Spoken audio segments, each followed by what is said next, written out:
I lied awake for days, counting all the ways I died. Everything I couldn't save, buried down, still half alive. It's got me crawling in my skin, but no one's coming out to hold me close. Pouring out the gasoline, yeah, I've been making friends with all these girls, and I got nothing left to lose. Fight to the future.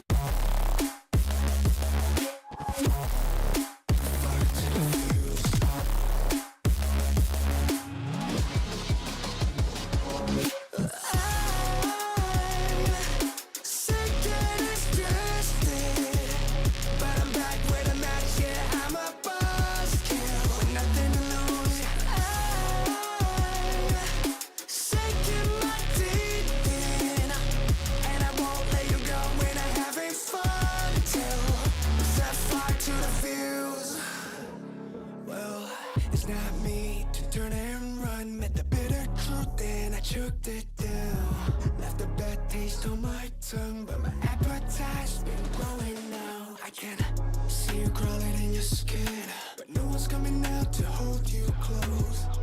I'm pouring out the gasoline, so say hello to all my ghosts.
try to make yourself remember, darling. Don't look for me, I'm just a story you've been told. So let's pretend a little longer, 'cause when we're gone, everything goes on. You were staring at the window, and I said, I wanna take you to the sea. And when I'm better, we'll do everything. I gotta stop making promises I can't keep. But if I was gone tomorrow, won't the waves crash on? Is it selfish that I'm happy as we pass the setting sun? Someday I'll be overcast, but you won't have to cry, 'cause we'll do the grieving while I'm by your side. I said, don't try to make yourself remember, darling. Don't look for me, I'm just a story you've been told.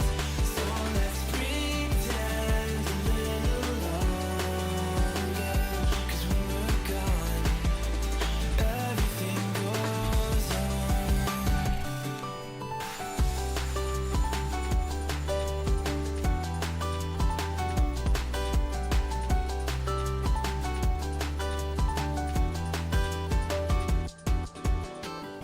And I'm so scared of getting used to this.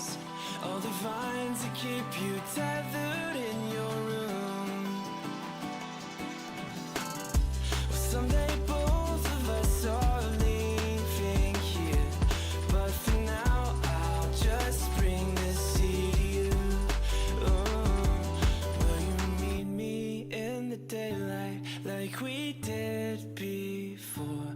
Then I felt you on my shoulder, and you weren't suffering anymore.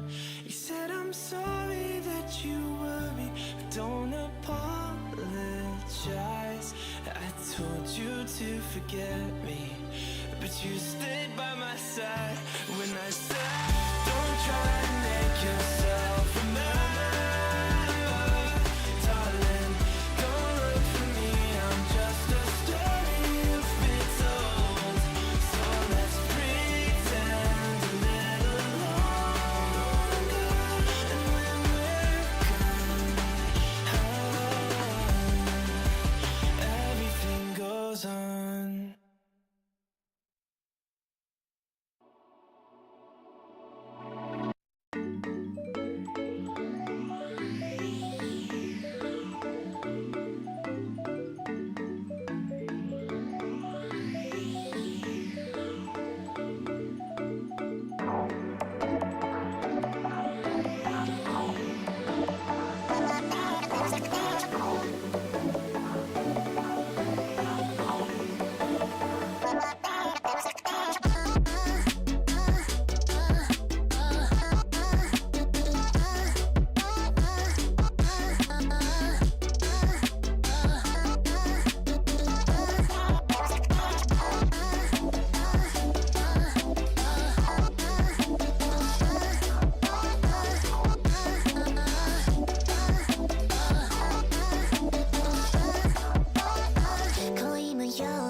nights are empty, missing you every day. I wish that you'd come back to me.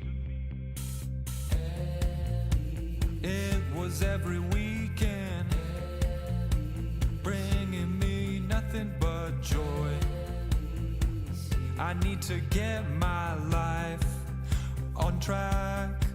I want the LEC back so I can stand in the chat. I want the LEC back in my life. Rap battles, many, very feeling alright. I want the LEC back tonight. Recharged, all in for spring split. Euphoria, I can start to feel it.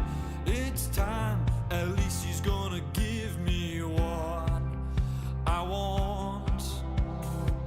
I wanna watch PGL and Ready Check 2. I wanna vote on Twitter and talk about who threw. I wanna flame on Reddit and tweet how I always knew. I want the LEC back so I can stand in the chat. I want the LEC back in my life. Rap battles, many, very feeling alright. I want the LEC back tonight.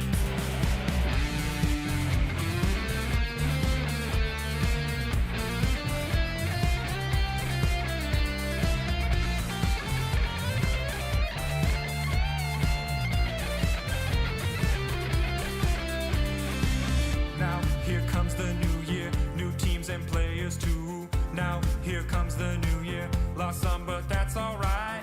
Now here comes the new year, we're getting ready for a long fight. I want the LEC back so I can stand in the chat. I want the LEC back in my life. Rap battles, many, very feeling alright. I want the LEC back tonight. I want the LEC back. I want the LEC back in my life. I want the LEC back. I want the LEC back tonight.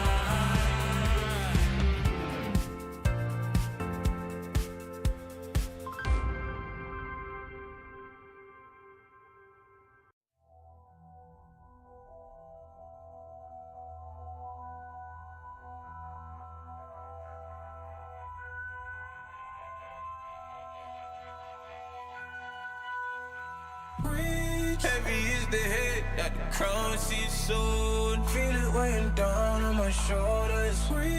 Rules are meant to break by the proudest ones. Money on my head cause I'm lawless. Taking no relate, walking down this road. I don't relate, being the same, ain't no debate. Cause rules are meant to break by the proudest ones. Didn't do recon, but they wanna lead him and guide him astray, then tip him off axis. I was in a renegade beast, meanwhile they was cutting man deep like sickle or mantis. I've been winning off practice, not clout or digital captions. World's in madness, how am I gonna manifest greatness if I don't make actions? I don't need reasons, I just need money and power and stat lift. I don't wanna do it like that, like that, like that. That method's too underhanded. The big man said it ain't landing. Never gonna profit off badness. Never got a dollar off sadness, but I've been sunk so I don't do sanctions. Heavy is the head that the crown she's soon. Feel it weighing down on my shoulders. Rules are meant to break by the proudest ones. Money on my head cause I'm lawless. Taking no relate, walking down this road. I don't relate, we ain't the same, ain't no debate. Cause rules are meant to break by the proudest ones. Came in this game with a serious killing instinct, man, I never did courses. Look at all the times in the past they rejected him, now they wanna imitate patterns and forces. Stone eye vision like organs. Terrified look in his eye when he finally realized all of the weapons that he brought to the war ain't forming. I've been giving this heart and body and soul and mind and organs, knocked to my fingers bled. Now it's through skeleton keys and door kicks. Treading with means and caution, man, I had bellies to feed from morning. So if they start selling me dreams, I'm walking. Yeah, I was uncomfortable, man, I was scared. Looking for solace and they wasn't there. Now I'm a problem and they wouldn't dare. Yeah, yeah. Doubling down cause this game isn't fair. They loaded the dice, I came in prepared. Feeling it so out of body, I feel like I'm floating on air. How do you cope when they never gave you hope? Really left you in the cold, and it's weighing heavy on your soul. To be honest, I don't know. Either way, I had to grow. Get it together, whatever the weather, and carry that tribulation to the throne. Heavy is the head, that crown she's soon. Feel it weighing down on my shoulders. Shoes are meant to break, but I'm proud as wood. Money on my head, cause I'm lawless. Shaking on relief, walking down this road. I'm not late, yeah, the same, ain't no debate. Cause shoes are meant to break, but I'm proud as wood. Get it.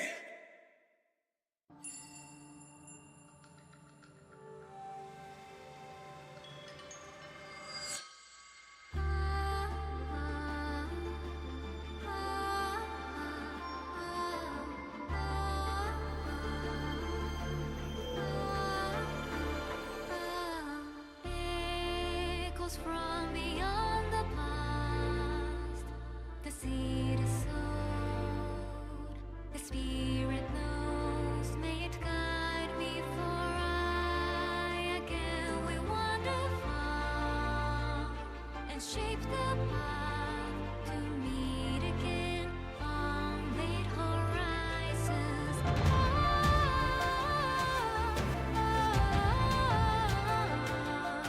The wind is calling your name, a whisper of the souls who never leave you.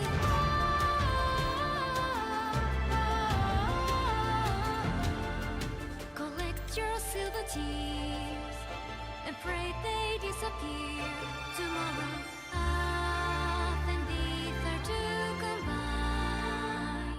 The light it shows, the dark it knows. Our tethers, spirits haunt the restless mind, but seek to find. We'll meet again. Can't you hear them?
confident like you never deceive. Big ego, bigger brain, it's really obscene. So we only wear designer cause we always look clean. And for that money, money, money, everybody a fiend. And the bling like a chandelier hung on my chest. And I get it for free cause I'm simply the best. See deposits every hour, not breaking a sweat. Out to lunch with my girls, grant at every request. Thank you. High and bold, can't be bought or sold. I'm so confident. Whoa, they wanna copy it. Slow down now. Yeah, my profit getting big, big, big. Got a whole lot of money, baby. I'm on top of it. Style opulent. I'm so confident. Break it down. I promise I am the hottest, determined and never modest. A star, a flying rocket, the stage. I always rock it, I lock it in tight. Do it every night. Big dividends, big love, big hype. Pretty lights, fat base, nice body, pretty face. Can't keep up with the pace. Everybody wanna taste. If I show up to a place, so you know what's going off. I make money moves, baby. Don't mess with the balls. High and bold, can't be bought or sold. I'm so confident. Whoa, they wanna copy it. Slow down now. Yeah, my profit getting big, big, big. Got a whole lot of money, baby. I'm on top of it. Style opulent. I'm so confident. I'm so confident. Whoa, they wanna copy it.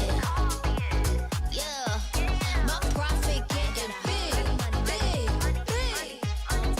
I'm on top of it. Style opulent. I'm so confident.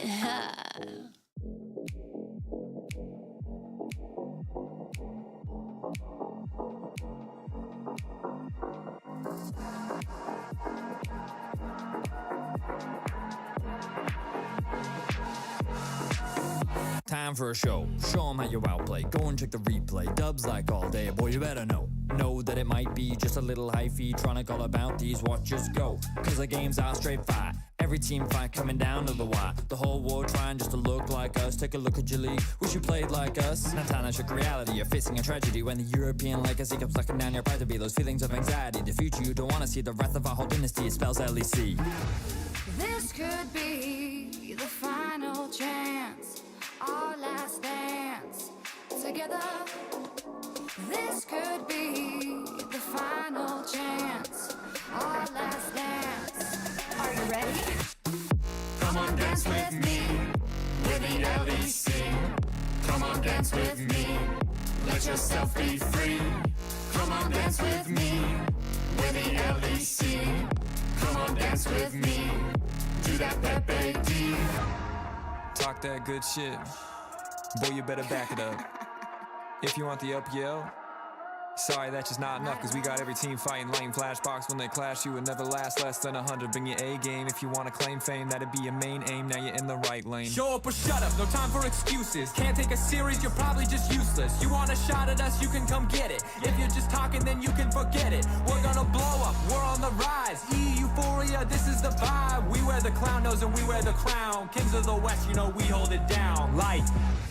This could be the final chance, our last dance together. This could be the final chance, our last dance. Are you ready? Come on, dance with me, with the LEC. Come on, dance with me, let yourself be free. Come on, dance with me, with the LEC. Come on, dance with me, do that Pepe D. We've come a long way since the beginning. The dark days of double streams, vacation memes, now charged up and charging forward. We are the LEC. We can't be stopped, slowed, or suppressed. This tenacity is EU at its best. It's time for the LEC loyals to show their fandom. Put your hands together. This is your anthem. Come on, dance with me, with the LEC. Come on, dance with me, let yourself be free. Come on, dance with me, with the LEC. Come on, dance with me, do that Pepe D. Come on, dance with me, with the LEC. Come on, dance with me, let yourself be free. Come on, dance with me. We're the LEC. Come on, dance with me. Do that VIT.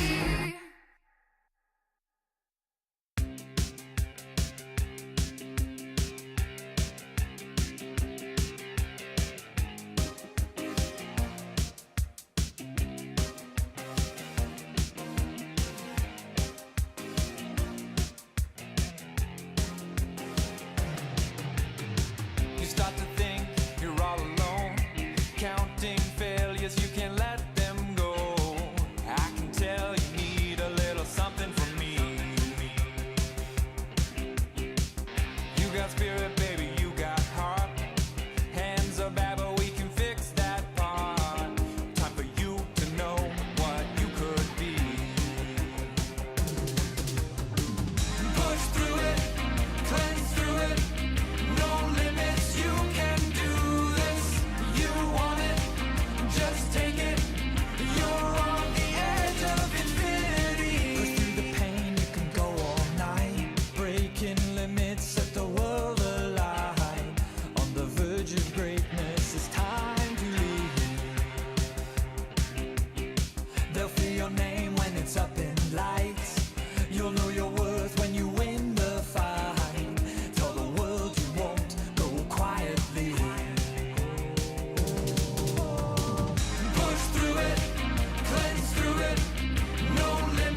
In your best man speech, you said my wife is funnier than me. That's factually correct. Okay. We're in range. Nah, it's fine, man. It's fine. Relax. I've got this. I have years and years and years of experience. Yeah, but it's gonna. It's very hard. And there we go. Look at that. What are you so worried about? Oh,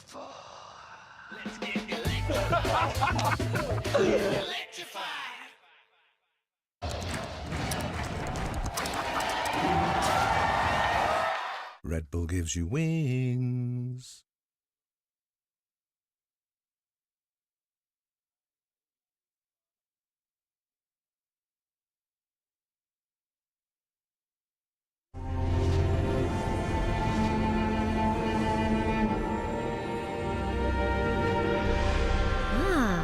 A new champion. Welcome to my shop. You'll need the right build. Choose wisely, because every upgrade brings you closer to the next level. So tell me, how will you level up?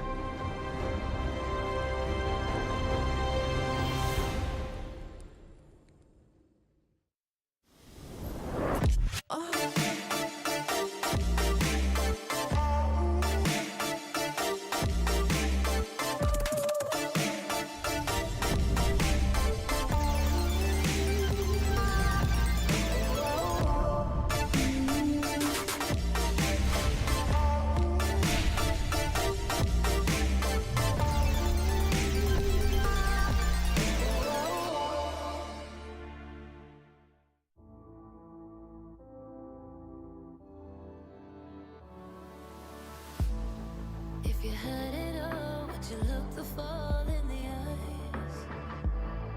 Could you walk away this time? Will you realize, recognize it's never over? And the flame that once had died, awaken. Will you rise above the days to come? Will you be enough? Will you walk away this time? Look to your left, to your right, leave the pain behind.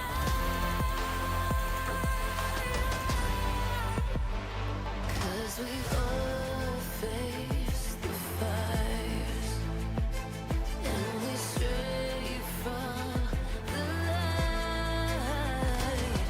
Go and leave the pain behind.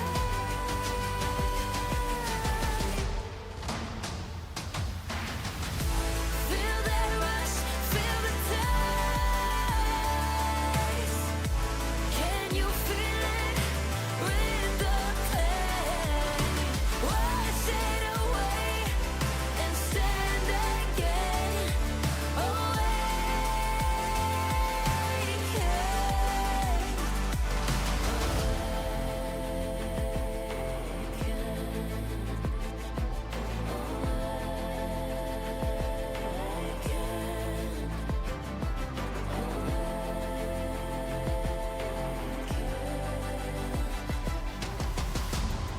Will you turn and run from what's to come? Will you face it all?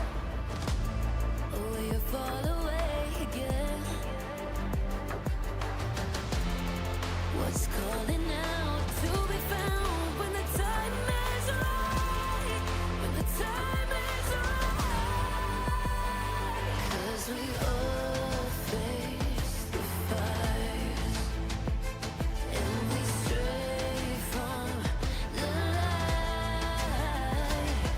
Go and leave the pain behind.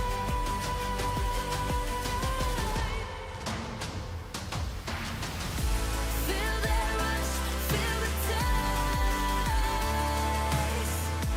Can you feel it with the pain? Wash it away and stand again.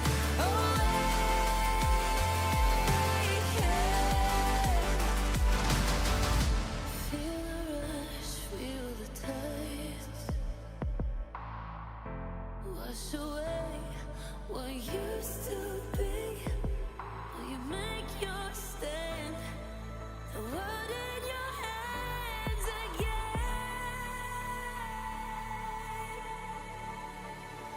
'Cause we all face the fires, and we stray from the light. Turn the page and make it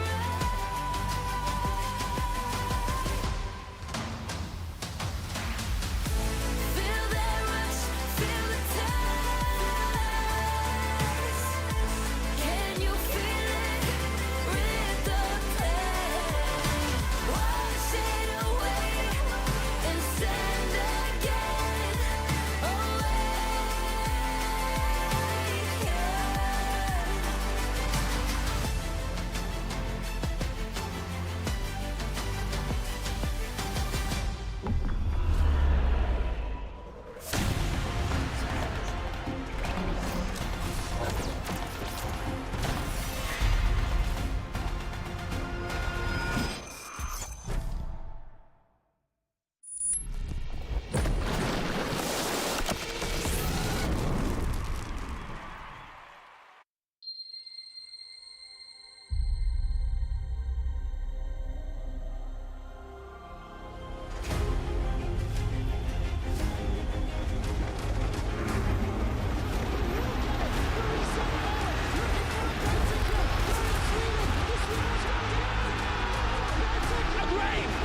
G2, the perfect teammate! They take it all!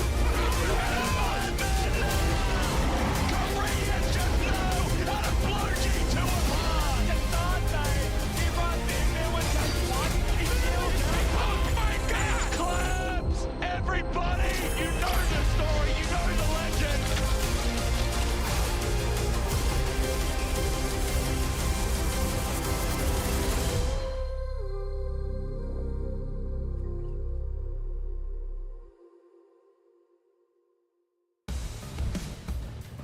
Hello everybody and welcome back to the Riot Games arena for the lower round one. We're still in round one, we're still in elimination games today.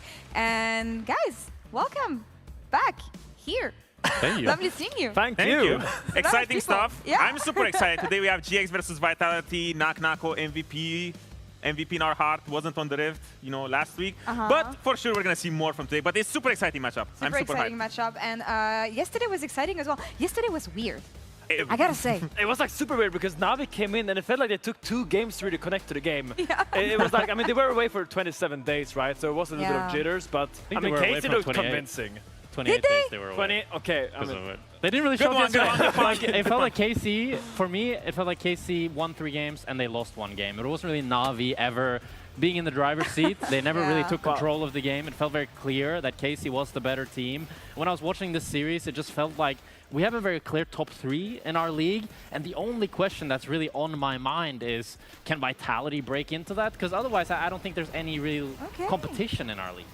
I mean, definitely Vitality is one of the teams to watch. I mean, I do think that matchup today is so interesting just because I don't think it's quite as clear-cut as some people think, but I mean, yesterday really was the stomp. Like, that's just the only way to say it. Yeah, and they were looking for that gold lead. They had it if you zoom in, for a good 10 seconds. If you zoom in at 80x, you will see the one time they had gold lead, which is a crazy thing to say, given that they even won 1 game. Even when they won, they were behind. But that just shows, again, how dominant KC is and how this is the level that the teams that we're having today with GX and Vitality, they need to reach to contend to make into that top 4. And it's difficult for a team who hadn't been playing for ages, but also was playing their very first best of 5 in the history of the organization for these 5 players playing together. I'm still excited about Navi when we're going to see them in I mean, it's a young team. We're going to have to see how they develop. Like, for sure, this Navi team is looking towards the summer because they need all that experience to get to really like see how far they can actually go. Now, I saw that you guys were really excited to talk about today's matchup. It's going to be Vitality versus GX, and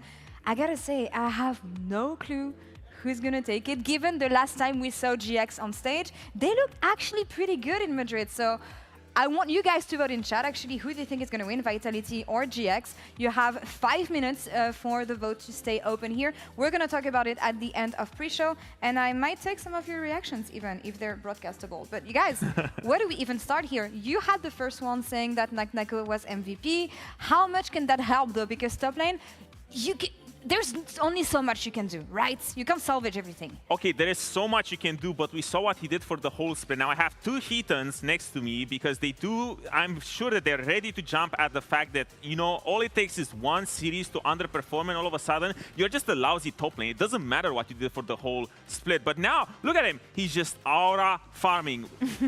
In the context of today, he is my man to watch on Vitality. And even though, sure, he had one bad series when it comes to facing MKOI, that just happens every once in a while. But realistically, the talent is there, and one series will not erase the skill that this man has. I think Vitality are the clear favorites coming in today. I mean, we've seen Naknako, we've seen him perform all split, and we've seen Vitality do the same. You can't just, they have one bad best of 5 and suddenly they're not a good team anymore. I don't believe in that. I believe in the consistency that they've shown throughout the whole year. Look at that. Goal difference at 14 when his KDA is god-awful is still ahead. Wow, you guys are coping real hard the fact that Naknako just entered last weekend. You guys just can't accept that he actually might not be the promised one. Okay. Look.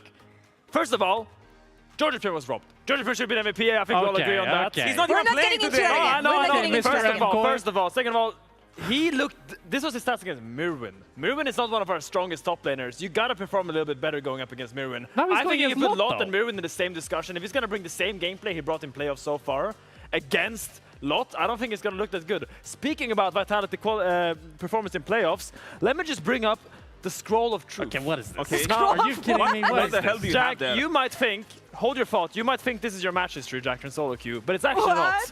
This is Vitality's combined playoff performances. Now, as you see, not a great track record. Not a great track record. And this is the team you're putting your faith in. Of times. Bro, you're really doing that dirty you're really going for the one where they're top 3? Okay, good job. But this is their track record throughout all of LEC. Truth of the matter is that Vitality never really makes it far in playoffs, Jack. And does Giant X?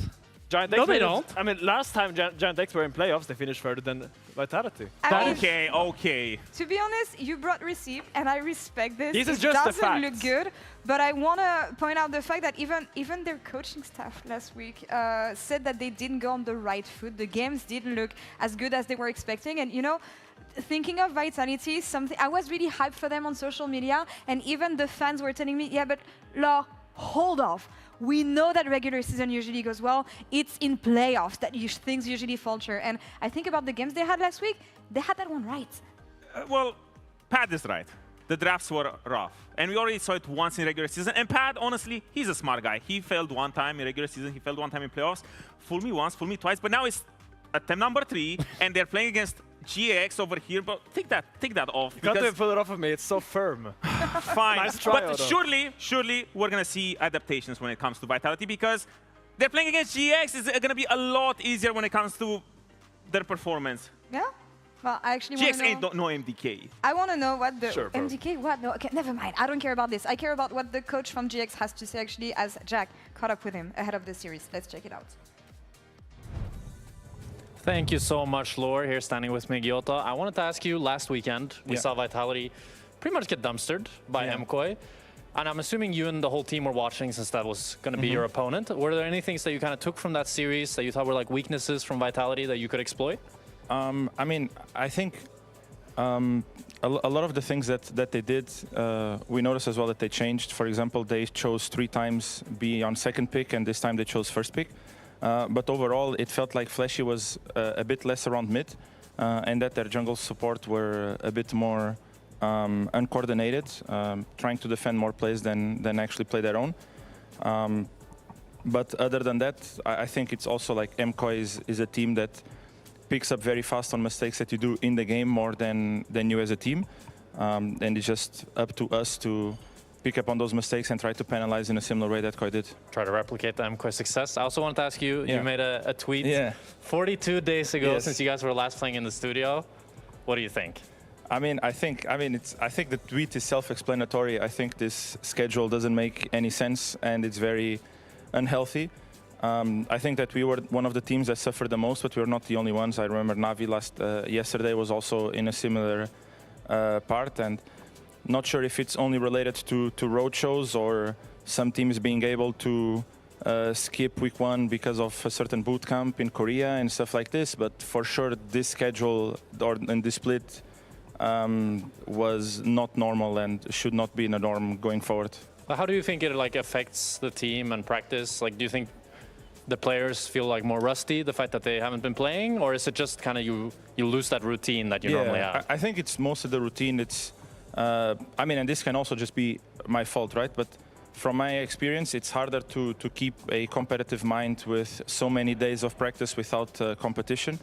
It's also very different to play in the road show than to play here in Berlin. The preparation is different. But overall, it's kind of coming as a surprise. There's no really confirmation of how you're doing during the week. Usually you practice and you work on certain things for 3, 4, 5 days, and then you see how they looked on stage and you go kind of from there. But we don't have that. We have 2, 3 weeks to work on something, and it's a bit harder to progress. But I think it was hard for all the teams. It's not like a complaint only for us. I think that when Vitality played their last series, it was the same. And I think one week doesn't make that big of a difference. So I think it's in an equal footing. It just doesn't look right. Okay, last question, very short. If there's one lane to watch for you guys, who do you think would carry you guys to a victory today against Vitality? I think... I mean, of course, it's a team game. Yeah, I mean, it's it's very connected. I think that... honestly, probably top. Top? Yeah. Not us, but I think it's going to be the lane to watch. Okay, I think fair enough. I think Lotte and Nako, they use their counter pick wells, and they have champions where they perform very well. And I think if they have access to those champions, it's going to be a fun battle. Fair enough. Thank you very much, Kyoto. Thank you. And back to you, Lauren. I mean, I fully agree with him. Honestly, when it comes to this matchup, I think when you look at top lane, the expectation is that Nako will beat Lot pretty handedly. Now, that is the expectation set from a regular season. Regular season is fake news, first of all. Secondly, I think having such high expectations on Nako is a little bit dangerous, because realistically, if Nako doesn't get a really big lead, I think a lot of Vitality's strength, a lot of their power, and a lot of their force kind of dwindles, because when Nako is not in a driving position in the game, it feels like they kind of lose what makes them magical. And I think, just like as Gilotto said, I think top lane is so crucial, because Lot can do the funny thing today and just completely nullify all of Vitality's win conditions. Okay. Sure, Finn, but what about that graphic? But where do Vitality belong in there? I know you might need glasses, but it says regular season. It says regular season. Are you regular? You've been around long enough. Do you think regular season is that GX important? made top 3 one time. I still think that we want to look at regular season. When did Vitality make top 3? When did GX make On top the screen 3? it said. They made top 4. GX didn't make top 3. They made top 4. Finn, counter argument for you, because the last time we saw GX was in the regular season and they actually won. They actually upset KC. Yes. And that's what I want to look at here. I mean, GX has been looking better and better and better. I think especially Jackie's and Isma now in that mid-jungle duo, to me, is what I'm looking at for GX today. Because that is really where they're pushing games forward. Like the fact that Isma can constantly invade with that pressure Jackie's is putting up, I think is such a boon for them. How has GX looked better and better? They started off playing only against the worst teams and were winning every game. The top team, but they just beat KC they the last one game. team, but they also had like a 5-game loss streak before that. But that, I mean, that's what I'm saying. They're getting better and better, Jack. Don't you understand what better and better means? Okay, there's one thing that they did get better at GX, and I have to give it to them. They're a lot more clutch. Even in that win, they upset KC while That's right, Dodo. That's right. Speak your truth, King. I'm not speaking my truth about GX, but I have to be objective here. They did end my career, but at the same time, I have to acknowledge that they got more clutch, and they have a chance today. Chad was thinking that Vitality takes it by a large margin, but as we know, guys, it's not always about what happens in game. There's one aspect that we haven't covered, and it's not always about scrims. It's not always about practice and how good it was. Sometimes it's mostly about the heart. It's mostly about those feelings that you cannot control. It's about those 3 men united in love.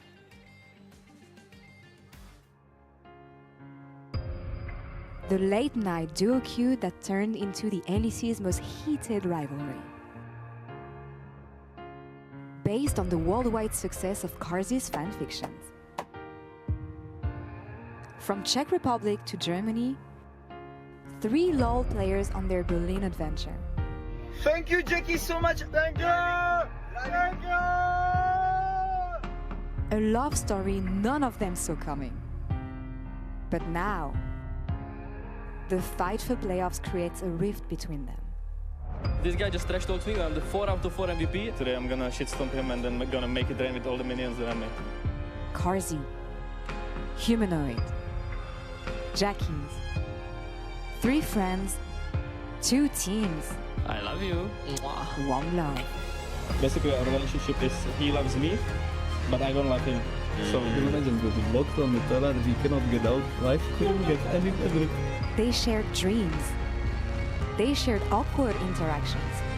They probably shared too much. This Sunday, things are getting steamy in the lower brackets. Carzzy, this for you. Vitality versus Giant X. Humanoid. Checkpoints. Coming to your screen this Sunday.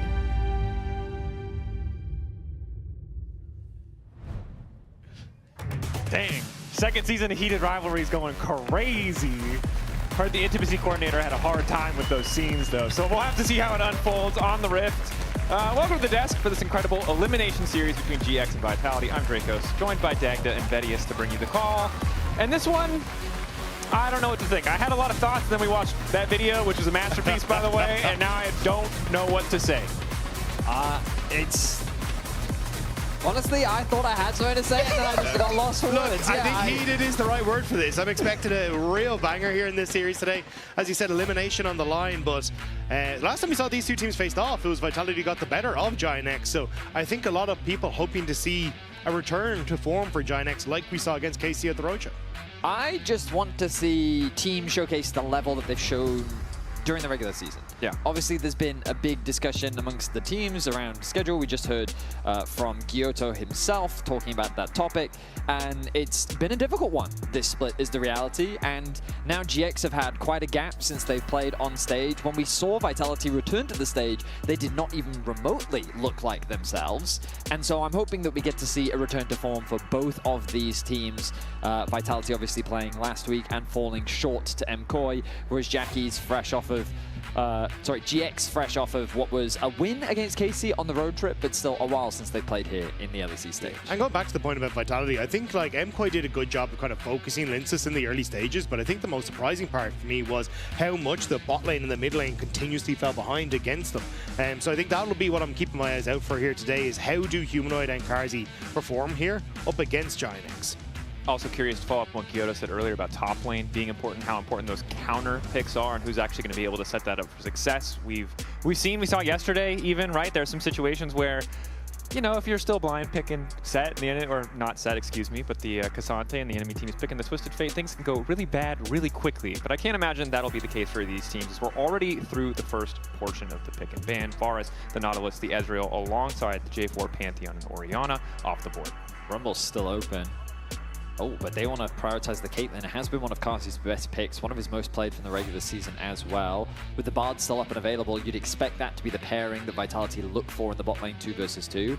For GX, Rumble is not something the Lots put a huge priority on, so I wonder if Rumble's even going to be a priority in this series. I mean, the Ashe Seraphine was something that gave Vitality a lot of trouble in the MKOI series, so you could easily see Giant X just fall back towards that. And you can take one part of the equation here, it looks like it will be the Ashe, and then try and lock in a strong jungler here like the Xin Zhao, which that Ashe Seraphine Xin Zhao combo incredibly potent on this patch. But to Vetti's point, immobile carries, immobile support, you are setting up for the Bard, making it that much easier. That said, lane phase obviously incredibly difficult against this terrifying duo. So see if Vitality want to prioritize their support here after we assume the Seraphine gets locked in. Feels like the easiest slam dunk 1-2 you could possibly go for, and GX inclined to agree, as now Vitality have to debate how they want to respond. Yeah, I mean, the Bard just seems like a surefire thing. And, oh, of course, Cassio. I feel like it's just been so prevalent in the meta right now. First pick worthy, Humanoid going to slam that one. We've seen it flex to top lane, so I'll always leave it open to the possibility that it could be played towards top. We see the Akali hover. I'd be very surprised if they pick Akali into Cassio. That is an absolutely horrible matchup. The Rise, not the easiest one to play either. But a lot of options still available for GX. You mentioned the Xin Zhao earlier. It looks like that's the direction that they are going to head towards. So a very solid foundation for GX, something that is very common in the meta. Xin Zhao in conjunction with the Ashe, with the Seraphine, very well-rounded base to build off. And if MKOI gave us a blueprint as to how to beat Vitality, it was look for pushing lanes, look to invade, try and get in the face of Linces, and that's exactly what Giant X had drafted here. And I think Isma has been one of the standout performances for Giant X this split. And when he's been able to invade, when he's been able to kind of dictate how this game goes, that's when Giant X have succeeded. So I like what we're seeing from Giant X thus far. I wonder if the Wukong ban will now come through from GX. When you look at Linces' most played, that is right up there alongside the Xin Zhao. Often we associate Linces with his Aatrox as well, but Aatrox in Game 1 of the series would surprise me. Normally brings that out during Game 3, or at least later on in the best of threes that we've seen during the regular season. The Akali ban is going to come through, so they do show that respect towards Jackies, but I have to imagine that GX is going to continue to ban out that jungle role, whereas Vitality, they can kind of ban whatever they want. I feel like Cassio doesn't really have many weaknesses in the current meta right now. And I was going to say Syndra maybe, but that would actually be Humanoids. The Syndra that he normally picks into the Cassio, and it's what he picked into JoJo last week. And we all saw that series, so we might be still left with some questions, although there is a pretty big expectation that Vitality will be able to bounce back into the form that we saw in the regular season. I do like that there's the setup for Isma on the Xin, allowing him to be the more aggressive side of this jungle matchup. The question really is for that mid lane matchup, can they get a pushing lane to set him up for success, or are you just going to suffer up against this Cassio? But that's what I thought they'd actually ban the Victor. Like, I think Cassiopeia struggles into things that can outrange her a lot and have that push, and Victor kind of fits into that. Talia can kind of. Not as strong as a push, but still, I think the idea is there, just try and have that opportunity to shove in.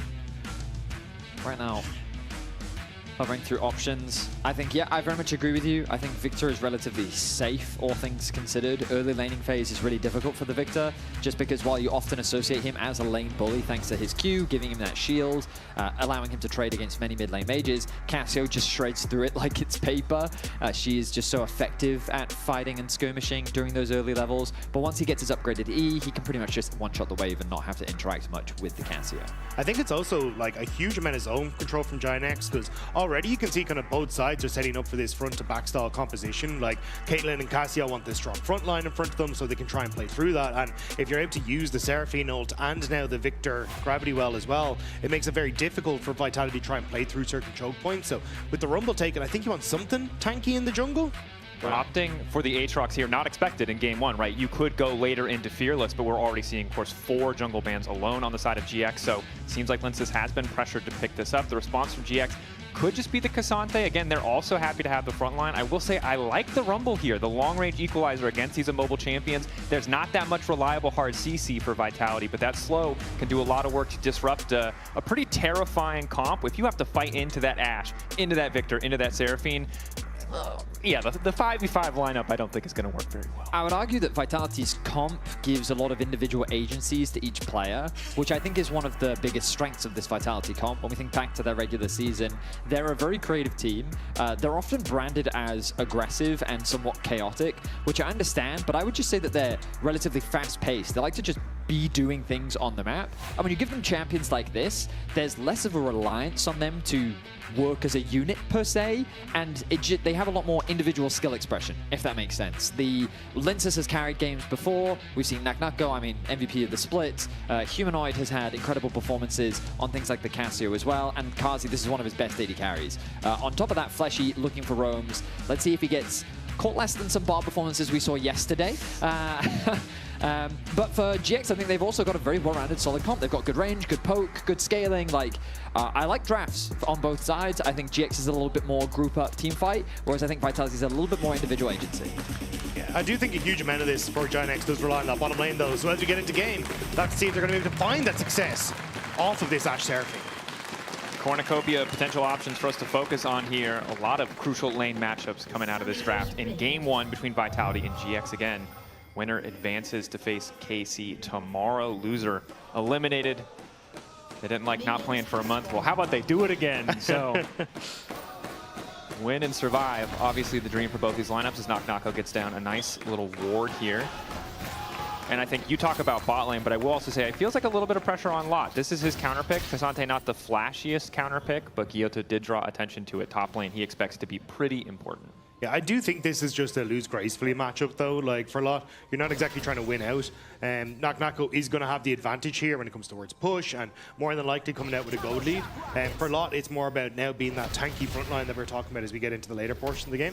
And that's why I was kind of talking about Noah and Jun feeling like they kind of have to be able to step up here, because they are a huge amount of that engage. And if you're just relying on loss to kind of be that, I don't know if it's there.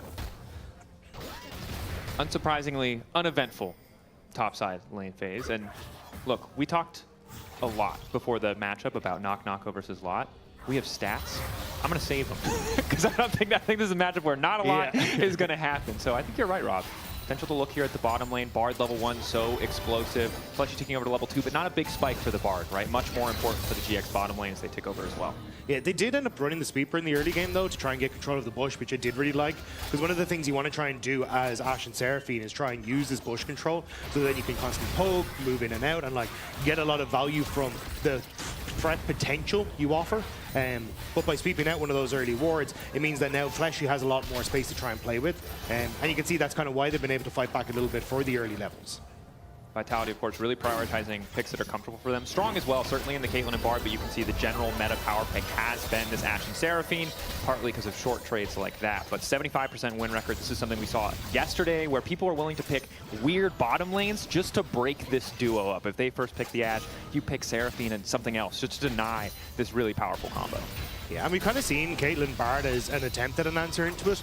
It's a little bit more difficult in the lane, especially as Ashe gets points into her W, because Ashe tends to outrange Caitlyn, and then with the W, and then can chase you down thanks to the rune choices, so it makes it a little bit more difficult for the Caitlyn. But it also means that when you hit level 6, and especially when you're playing on mid-wave, oftentimes that Bard becomes that pick potential that you really want, where immobile Ashe try and throw out that Tempered Fate. If you connect, fantastic jungler, let's all in on this mid and see if we can make it happen. This is going to be a game where Zanya Zing or getting hit by Tempered Fate feels bad. You come out into a miasma, into a trap, maybe into a rumble. It's a nightmare. It's a death sentence, certainly, to get caught out like that. Is so far early jungle clears just kind of being matched. Lince now moving up to the top side. You see pings, good information as to where Isma is. Trying to stop any potential plays there, but while often we do see Xin get pretty active early on, this has been a relatively quiet first clear. I think it's honestly pretty standard. I think there's just been a lot of fighting in the individual lanes. For the time being, it's been pretty even. Humanoid building the lead we kind of expected him to build in the 1 versus 1. Fleshy now just hovering around because he knows he doesn't really need to be bot lane right now. The Caitlyn feels relatively safe. I will say that sometimes Fleshy on the Bard does over-roam. We've seen this before where Kazi in positions where he's actually got good lane states, Fleshy just doesn't have the support and Kazi's kind of been left isolated to get dived. Right now though, he seems pretty healthy and pretty happy. They should be aware that the Xin Zhao is already pathing back towards the top side, so the risk of a bot lane dive is low.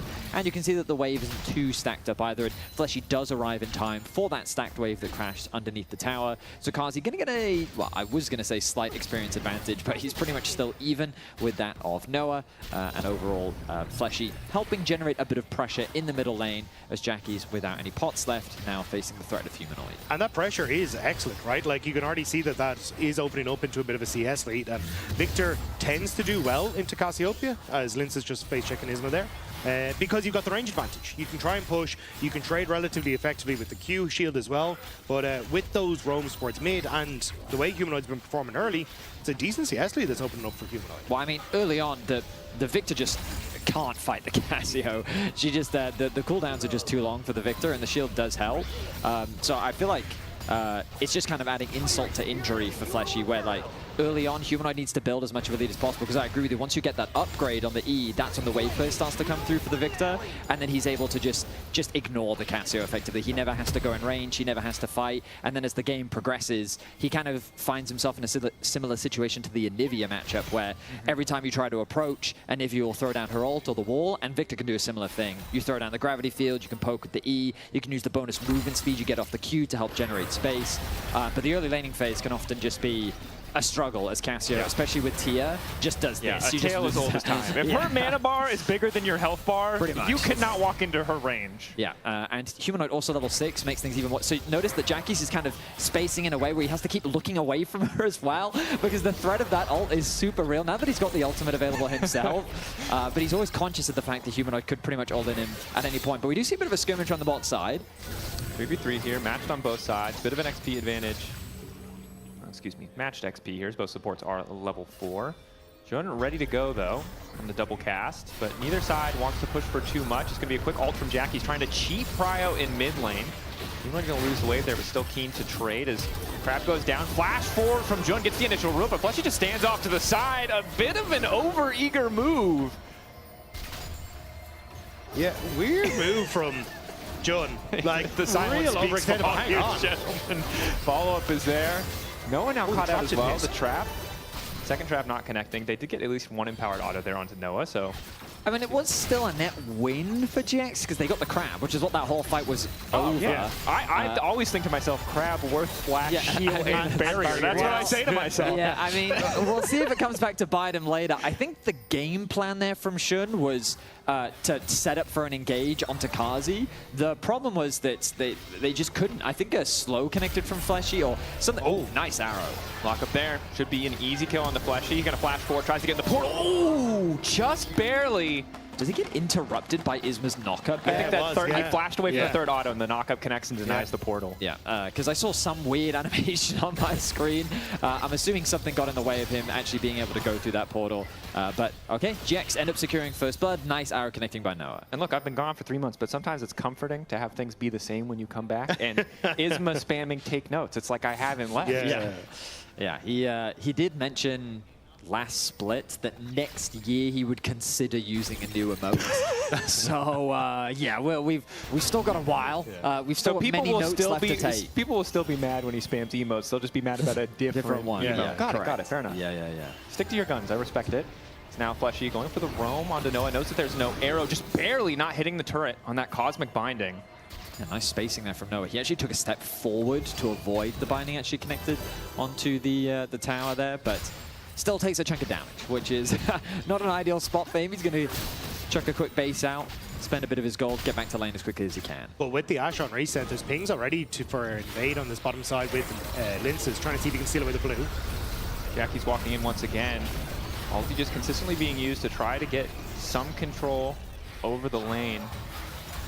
Obviously just doesn't really have any meaningful items quite yet, so still really difficult to just stay here in this 1v1. Rushing the boots as well, just to give you that extra movement speed to avoid the Noxious Blast from the Q of Cassio. And also just doing his best to mitigate the early pressure. I do believe he's gotten his first upgrade now. Yeah, oh, actually, has he chosen not to upgrade the E? Normally, I'm a little bit surprised, to be honest. I would expect to see the E upgraded first. Based on his stack, seeing as he's... Oh, arrow? Okay. Barely able to get away from that one. Nice little flash reaction from... Okay, Noah's accuracy today, I mean, that would have been 2 out of 2. Forces the flash out from Humanoids. If you get a flash, it counts. Yeah. As an arrow. I agree, yeah, I agree. That's 2 out of 2 on impactful arrows. Maybe people want to be technical about how many hit, but... Jackie's, that said, his lane has not been saved. Yeah, I'm honestly surprised. It looks like he has definitely upgraded his Q. I guess it helps give him a bigger shield. I mean, the movement speed in my mind is always the most valuable part of upgrading the Q. But I would have thought that he would value the wave clear more, but I guess he's saying, no, I want the bigger shield, which is fair enough. Good against a lot of the shorter range champions like the Rumble and Aatrox as we get later in the game, but definitely feels difficult when it comes to matching the wave clear of Cassio. See if he gets to save an ult for a team fight or if he'll be forced to continue using it. In the meantime, of course, first Drake did go over to GX. Vitality trying to respond by grabbing these first grubs. Fleshy on the roam up top. Lot should be fine. He is full MR, but he's also a level 9 Cassante, and yeah, Fleshy doesn't do any damage, and Carzy just wants the wave. Hey, he does damage, okay? Do you see that electrocute proc there down here, Grey Goss? It's like a trust. No, he used to do damage, and then Riot decided they didn't like fun, and they kept nerfing it. One punch Bard, rest in peace. You can still do it, it's just so bad. So bad. Yesterday we learned the value of grubs. Enough to win you a game of League of Legends even. Oh, trap there. Bam. Look at that. That's good damage. I would say that's slightly more than the Bard electrocute. Just a little bit. Kind of insane that you get a full combo though, and it's a half health of the Cassante. Yeah, no extension there from Jun. Didn't go through anyone on the side of GX, which means that Naknako doesn't get CC'd up. He's going to stay bot lane, doesn't have the ultimate available to him, so he's just going to have to do his best to last hit these minions. Will be some plates picked up. Of course, we're just matched. It's a split of sides, so you've got Vitality on the top side of the map pushing in, trying to grab some plates of their own. Of course, a little bit more injured, but obviously the all-in threat of Cassante is still very much has to be respected. The priority very much to help secure those grubs. Now that they've been secured, we're going to see the reset come through from Fleshy, and it looks like he's going to open up towards bottom lane. I wonder if they consider making a play here. I see Isma in the enemy jungle. Something we wanted to see a lot from Isma coming into this series was that aggression that he's been so well known for during the regular season, really utilizing his lane prio to permanently invade and put pressure on his opponents. So far, this game has been a little bit quiet, but looking for an early invade just now. I say early, we're entering the mid-game at this point as first items are starting to be completed. But doing what he can is, so far, GX versus Vitality starting game one quiet. Only one kill 11 minutes in.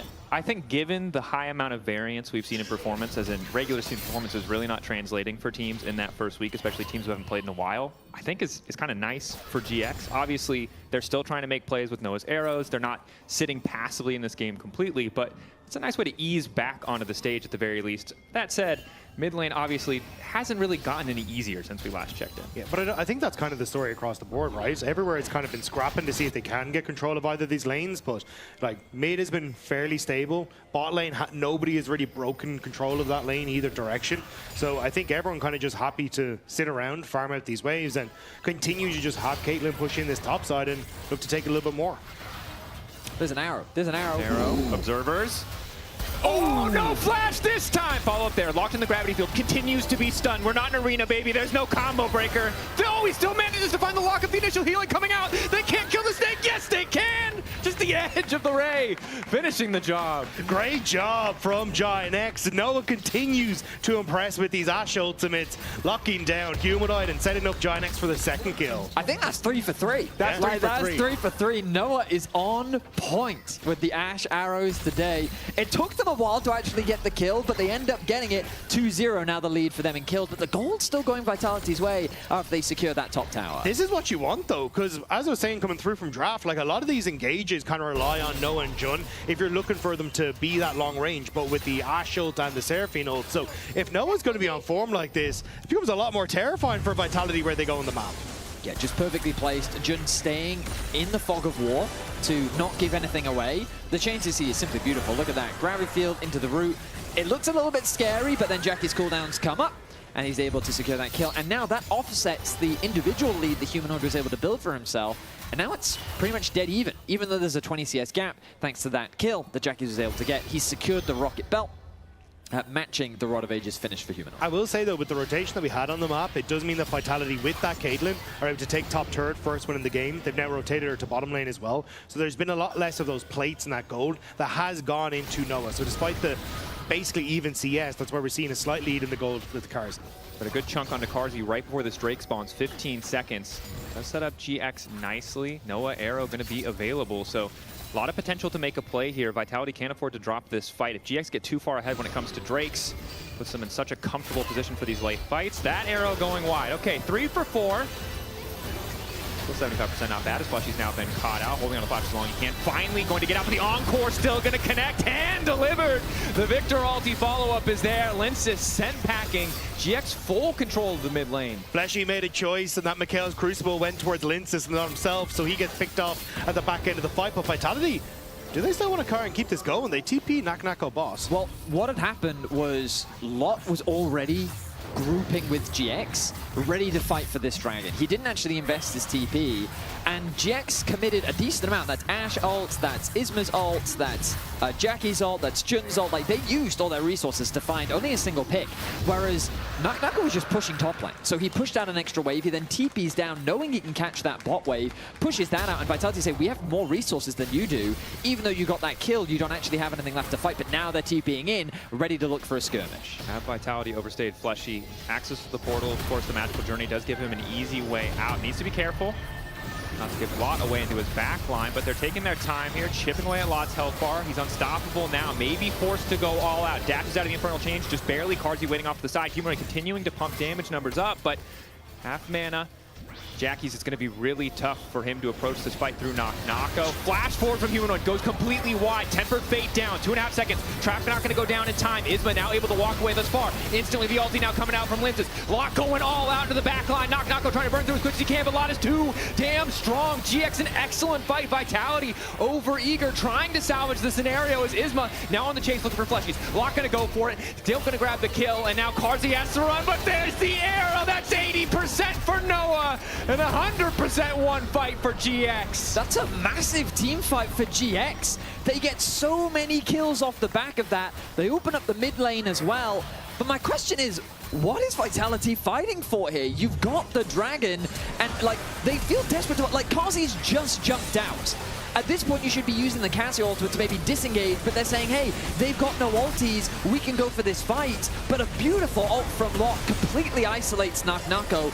Then GX can regroup, and their ultis are now coming off cooldown. So the chase then begins, utilizing the Hex Gates to close off their escape. The Ash Arrow finally comes off cooldown, and on the re-engage, GX, they find 4 kills for 0. Why was the big question in my head as I was watching that fight. There was absolutely no need for it. Now Vitality 7-0 on the scoreline as Giant X going to pick up this Root Herald. There's very little that they can try and do to contest.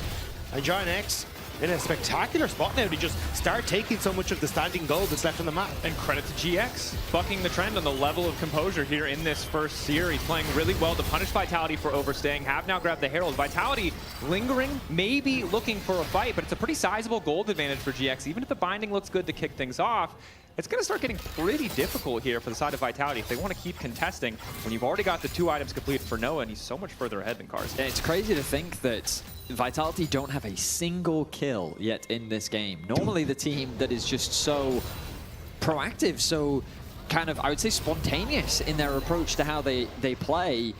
We're getting quiet, we're getting over-eager, we're getting timid. This is not the Vitality that we saw during the regular season, and I wanted to see a level up from their performance against Koi, but I feel like that we're just seeing the similar form as they struggle to find anything on the map right now. 5 out of 6. Just got to keep the score.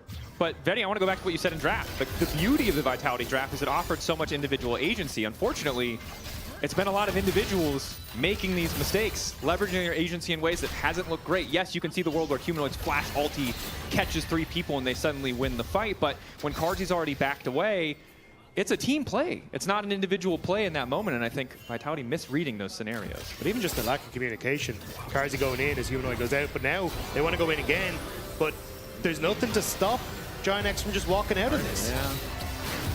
Good movement speed is nice. Full flash commit. Manus to man on multi-man charm, but Linces is still going forward. The stun does connect from Humanoid. GX not respecting the engage and the threat ranges. It's a Battle Herald trying to find its way into Carzy, or maybe trying to find its way out. I actually have no idea what's happening anymore. Fleshy caught out. Isma still running. Linces' ult about to fade away. He is so slow, and now GX are on the chase looking for a few more back. Humanoid without ulti, not much of a threat. Still good damage, but can't get in range of the Zins out quite yet. Carzzy's finally arrived, as has Knock-Knocko. It's a 3v3. The Herald still taking up space in mid lane as Knock-Knocko's forced back briefly. Pull back from Lot is good. Pathmaker not going to find him. Lot slowly backing away as the Humanoid damage is really starting to stack up, but both sides gonna walk away a little battered and a little bruised. Now that is a Vitality team fight, one that you didn't expect to start. Oh, an arrow.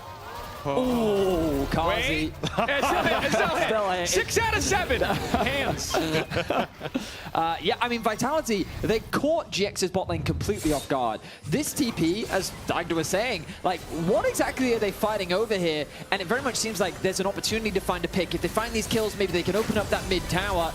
Good flash, good ult from Jun, but the chase down from Humanoid. Look at the movement speed that he's getting off of his Q to run the bot lane of GX down. They get 2 kills, but the re-engage from GX is good. There's a really good Mikhails again from Fleshy, because Linces got hit by that charm and then was immediately able to continue to chase down. But it's the Battle Herald afterward that keeps this fight extended, and Giant X are able to chase down the members of Vitality because they had gone incredibly deep to try and find that pick.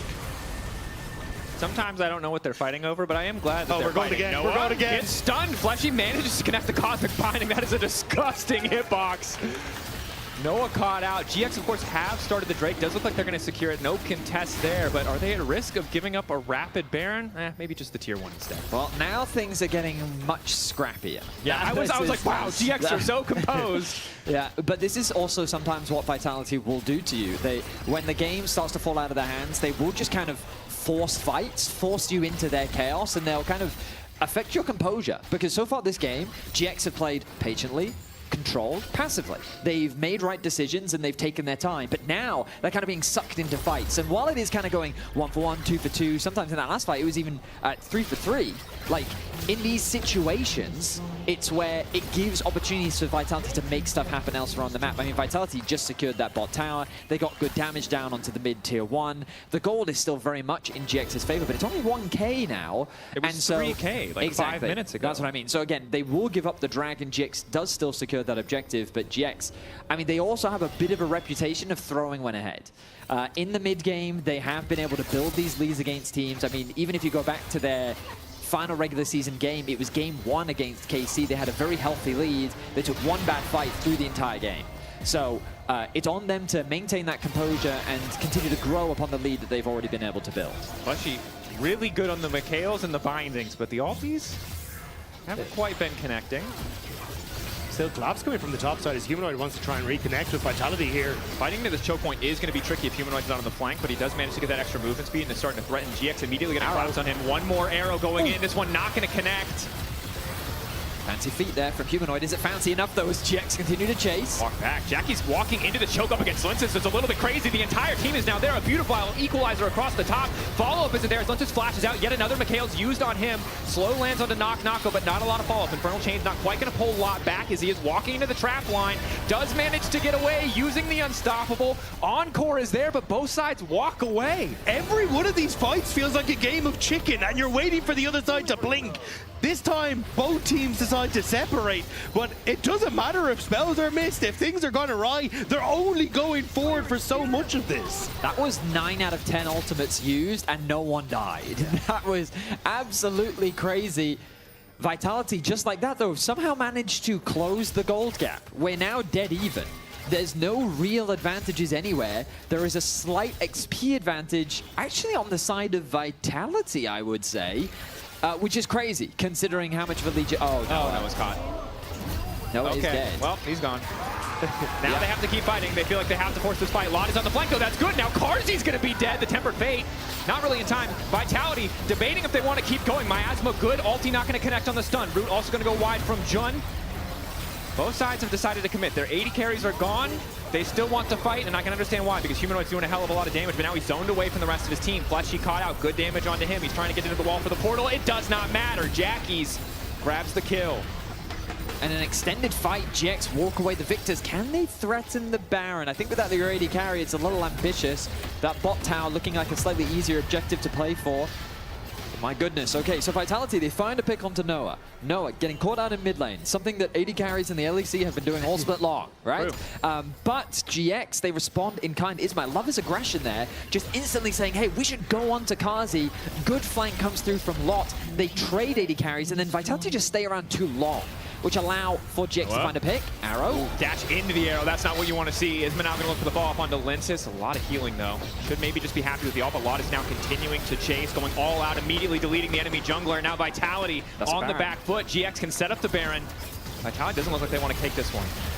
Now Vitality, they don't really have an option to. They used so much in the last couple of engagements that there's not really anything left in the tank. Knocko poking his head in, but Giant X might just cut it off. Ace in the hole there. Knocko hovering around, hoping to chip away at those life bars. 5k getting lower. Knocko half HP. R-Flash coming in from Jun, connecting on a 2. Follow-up ulti is there. Humanoid now in the midst of the entire team, but the Baron has been neglected for a brief moment. Still leashed by Noah. Humanoid gets lower and lower. Karzi's taking down Jackie's. The Baron goes golden. They buy an extra second. They're getting slaughtered in the pit. Oh, they managed to take the Baron, but it might cost them everything. 3 low health bars. Isma, does he see a montage moment or a time to get the hell out? The answer is get the hell out. Vitality, they have to chase though. They want to take all the Barons away from GX. Isma's being danced around. Has to be careful not to stand too close to the wall. If he gets stunned, he dies pretty much immediately. If a Miasma connects, he's going to be in trouble. He's trying to trade his life for something. He can't. Looking to turn back. Dashes back into Fleshy. Interrupt there. Uses the portal. Wow! Mark's not going to following him. Everything seems to be going wrong. He manages to get 2. He heals. Are you kidding me? ends up falling at the end. My goodness, I think that was what a 4-for-5 trade. The Baron ends up dropping. My goodness, the play starts with Linces dashing into the Ash Arrow. That is the go signal for GX. Lot on the front line, tanks up the damage from Kazi, and by removing the jungler, there's now no smite. They start off the objective, but then it devolves into chaos. And Jun does get a great engage, but no one pulls off from Giant to help him. Noah's still in the back of the pit. Lot is now trying to chase on towards Humanoid with Isma, but they end up turning back because the Baron is so low. But thanks to the Tempered Fate, they can't get anything. So Vitality are able to jump in at the end of it. But then it's Isma who plays this so slow that he gets a ton of Sundered Sky procs off that gives him the health to buy back 2 kills. Also, it turns out if you jump up and down really aggravatedly, your headset will unplug in the middle of a fight. So I don't know if I couldn't hear myself or if no one could hear me, but I promise you I was really excited for what was happening. Yeah, I was like, do I just take over? I don't really know. We didn't know. I didn't know, yeah. One thing we do know is Isma really was trying to walk away. Vitality really were willing to risk the montage to take his life, and well, he got the montage. Well, they wanted to get rid of that Baron, and they did it. Ash Arrow connects on the Fleshy. Ooh, nice. All right, he's going to get away. So, what does this mean for the actual game state? Well, Vitality have kind of equalized the game. Yeah. There's now no objective to play for. With Baron gone, both teams at 2 dragons. We now enter Farm Simulator version, I don't know, 7. I don't know what version they're on. But the question is Noah part of that Farm Simulator? Because that kind of has been what Vitality have been playing, which is let's go mid and try and attack this Ashe. That's true. Now she has no flash, and you've got the Tempered Fate up. Like, this feels to me like Vitality are just going to try and play for Noah, which is why, look how far back he's playing. He's like, I'm going to take Wolves. I don't want to go near that mid wave right now. Yeah, and look at Naknako. Like a shark, he circles his prey, sitting in that brush on a control ward, and here come the rest of Vitality. They are fishing, but this time... But who's fishing for who? Yes. I guess is the question, because GX are fishing for Linces, and Naknako seems to be fishing for Noah, I suppose? Yeah. You know, let's see how effective that arc is against Vitality. At this point, though, a banger of a first game, I have to say. Slow start, warmed up nicely. It's not entirely clear why it's so close, but it is incredibly close. Well, this is what fencing with fishing lines looks like, you know? I will give credit to Vitality. They did just kind of plunge the game into chaos, and I think that GX... Ash Arrow. Into the Raptors. Yeah, boat treads, massive value there. But yeah, I mean, Vitality, like, they've forced seemingly random fights. This is what I mean by they're a spontaneous team. They do things somewhat unpredictably, and often you are left wondering, like, why are they doing this? But to their credit, it does find fights that GX weren't expecting, and it drags them into fighting Vitality rather than building advantages elsewhere on the map. And now we enter a pretty much dead-even map state. Look, all of the outer towers are gone. It's 3 for 3 to towers. We're equal in dragons. The kills don't really matter because the gold is dead even. Itemization across the board is even. So it is now ultimately going to come down to skill expression and execution as to who can find the right targets, who can pull off the team fight better, how do you set up around those objectives. The flashes, the summoners, they're all coming back off cooldown.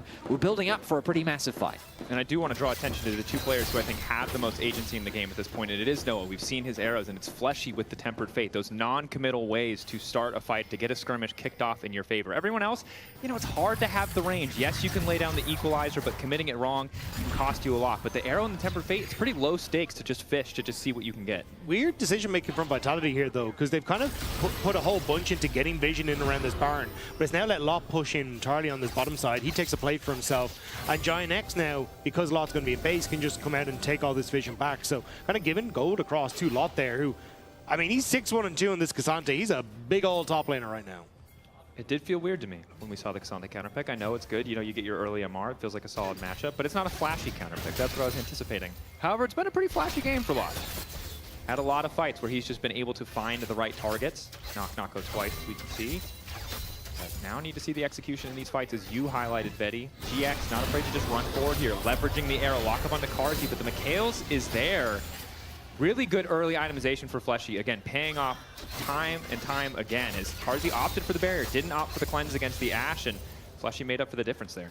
There's a ward that just died in mid lane, though, which has kind of been the focal point for Giant X. Basically, they're constantly setting up this ward that just sits on this line. Oh, hang on, top lane. Stun coming through, flash out connects the Q, locks him up though in the equalizer, maybe not ideal, and the rest of GX are now collapsing, and it's Fleshy and Humanoid all on their lonesome. Lot coming in from the flank. They want to burn through Jackie's as quick as they can, but he still manages to live. Now Humanoid needs to get the hell out, trying to move backwards. Finds one stun as Isma does get the backstep.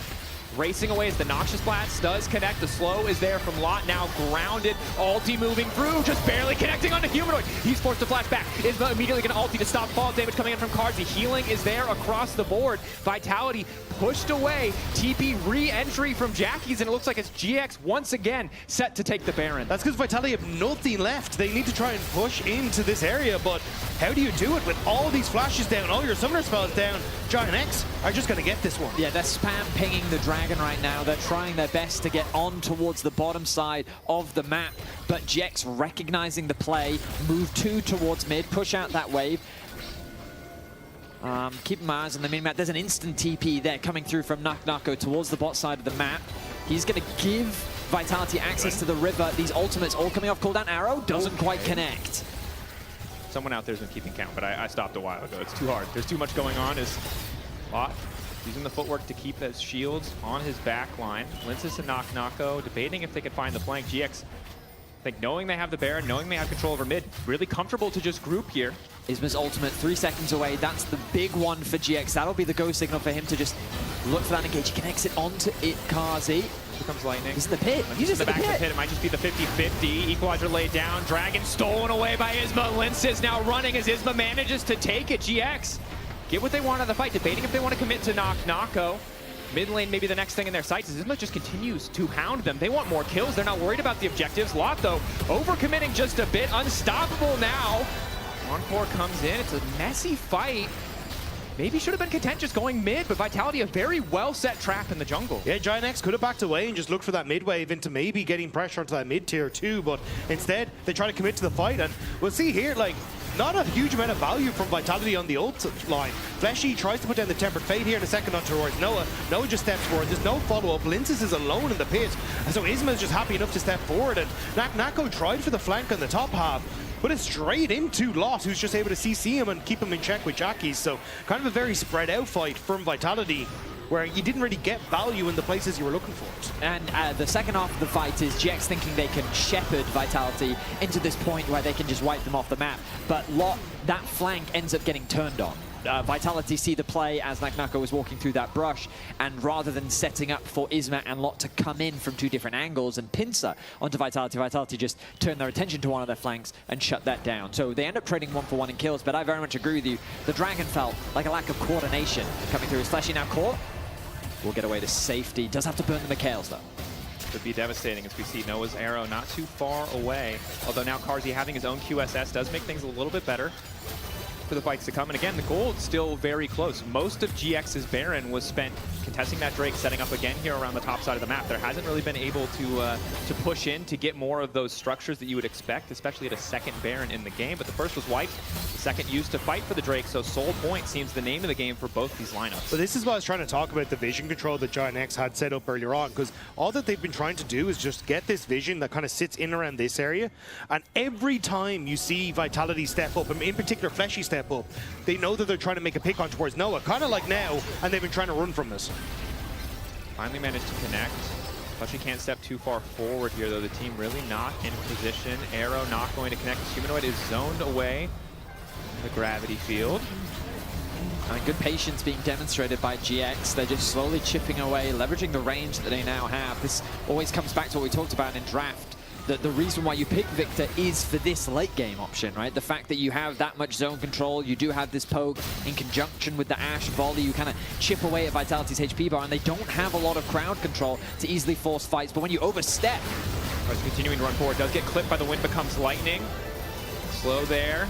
Ulti can connect on the Carzzy. Looks like it was a little bit late on the Mikhails or early on the cleanse. Hard to say, but either way, might cost Carzzy his life. No, the magical journey again with a sliver of HP able to escape, but it means the tier 2 will fall. Lince is also going to use the journey to backstep. They want to hold this inhibitor line, but this poke is ruthless from the side of GX. Giant X has done a great job of keeping that pressure up, grouping up as a unit to deny these picks from Vitality. And now as they step forward, you're starting to realize that without that Baron buff, there's not a huge amount left. Everyone to Linces. No immediate follow-up. Cards going to do what he can to hold the line, and GX will back away. No one, really a lot of mana. Just great patience, great suffocation as well. Look at what Isma's now doing. Having his team move into the enemy jungle and just take all the farm away from Linces. Flash doesn't quite connect the knockback from Lot, so that's something now unavailable. Humanoid with the flank, here we go. Vitality looking for a... Outspotted, another tier 2. How much is it going to cost them though? Because Humanoid is now arrived, but at least they know where he is. Jackie's continuing to walk up onto Nako. He does not care, but now he's been locked up and locked down. Isma very nicely zoning away the rest of the team, stopping Humanoid from finding that follow-up because now he's the one who's been caught out. 2 members stunned. Root follow-up is there to deny Lot access into the backline. Such a close exchange, but GX ultimately push the wave in and get the tier 2. And you can see the difference when you've got a front line like Giant X have. Lot has been consistently able to just play up into the front, deny these flanks any sort of opportunity in finding success, and Vitality are struggling, like Nako was nearly completely burnt out by Jackies before that fight kicked off. So Giant X continuing to group, denying those pick opportunities and using their comp's full strength. And now with 35 seconds left until that soul, Giant X have good position on it. I'm very happy to see this mid-game performance from GX. Often an area in the game where they would be heavily criticized during the regular season. A main reason why they couldn't get the better of stronger teams. And they're showing great patience, great control, and they're not being over-eager. Vitality is desperately trying to get them to overextend, come into the fight that they want, come into the range of the Casio, and they are not biting that hook. Now, Nako TP's in, ready to contest the Dragon Soul point here for GX. 1 second until it spawns. Vision currently favoring GX. The nightmare scenario for Vitality if they cannot find a flank. One member can take the portal. It's Linces off to the side. GX want to set up this line of scrimmage. Vitality has to be careful about how they close the net here on this GX lineup. If they lose the soul, it could be devastating. They manage to get the soul instantly picked up. Nako, though, a huge amount of damage as Humanoid finds the flank. The soul might not matter if they keep this one going, but Jackie's untouched alongside Isma in the back line. 3 members down in exchange for the soul. I mean, great target focus from Nako and Humanoid. Humanoid had a way into the back line, and Nako flash commits onto Noah. They still secure the soul for GX, though. Humanoid isolated. Stunned. Isma now going in, looking for a little bit more follow-up. Push back into Linces. He's now forced to flash away and retreat. Linces debating if he wants to go for anything else. Doesn't have a flash of his own, but might have been able to follow the audacious charge. I mean, Humanoid just died. I mean, this is terrible timing for Vitality. We'll look back at the replay, because the flank is the most important thing. Notice Humanoid there. He utilizes the Hex Gate to get behind GX. Nako sees his target, ignores Jackie's completely, flashes on top of Noah. Working with Humanoid, they secure the kill. But the soul goes down meanwhile towards GX. They have 2 members get away alive, and they end up picking up a kill on the Humanoid as well. And you can see the difference when Lot and Isma aren't in position to separate out the fight. Okay, maybe we don't win. Because you don't have that front line to stop them, so suddenly those flanks do end up operating well, and I think that was where you probably needed to pull that Dragon a little bit further back. You saw that Nako was there, but Giant X didn't respect it. Still now, on towards the Baron, and they get the soul. Giant X want to try and force the play. Yeah, I mean, this is the problem with Humanoid's death. He's still dead, and he doesn't have TP available, so they can't really contest. But Vitality feel like they have to. The Hex Gates are going to offer a lot of value, but this Baron is melting. 6K, getting lower. Linces, no flash, no real way into the pit, hoping for a miracle. They will not find it. The smite connects and it's good. Excellent portal as well to take Vitality away, but Soul and the Baron buff should make this easy. 3-man lockup coming in from Fleshy. It's Lot alone on the front lines. He does not care as he just continues to push for more. Humanoid is finally here, but also needs to be careful not to step up for the Hex Tech Soul. That slow is devastating. Overcommitting. Stunned in the root field, and I think he might just go down again. The shield is there from the Seraphs. Not nearly enough. Humanoid overconfident to walk into the Hex Tech Soul. Back-to-back picks might just be it for Giant X as they start to move in towards the base. Nako trying to cut the wave, but there's enough of one, and there's a Cassante that can tank these towers. GX pushing for the win. Parzi hoping to get something back as one tower will fall. Lince is on the flank. Jun getting lower and lower. The double root going to connect. The follow-up is there in the form of the Zanyas. Now it's Fleshy who's in trouble. That tower blinking away. GX set to close it out in the face of Vitality and their chaos. GX staying composed in this game one to bring it home and take first blood. A quadra kill for Jackies to round out game one. Very pleasantly surprised by the gameplay we are getting from GX here, showcasing that they can go toe-to-toe against the teams that they just couldn't get the better of during the regular season, and that during this break, they've definitely leveled up. 100%. Seems like you need a little bit more than 42 days if you want to beat Giant X in game number one, but we're going to kick it over to Jackies and Lore to find out how he's feeling. Yeah, I want to know how he's feeling about playing against Humanoid here, because it is the third time in 19 games that you beat him. I mean, yeah, finally. I mean, there's 2 more, right? So I don't really care about this one, but 2 more are coming, and yeah. Okay, so what we care about is one word describing this game. A lot of emotions, but... Okay, 1 word. I mean, from early game, fanboys. I would say fanboys. Fanboys. Yeah. Okay, we'll take it. You can join your team here, and that's an interesting choice of word, especially for everything that we've seen so far this game. What I do want to talk about, though, is the fact that sometimes it's not about winning. Sometimes it's about just chasing dopamine. Yeah, I mean, I'm a fanboy as well after watching that series or But that he's game. the one who got all the arrows. That's why I don't understand. Was he the fanboys? Was GX the fanboys? No, I think he thought he got camped. I'm not quite sure if that's accurate. Oh, but that's just main character syndrome. It is mid lane syndrome a little bit, but to be honest, he had a fantastic game on the Victor. He absolutely stepped up. I love the Proto Belt into the Bard ult interaction that he kind of pulled out. I mean, everyone was buying Proto Belt, but I thought it was intentional against the Bard. But this game, as you say, Laura, it was dopamine chasing, because every single fight, it felt like Vitality just chose without really having to. What I love about Vitality is that just sometimes they feel like cats. They're just chasing that light in front of them, knowing that the light is not actually there, and they're just going to jump at every occasion to fight for the love of the game in the Exactly, because if we can bring up the replay, what pretty much ends up happening is that so many times this game, it was just kind of a standoff. You walk up to an objective, not even an objective, they just walk somewhere and something happens. So here I was so surprised. Lot TP's down, the dragon is dead, and there's nothing to fight for right now. But for some reason, a full 5 versus 5 fight breaks out. Because Vitality just can't control themselves, I guess. But it's so slow. This team fight escalates so damn slow that... What are they fighting for? Right now they're sitting there and they're like, guys, do you want to fight? We're going. Okay, I guess we're fighting. We're still fighting. Well, the fight's over, but... It's not over, because they're going even more. Well, now they're like, okay, let's go back in. And it's still not over. They're still going to go for a long... Oh my God. I mean, and then like it just doesn't stop. I mean, Lot just buys Humanoid a fucking train ticket to Prague. Like he just takes him away from that fight, and that's just how something happens. Because there's just no reason these fights should be happening. But GX is doing a great job of mind control right now. I think they have studied some Eldritch Scrolls and are kind of baiting Vitality in. Maybe it's not a hard thing to do, but baiting them in to a fight. No, but you're saying this. I actually think it's a hard thing to do, because there's been so many fights where they were outnumbered. You look at the fight, you look at the setup, you look at GX, you're like, there's no way they're going to win this one, and yet they still do, time and time again. They do. I mean, Zinzao was a little bit OP this game. Like, let's be real. Isma had an amazing game on the Zinzao, and he did find himself, or GX rather, found themselves in the situations where they're 1v3, 1v5. So this natural start starts quite all right for GX, I would say. They're going to... Well, the setup is okay, but then it just goes bad. You're not very convinced, though.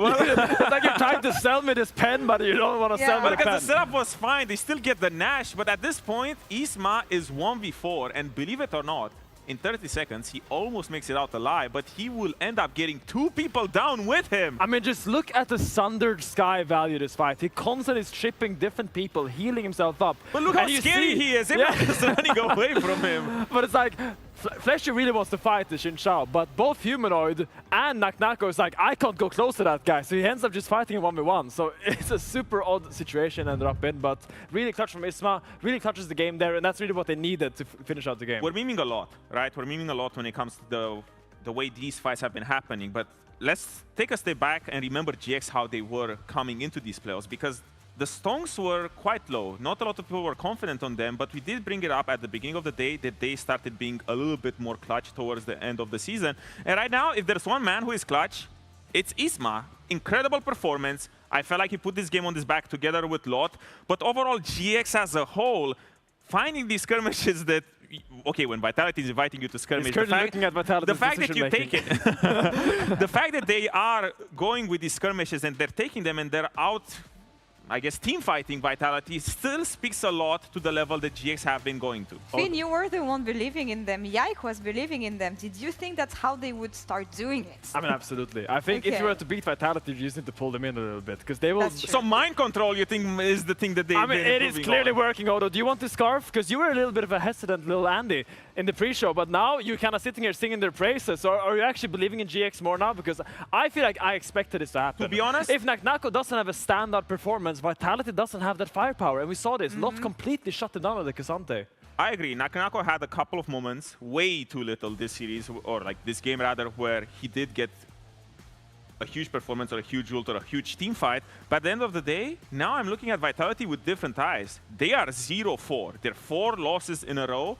And all of a sudden, the rank 1 team from regular season, the 8-game winning streak, is coming to a halt. So my faith in Vitality is dwindling a little bit, and I couldn't believe that I would say it, okay, bring If back you would the scroll. please refer to the scroll. Give me the scroll. The scroll Finn, of history back in tape it. because I can't believe it, but I'm actually on the GX hype train right now after what I've seen this game. Yeah, and like, okay, I get that there's a playoffs curse for Vitality, especially when you look at graphics like this, but I want to think about what they've been doing in regular season. I want to think about the fact that they were this team usually dragging you into the mud, thriving in chaos, but they have a good match against them because GX, they're not going to back off. I mean, if that's what Vitality wants to do, yes, they're going to follow here. So what do we want to see from Vitality? I mean, I actually? need to see Linsa step up, because it Okay. was against MKOI, Linsa's looked a little bit lost. Even now, Isma had complete control of the game. If Vitality needs to make, or wants to make a comeback, it needs to be through Linsa's, because he needs to really do more in these games.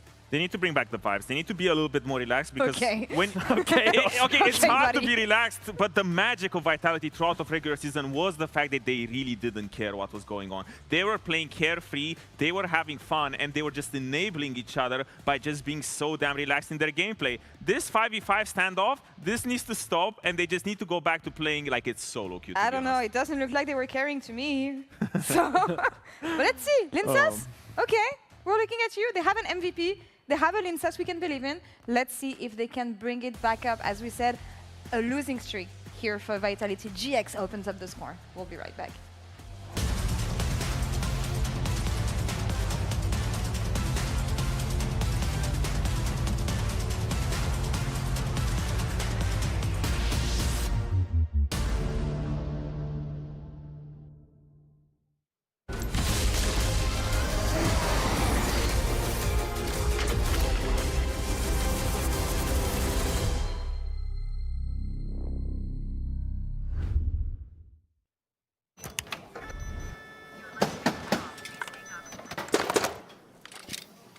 Brother, let me try. Wait. Brother. Let us break this instead. Brother.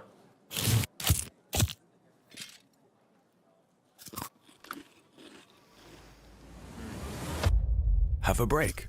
Have a Kit Kat. What is this, brother? Perfection.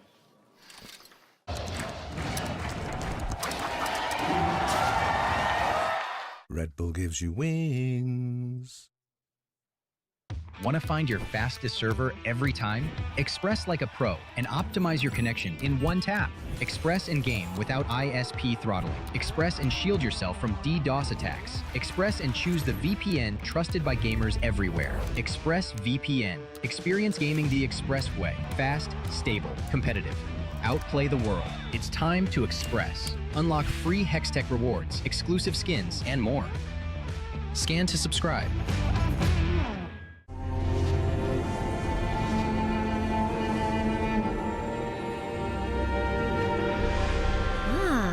A new champion. Welcome to my shop. You'll need the right build. Choose wisely, because every upgrade brings you closer to the next level. So tell me, how will you level up?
don't translate this. This can't go into mic check. I'll make it easier for you guys. Flash, cachorro. Abri, flash. That's fine. Good. I have Rabadon now. Yeah. King strong, by the way. This game is so fun. I like it actually. Good job, guys. Nice. Pentakill for Daddy. Just kill for this camp trap. Good job, guys. No pentakill for Daddy, but a solid game 1 for Giant X as we get ready for our game 2 here. And I think to the disappointment of many Vitality fans, not the immediate bounce back that they were maybe hoping for after a pretty one-sided series last week. I did hear a fan walk past right as we took the headsets off going, can we just win one game? So I think that kind of says it all. I mean, it's crazy. Like, Vitality built so much hype from the regular season, and they may very well be reliving the Vitality curse. Yeah. Like, the team that can never quite fulfill the potential that was promised. I'm just saying we need to branch out in LEC. Too many teams' brands are, you fell for it again. It's true. It's true. Fnatic are already gone, Vitality. Now's your time to shine. You don't need to take their slot if you fell for it again. Let's see what you can do as we get to the second pick and ban here. Vitality, of course, choosing second pick. GX choosing red side. So some room for Vitality to counter the top lane matchup if they so choose. Okay, I mean, Anivia has just been one of the most flexible picks that we've been seeing. Triple flex. Yeah. Less often we see it in support these days. But yeah, it's something that now often hits the ban table. Orianna, permaban. I mean, I think she's been permaban all splits. There's been a few games where she slipped through, she then pops off, and you're like, I do remember now when we did this. I think, like, Caps, for example, is still undefeated on Orianna this year. It's quite the champ. Meanwhile, let's see, with Rumble gone, champions like Jarvan, Ryzen priority, Yunara, Lulu, Nami, Ezreal, these type of champs are all extremely strong. Lucian going to be the ban from GX. But I think that's why I'm curious to see what the support pool is going to be like now, because we've kind of seen a shift from some of our top teams away from Enchanters now back into those engaged supports. So do we see Jun and Fleshy go in a similar style, or do we go back to like your Yunara, Lulu, or your Corki, Nami, and these kind of things? Varus yet to be banned. Very high ban prior to a lot of the series. Yeah, and Nautilus love as well. Kaisa, okay. Okay. I mean, that is a Noah classic, right? That is very much targeted towards Noah. But, so, when you talked about melee supports, I feel like that when teams basically go, okay, Nautilus is open, that's naturally when the melee support prio increases. But I feel like Ezreal just kind of has to be the most important pick right now with both Caitlyn and Ashe gone. Ezreal just kind of pairs the best with like all the available range supports, except for Lulu.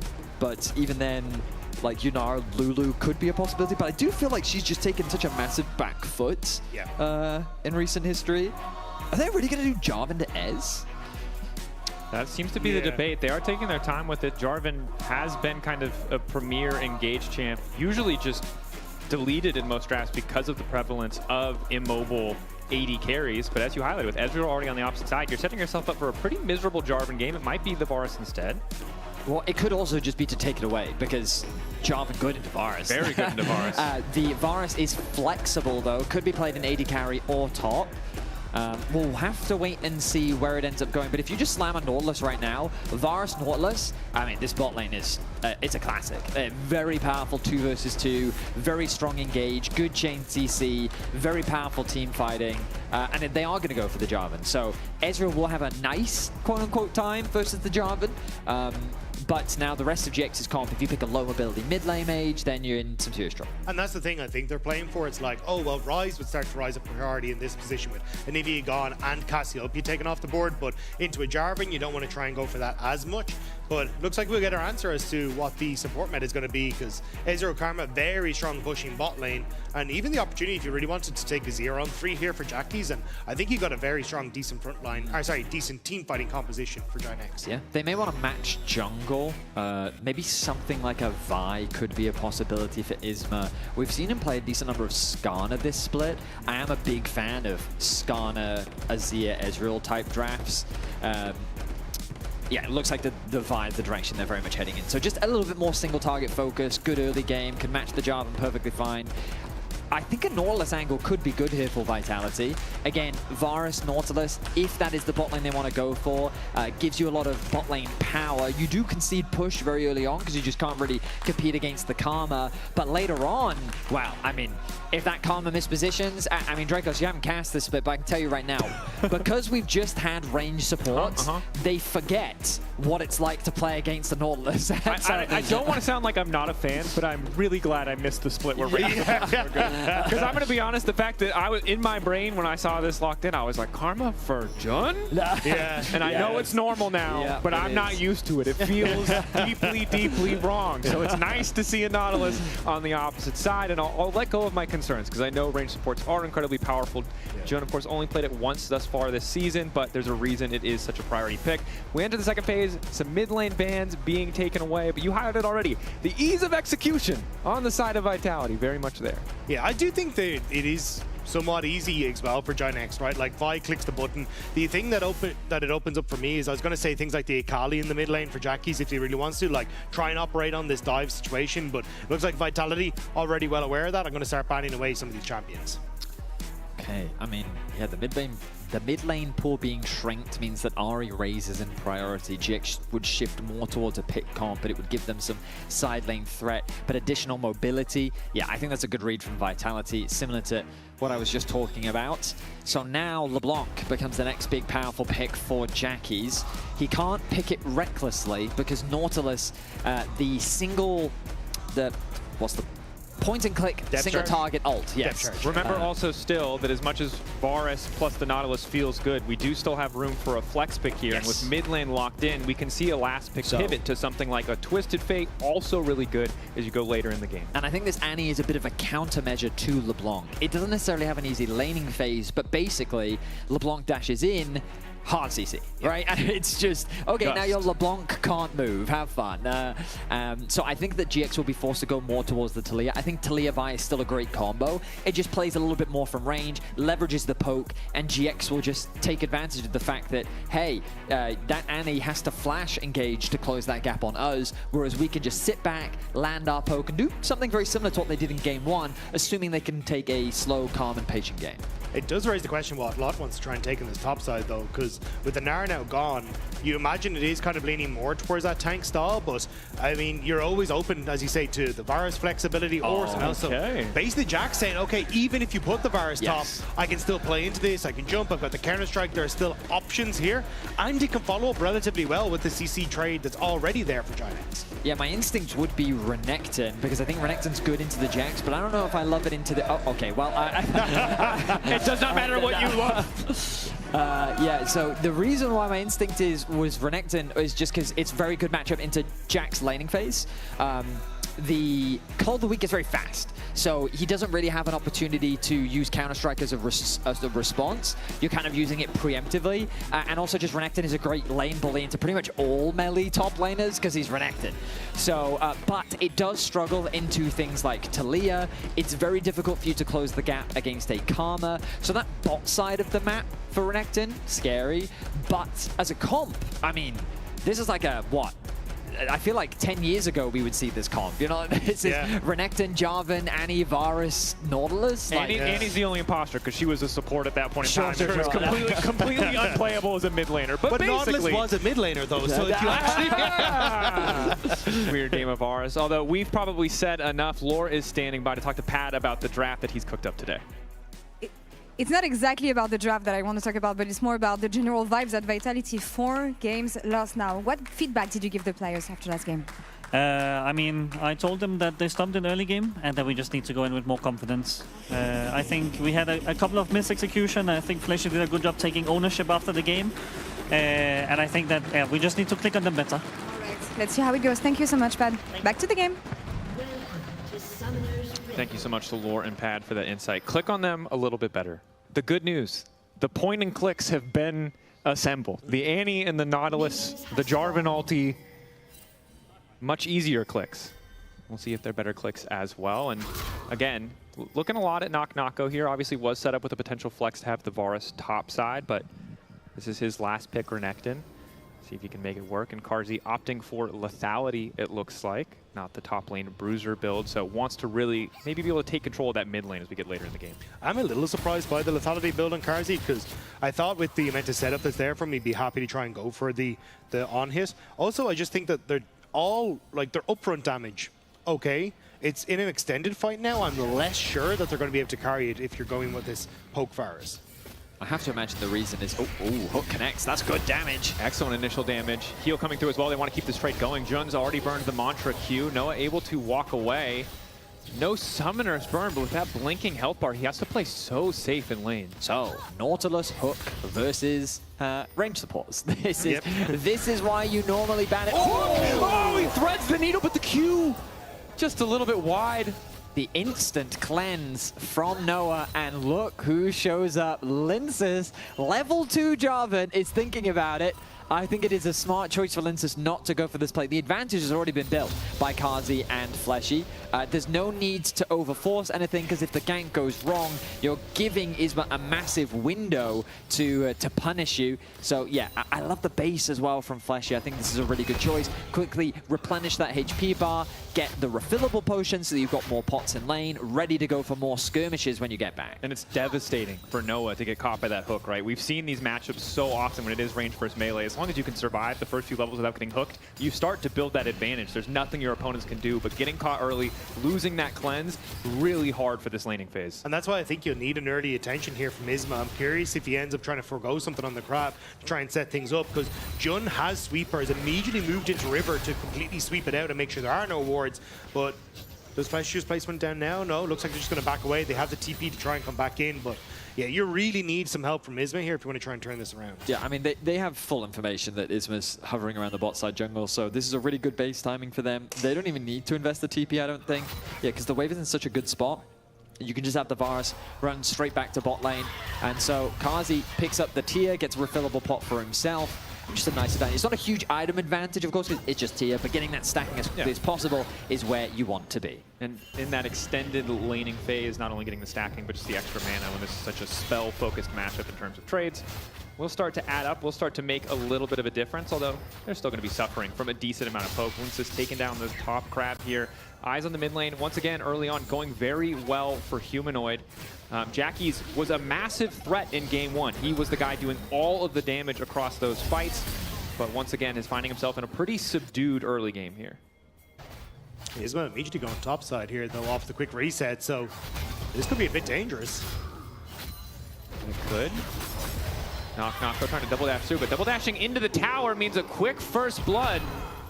Maybe wanted to Houdini, a quick flash over the wall to try and escape, but it was just too far forward. Really good punish from Isma, though. He'd gone for the reset after getting his bot side camps, and then just manages to find Naku before he crashed the wave on top end. So in a great spot.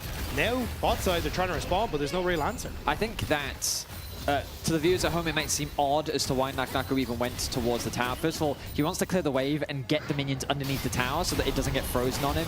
Secondly, if he gets close enough to that wall, he can flash over it and create enough of a gap that maybe he can trade flash for flash, which would be a great opportunity then for Linces to set up a counter gank play. So Isma committing his flash to get that kill, I think, was a necessity, because now you keep Lot's flash, so he doesn't have to flash over the wall to chase Naku, and also it does take first blood away, but I mean, hell, he committed his flash. Isma deserves it.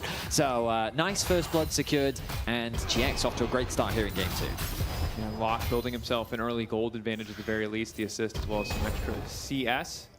Perhaps a tower plate as well. Difficult for me to see. See, now look at this wave here. So this is the advantage that Naku was able to basically generate for himself. Because he got that wave pushed underneath the tower, now he can freeze it, because Lot didn't actually have an opportunity to base. He's going to be forced to use his TP. He will come back with a Sheen, which is a very nice item to come back into lane with. Will help his trading against Naku. But, I mean, Naku, this is generally how he's built his lead throughout the regular season, but I got to stop as Fleshy. Fleshy flash over, not even the Hex Flash, full committal here. Humanoid stacking up the CC. The Bear going to find the stun. Now looking for the follow-up to finish off Jackie's and start sprinting forward. Tibbers not quite fast enough to get anything else there. The supports doing a good job of being there for their mid laners.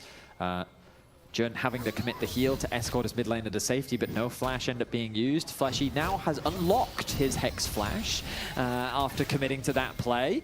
So we'll see what plays he's able to make on the map. But both AD carries happy to just farm, but credit to Kazi and Fleshy for building up initial leads. Humanoid not really enough stacks in the Primania to get an immediate stun, so Jun taking a sweet time. The Mantra W for a bit of extra healing, but Tibbers is still hitting pretty hard. Jackie's has now finally arrived. Humanoid doing his best to sidestep there. Tibbers showing up just in time to body block. Another hook connecting from Fleshy, but again, there's not really a lot of follow-up damage. Only level 5 for Linsis.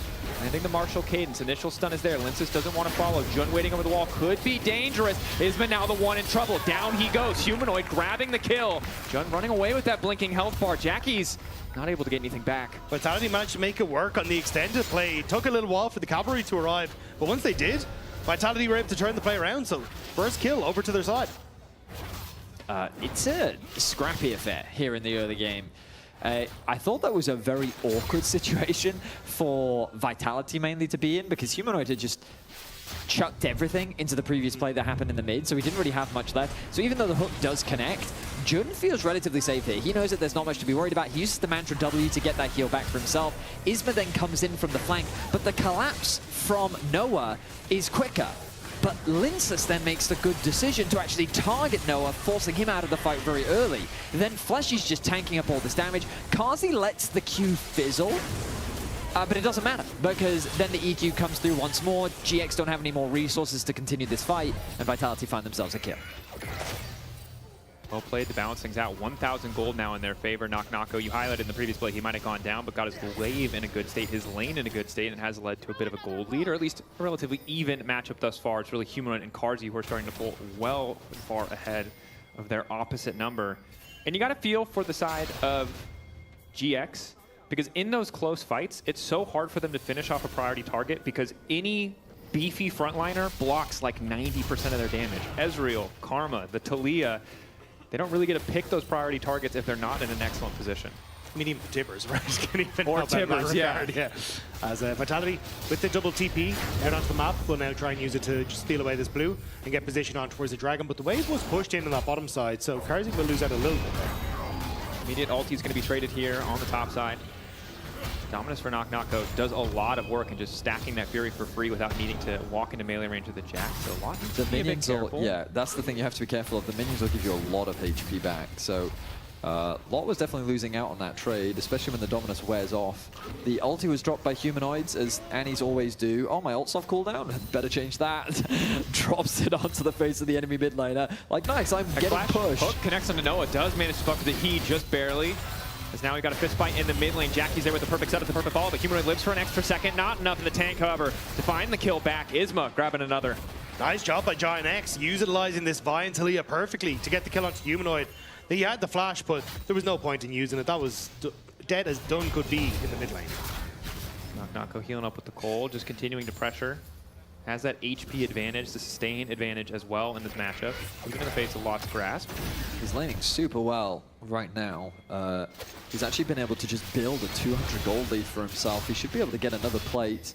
I mean, this is the Knock-Knocko that we saw in the regular season, the guy that just consistently built lane leads against everyone, and why he was voted for as MVP. We'll see if he can have an MVP performance in this game. Yeah, I did hear Odo and Finn talking backstage about him basically being the best Renekton in EU at the moment. Like, he just is absolutely insane in this pick and consistently gets the leads.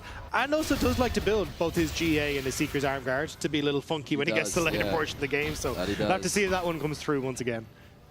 I'm going to say I don't entirely miss Stopwatch, but I respect champions just building Seekers. Flash forward, the stun, really nowhere to go. Lince is taking his sweet time. Cataclysm to come down. Nowhere for Jackie's to go. Both sides mid-jungle duo. Really good at forcing those kills. Isma, though, might be looking for a little bit more. Stun does manage to connect. Initial shield going in. Now the follow-up CC as well. Body block there from Humanoid to try to drop the Q follow-up. Fleshy there just in time. Oh, it's heartbreaking for Isma. The CC train was just too strong. He couldn't get the kill, and it's another over to Vitality. I think he thinks, because he has the Sundered Sky, this should be winning for him. He didn't have his ultimate off cooldown yet, of course. But it's understandable why Isma thinks he has the damage. Unfortunately for him, heal comes through for Fleshy, and Fleshy, I mean, the good news you can argue is Fleshy took the kill. Which, I mean, at least that doesn't go over to the Jarvan. But nice engage here from Humanoid. Flash trades the flash out. They still secure that kill. Obviously have to commit the ultimate from Linces to ensure the damage is there. And then Isma recognizes, look at the damage, initially looks very good, gets the shield from his W, And then he also gets the shield from the Annie, which also helps. And then Norlis just walks in, joinks the hits. Yeah, forgot to carry the stun in the mats. Ends up going down to the end, and there's another one. Jack took a tower shot. Yeah. This is a very bad start to a return to lane. But I told you, if that Tibbers is off cooldown. Yeah. And it's infuriating for Jackie too, right? Because there's just nothing you can do against the point and click stun. Feels like he has to flash just in case it is the Tibbers or the Disintegrate, but the fact that it's the Q, the Do Incinerate. we just repeat mid? The Tibbers walking over towards the bush means that Isma kind of has to call a little bit early, but top lane, let's see how this one goes. They can lock up lot. Fleshy going to take the initial tower aggro. Aftershock there. They just managed to get lots ult. No, I think they're just going to wait this out and go for the redive. Really good patience from the side of Vitality. Nako. The rest of his team's not here, but he doesn't care. He's going for an individual play. The Q over the wall from Isma fails, and it means there's no one there to save him. Nako continuing to run forward. The dive top went great, and everything is coming up Vitality. So that is MVP Nako for the regular season. Man in a 2 versus 1 sees that Noah is overextended, has the cleanse, but it doesn't help him, and they end up finding a kill. On the top lane, the dive goes the way of Vitality, and Pad, he told the team to play with more confidence coming into game 2, and it looks like they're doing just that. Yeah, there are rules in this game. When you're weak side, you're supposed to back up. You're not supposed to go forward. He did back it up. It was just straight over Noah, though. That's the thing. And look at the lead Kazi now has. That is a 35 CS lead. He also got the tower solo in the top lane, and securing the tower top lane, he even completed his role quest. He's doing it again, isn't he? He finished his role quest top lane. Oh, Noah. Oh, no. He doesn't know. But he's about to find out. Oh, it's a crocodile. Here he goes. Noah holding onto a Z. Nako immediately dashing. A little bit more movement speed. The stun extending his range, forces the cleanse out. Noah just getting chunked. He doesn't have He's running him down, He has bro. E in a second. He's running him down. Yeah. There's a karma here. He doesn't care. Oh my god. Oh. Are we? You don't see Renekton's this fed outside of solo queue. What is happening? Yeah, Nako Renekton. Yeah, I understand now. You guys said he was MVP. I believed you. I watched some games. I saw the good stuff. I was like, all right, I believe you. Now I really. Yeah, it's just the most impressive part is against Ezreal. Ezreal's supposed to be able to get away from these situations, but Nako's just been reading Noah really poor well. Noah, though, he's like, surely I can come back to lane. He doesn't have any shoes. Nako just sat there. He legit just sat there in lane and said, I'm going to get you. Blue buff going to be stolen away, and now the momentum is very much in Vitality's control. All 5 role quests have been completed. That is a 4.5k gold lead, and it's 13 minutes in. Dragon is, well, the first Dragon of the game did go the way of GX, but you have to imagine that Herald is going to be the next big point of contention. And we should expect the Vitality bot lane to move over to mid. The Annie is probably, well, she's already sitting here on a side lane. I was kind of surprised to see Kazi rotating to bot. I guess they were thinking about a play, but they don't quite find anything. Varus, of course, notoriously really excellent at forcing a mid lane prio here, although Noah with his ultimate can definitely do a good job of battling back. I mean, he's got to be careful, right, just because Fleshy's having a wander. If you look at the minimap, you can see that right now he's sitting in the bot side river and he's in the enemy jungle. He is looking for some deep wards, but now GX want to make a cross-map play themselves. And that is the benefit of having this Nautilus. It becomes a lot more stronger in the roam, but Nako, I think, can solo Isma. But As he goes in, double dash back through him. Clean escape. Yeah, so is zoned off of the tower, but of course we do see Fleshy on the bottom side. Humanoid immediately going to force that wave in. Feels like Vitality are going for a bit of a counterplay here, but not in the best position to do so, as finally Humanoid will knock down that tower. And now it's GX going for a few more kills as Nako full Fury Bar. Dashes out again. Isn't quite able to get the Cold a week off in time. TP him behind, though. Predator. As Karzi's now chasing him, but he goes face first into lock. Karzi, that is not what you want to be doing with your gold lead. Here comes Noah's ulti across the top. Isma will go down. Humanoid now looking for a bit of follow-up onto lot. Desperate to even this fight out in their favor as GX finally starting to retreat. Noah has arrived to the fight, but the bear is there. The front line is there. Hard for him to hit the targets he wants with the Mystic shots. Extra damage now onto Jun. Empower W, healing him back up. An extra 200 health, not enough to save him from Linsis. This fight was not clean from Vitality, but it looks like they're winning it anyway. This was so messy from both sides. Vitality, though, managing to turn it around thanks to the TP from Humanoid, and Linsis with a little bit of a clutch play on the flag and drag as well, but bizarre from Nako to start this out. just steps up, doesn't realize he's on a ward. Giant X immediately engage, and Lince is like, sorry lads, you're on your own. There's nothing I can do here. Tries to make the fancy feet work, but isn't enough. But it's as Vitality show up then, they immediately turn onto Isma. Carzzy goes into his death randomly. And this really does look doomed, because even Humanoid is starting to get completely zoned out here. They managed to get the kill, but watch Linces as he predicts as they follow through on this, the flash from Jun. Because Linces here throws down the flag and drag as Jun flashes immediately with Linces able to follow, which then picks up the kill. And Vitality, thanks to some great hooks again from Fleshy, are able to chase down a bit more. Oh, he's not dying, bro. He's not dying. It's Lince's aura. I think that was after he relentlessly fed. Glass half full take for GX. You won, or you fought a very close fight despite a massive gold deficit. Glass half empty. Enemy AD carry literally wrapped himself up and shipped him to you. DHL priority into your Jax. Vitality are taking a little bit more of a sip out of that glass as well, though, because they got Rift Herald off the back of it too. So that's true. It does kind of work out for them in the end. Just messy. And I mean, a little bit disjointed compared to what we usually expect from Vitality, but they're getting the job done at least. A little more is what I said. Yeah, a little. I'll give you that. Yeah, a little more. Yeah. I think that the thing that surprised me was the fact that Nagnako just said, "Yeah, I'll take that fight." I think that was super overzealous. But here we are. The Herald secured, drop mid. This should easily secure them control over the top side. Nagnako, same spot as last time. This time, he is not going to fall. Top tower is going to drop. Vitality do, I think, have the grubs to secure this. Breaking open mid would be big for them, although they're definitely taking a lot of time here. They will finally knock it down. Flushy there to support just in case. Now that tower's open, makes it that much easier for them to try to set up these pick plays with the Annie and Jarvan. Okay, Dragon. that is TP galore. What about the Talia ult? Where is that? Here we go. Ready for a fight. Pushback hits Carzzy. Are they ready? Carzzy has the flash. All goes in, and Carzzy's once again dead. Relentlessly feeding, but it might not matter. It was all a bait as Humanoid face first into Jackie's the entire team there to follow up. The MVP has arrived. Mayhaps a bit too late, although they have enough damage to take down Lot. Stun going to connect onto 2, hoping for an angle out. He goes back in on Humanoid instead of trying to leap to safety, and it will cost him his life. Wow, I mean, so GX are the ones to initiate the play. It seems a little uncoordinated at first, simply because Jackie throws out his ultimate, realizes there's an Annie sitting there at the end of my ultimate waiting for me to arrive, has to cancel it immediately. I mean, he doesn't even follow it up. I guess it's just a distraction tool. He actually knocks Carzzy over the wall. Okay, fair enough, Jackies. I was not familiar with your game. That was a nice setup for the backline collapse to take Carzzy out of the fight, but then Humanoid makes a good response play of his own, Flash ulting onto 2, and then just the front line of Vitality is simply stronger. So Lot almost gets a kill back onto Humanoid, but just falls short of having the damage needed. Linces is massive. He already has 2 items. Like, he's ahead of both top laners. He's just going to walk out of this one. Yeah, point in the case, like, Jarvan kind of big, and I think that's kind of helping to, even though you take out the AD carry, this jungler is just consistently getting the DPS you need out. Definitely true. Both junglers very accelerated at 2 items before their respective solo laners. Not something we're super used to seeing.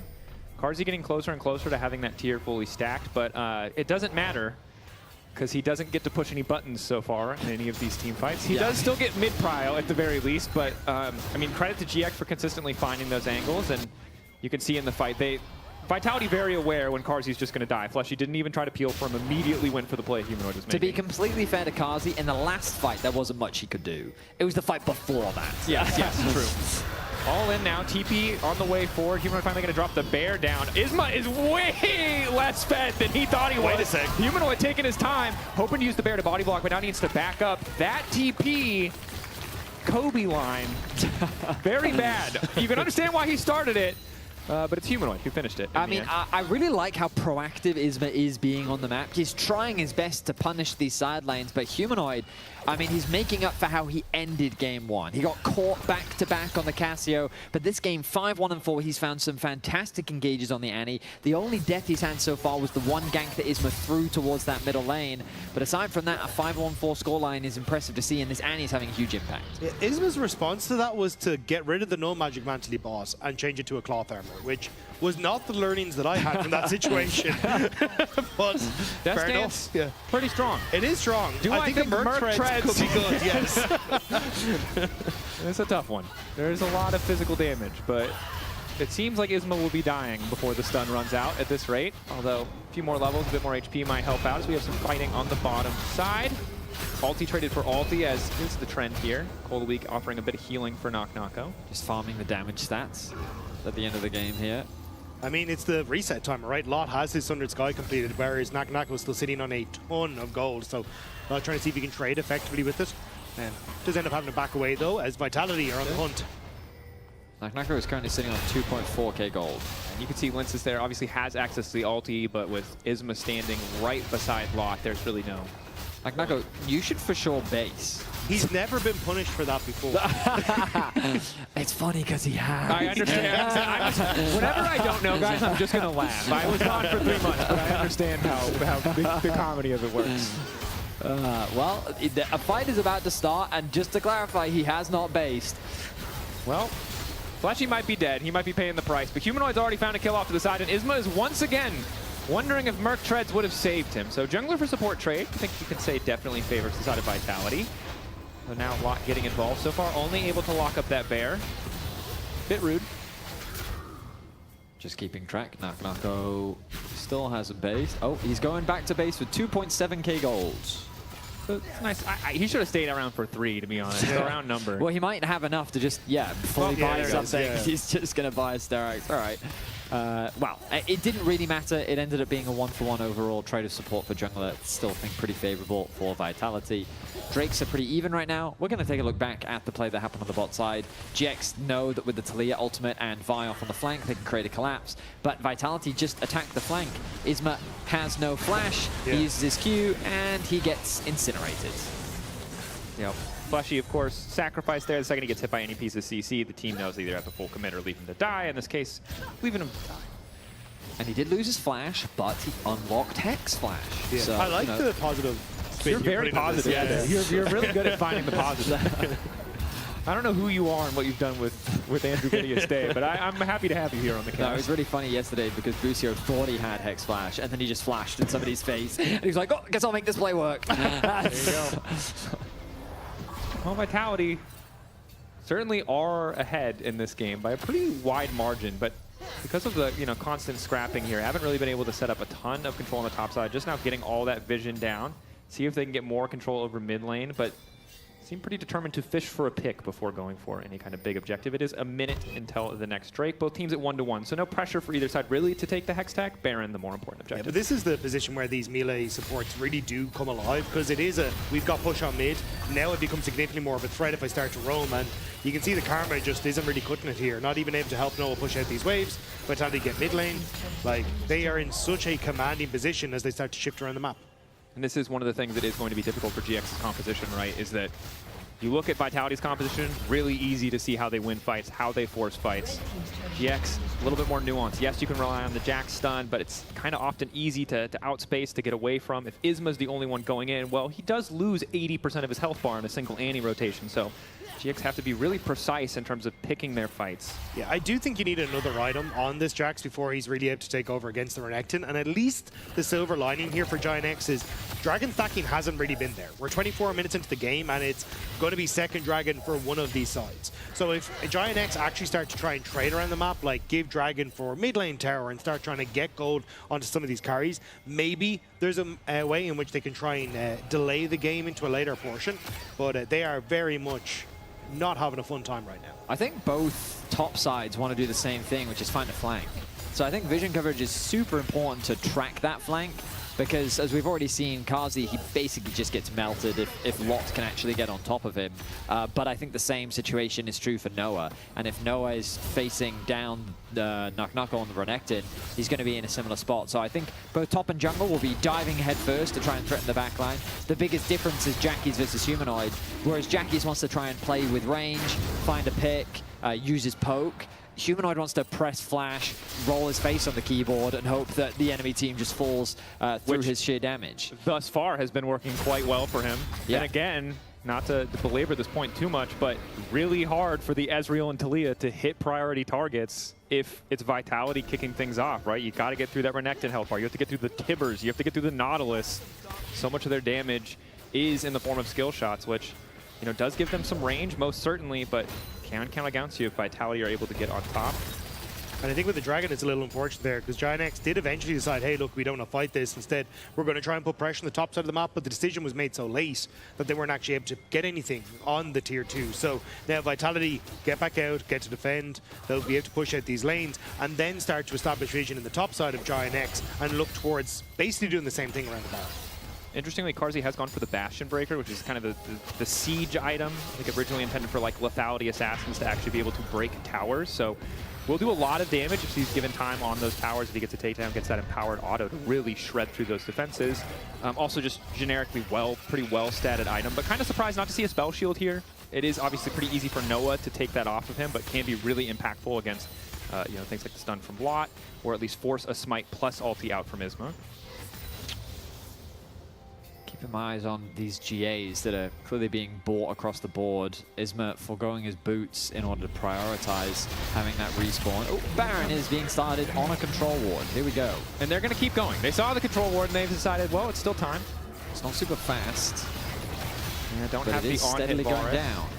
I think maybe just trying to bait the fight. They'll be happy to take it if they can. Isma getting the mantra E. Humanoid. Lot off on the side. Humanoid fishing for the Baron. Goes completely wide. Jun loses half his HP, but that's just about it. Baron now resetting. Carzzy relatively low. Isma has to be careful not to overcommit. Lot looking for a priority member in the backline to try to find access. Isma initial CC on enemy jungler is good. Interrupted follow-up damage is there. Lot right on top of Carzzy is going to be able to quickly pick up the kill, but no, the Molten Shield there just in time as Lot goes golden. Buys himself an extra second, but it's Nako now who is set to fall because Noah starting to come alive in the fight. Jackie's on the way out, takes down Carzzy! A blinking HP bar, but he's the one who finishes it. Humanoid waiting for the next cooldown. Waiting for the rotation to be back up, but GX, this is where their range really starts to pay off. Noah just gets to free fire. A single Q connecting with this red buff could be devastating because it's a TP in on as well. Now coming through, Counter-Strike Tilt connecting. Linces manages to find a kill back. Lot might lose his life in the exchange, however, is Fleshy gonna grab it. Humanoid goes golden, knockback is there. Noah perfectly timed on the ulti to get the shutdown, and now it's Linces versus Jackie's. Sidestep good, red buff there, flick back still connecting, and it's an extended fight. Red buff versus red buff, but Linces is losing this one. Flags and drags his way away, but now Isma is up, is alive. It should just be a portal out. He cancels it for a second there. I'm not sure if that was hesitation or a misclick, but looks like he will be able to escape. What the hell are these fights? It's Fleshy Whitfiend, Humanoid Whitfiend that opens up for Giant X to start off on this engagement, and they think they found their moment, but it then becomes a tale of two top laners. As Isma ends up going in here, they end up trying to jump into the backline with Lot, but Nako does the exact same. Nako gets a ton done in separating Giant X, but Lot has the stopwatch to buy time, and at this stage, I thought maybe that was enough for Giant X, where now Noah and Lot have regrouped. Jackie's with the hero entrance over the wall to finish off the enemy as well. But at this stage, I thought Giant X had done it, but Vitality turned it around. LeBron James, I can base TP.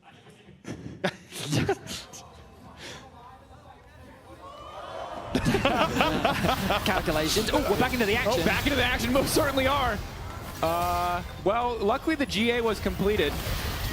It was not used to much effect, and Vitality are going to get Baron. Oh, that's just League of Legends for you folks. Do we need the context? No. Wow. Okay, so Isma just dies. What an anticlimactic way for that whole conflict to resolve. That was some game, Season 8 Game of Thrones right there. I have no idea how that happened. 4 for 4. And so the thing about that fight was it's a great demonstration of how GX's comp ideally wants to work with the poke, the range, how difficult it can be for Vitality to close that gap if that initial engage doesn't connect. Humanoid missing the flash ult. Flashy missing the hook means that a lot of those tools just disappear and they cannot lock anyone down. But then, if your jungler in the follow-up ends up just getting caught and you give away Baron, then all that hard work that you fought for in that previous fight just goes to nothing. Especially when our talking point has been the patience that we got to see from Giant X, but here, just so a nice flank. Yeah, Fog of War, Nako making the plays once again on this Renekton. Sets up perfectly with Linces and Fleshy to pick him off. It's just a Hex Gate diff. Yeah. It's, yeah, he thinks he's safe with the vision coverage that he has, but that pocket, using the Hex Gates, completely caught him off guard. Also, shout out to Linces. 6-0 and 10, 3K individual gold lead. This man has been everywhere. Nako certainly the one who started that play, but Linces One who finished it is now another Hextech Drake going over. If they get the Soul, I mean, it's already a 5K gold difference. It already feels like this game might just be over, but Soul certainly would be the final nail in the coffin. And it was MKoi who wanted to shut down Linces in their series and did a really good job of it. The man was completely invisible, but coming into game 2, it's back to kind of what Linces was doing all regular season long, as getting control in the early stages and being a major deciding factor for Vitality in their games. Right, Hexgate action once again. Okay. Oh, there's multiple people coming through the Hexgate. I don't know about this one. The Annie gonna get stunned up. She will get to push her buttons at the very least. And now the front line is there. The Bear ready to body block. The wall getting brought down as Linces finally gonna arrive. The 3-man Cataclysm, but the Bear can't get involved. Linces might just give his life for this one. That's a caster curse, folks, right as I praise him. The shutdown is there. Vitality full control of the top side, but it's a 1-for-1 exchange. The ult looked really good, but the tippers had already been used. He tried to keep them confined into that pit long enough for the rest of Vitality to collapse. They couldn't quite close that gap quickly enough, but they are getting towers. The Baron siege is strong, and Vitality have set their sights on this tier 3 tower. They want to find hope, but the Bear is just looking to body block. Nice buffer coming in from Fleshy on the hook. Will be the top lane inhibitor breaking down.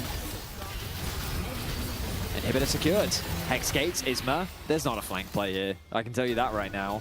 You say that, but he dropped the control already. He's thinking about it. There is not a play here. You sure? Yeah, I'm pretty sure, Isma. We're going to come back from the break and 3 people are going to be dead. So, used to the Hex gates, Vitality say, let's go. Let's see. Oh, there's a fight here. Let's start a fight. And it ends up being a bit of a brawl that I think GX was not prepared for. But it's the fact that there's 4 members of Giant X here, and they just can't follow up with Lot. Vitality able to find the time to connect, and then Linces, great look in ultimate, but no one was able to follow with the position that they were in. Yep, the second when I say we're going to come back and 3 people are going to be dead, I was wrong. No one is dead yet. Isma is once again in no man's land. Gets interrupted mid-dash, getting chunked out. Lot trying to save the day. Will still get taken out, but it's a 1-for-1 thus far. Knock-Knocko on the chase, looking to lock up Jun. Lot doing a lot of damage, but oh, so is Knock-Knocko. Another stun connects, the flick back connects, but Noah is now running for his life. Linces on the way, a nice buffer on the ulti coming in from Noah. Carzzy really just has not arrived to the fight quite yet, but he's finally here. Lot escaping, another good pushback from Jackies. The GX are starting to win the fight. Carzzy in trouble now, he stepped past the front line. Now he's in danger. Vitality thought they were winning and it's all falling apart. Jackies with an amazing outplay, utilizing his range to perfection. And Carzzy, I don't think he can get away from this. He's dead. That's going to be a kill.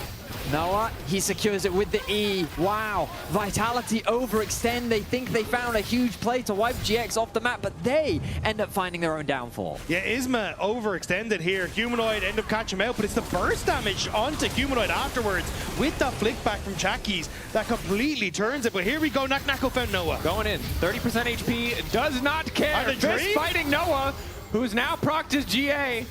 It probably should just back up. Probably does not need to be involved anymore, but he's going to play with fire. Wait, Vitality's just throwing. Yeah. They're just straight up throwing the game right now. Look at the minimap. Look at the bot side of your screen. You see entire bot side camps available, and Isma is just going to steal them all. Jun getting deep vision to garner information. They will be spotted. This vision can be cleared out, but top side is being pushed in. Bot side camps are being stolen. There's a blue buff available on the top side as well, which Lot can turn his attention to, look to steal away those camps.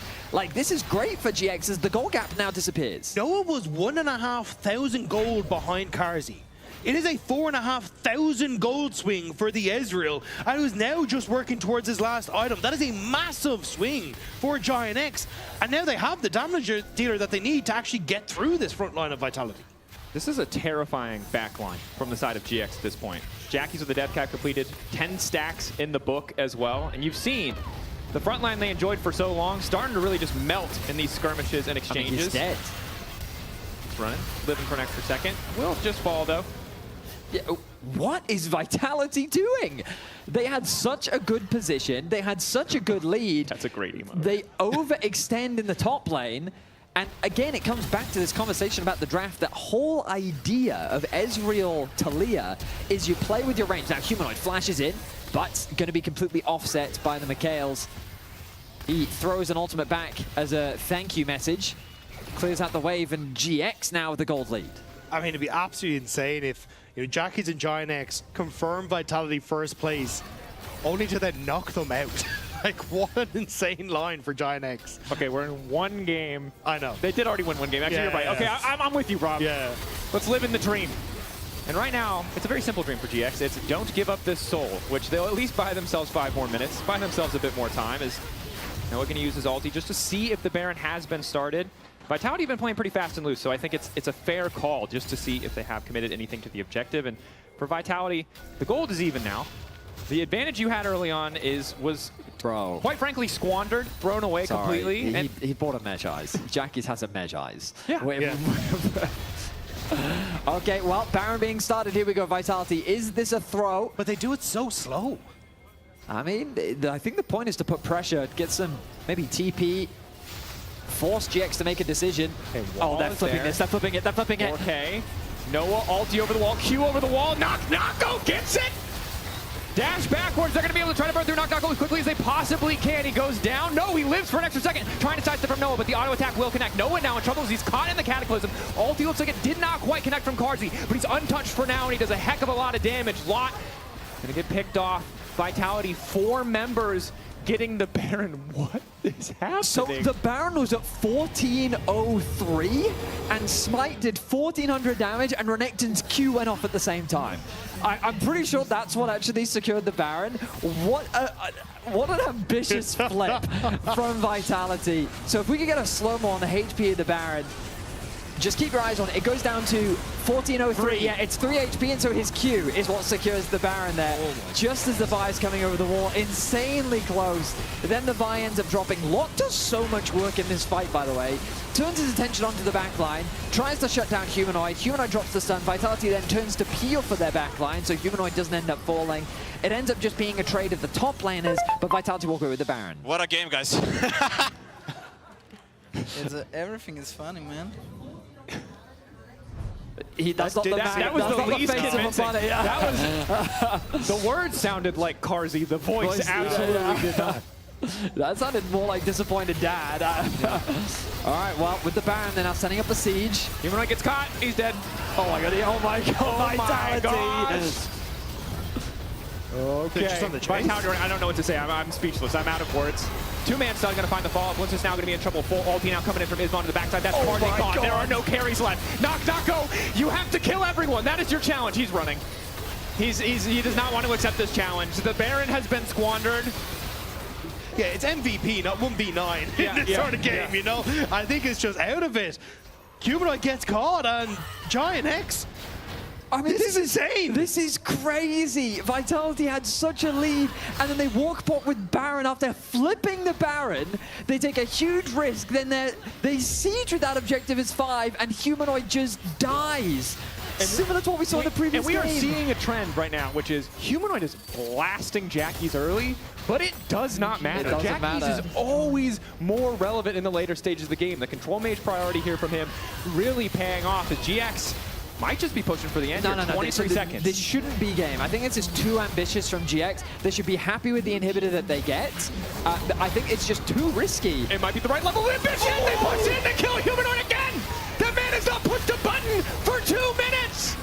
Carzzy now in trouble. Knock up on the lot. It doesn't look like it's going to be enough. They need to push the wave and Knock go eye on the prize, though, clearing the wave, trying to deny the option to end the game. So GX settling for a pick onto Humanoid. This is a bit over eager. Oh my goodness. So, I mean, great target focus from Lot. Sees the Annie isolated, dives straight on top of Humanoid, gets the 1-shot, and they're threatening it. But let's look back at the pick onto Humanoid. He steps up to get 1 auto. Oh, Jackie's. I mean, Jackie's is just having such a great game. He has saved this game multiple times now for GX. What a performance, what a step up from him. And then, I mean, the rest of the fight is just kill Carzzy. Good use of the ultimate. The diving buddy there of Lot takes Carzzy out of the fight, and at that point, it's just clean up. And we talked a lot about GX, right? Last time I was here, it was still the Noah Jun story. Over the course of the split, it's been so much more about mid-jungle. And while there have been some hiccups, some poor moments from Isma, Jackie's has continuously delivered across this series, popping off, finding those crucial picks, and Vitality. Look, game 1 GX were cleaner, they were more composed. Vitality really making these big unforced errors, these big fumbles, and GX now feeling so comfortable in a game where they were almost 6,000, 7,000 gold behind just 10 or so minutes ago. I mean, it's a great development for Jackies because he was kind of the player that was promised for so long, right? He was the guy from the algorithm, the one that was supposed to be mathematically one of the next big mid laners, but he is really coming into his own this split. Let's see if he can now carry this game. I think it's also in a position for Lot to try and do so with all those items they've completed, but with the Dragon here, one steal, one net, Linces, that soul. Giant X started up, Vitality just trying to brute force. Move in. GX has to be really careful not to group. The AoE damage is still a threat. They've conceded a lot of control here. Linces is going to go for the 50-50, zoned away. Who's going to be able to grab it in the end? This time it's Isma, crucially, but now he's been locked up by Carzzy's ultimate. The cleanse coming out, but not quite soon enough. Lockup is there from Fleshy's ult as Isma's forced to flash over the wall. Fleshy's still healthy. Knock-Knocko 1v1ing with Lot. Fleshy continues to body block the follow-up damage there. Redemption coming down from the sky. Hook connecting, but Noah buffers. Fleshy down. The extended fight favoring GX thus far as Knock-Knocko looks to make the turn. Stun follow-up was going to be there, but Lot doesn't have quite enough health bar. Managed to take one down in the meantime. Carzzy has to be the damage dealer. Good damage coming across. Q connecting on one. Retreat there. Sidestep, force flash back, but there's Isma. Able to escape, recall, and rejoin the fight, and once again, GX taking it as Noah going legendary. It looked like maybe Vitality had a chance, but the Unraveled Earth was so clutch on so many occasions for Jackies in that fight, and Giant X now only have Knock-Knocko to stop them as they turn toward the base. I think they can just end the game. They have a wave, they've got the super minions, it's only Knock-Knocko left standing. Fleshy will come back up in time, but I don't know if that's enough. He wants the shield. There. Just the shield. He wants to go first. Fair call. Knockback. The shield is now gone. He's trying to clear as much as he can. GA there. Fleshy wants to run in, but they're just deleting the towers. They know if they just focus on the objective, focus on the Nexus, they should be able to end it. Jackie's getting zoned away. The cinematic angle just to watch him die from a different perspective. GX 2-0 up.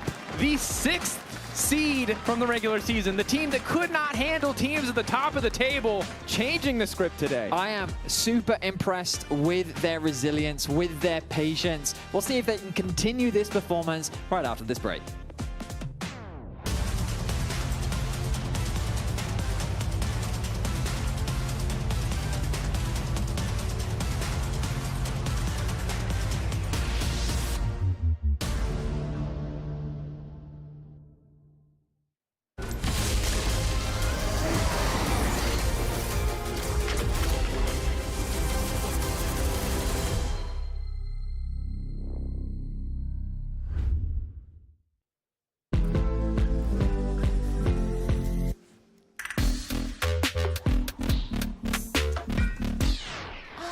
What's wrong with me today?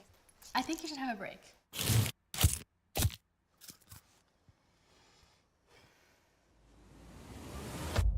Have a break. Have a Kit Kat. Maybe cause I'm the crushing. Whoops. The whole room was howling. Howling? Oh. That's not howling, buddy. That's... Did you steal the LEC trophy?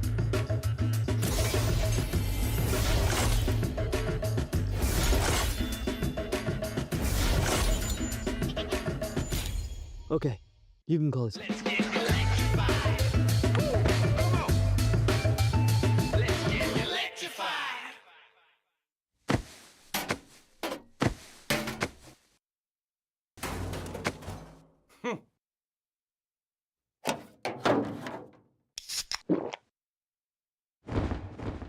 Red Bull gives you wings. Want to find your fastest server every time? Express like a pro and optimize your connection in one tap.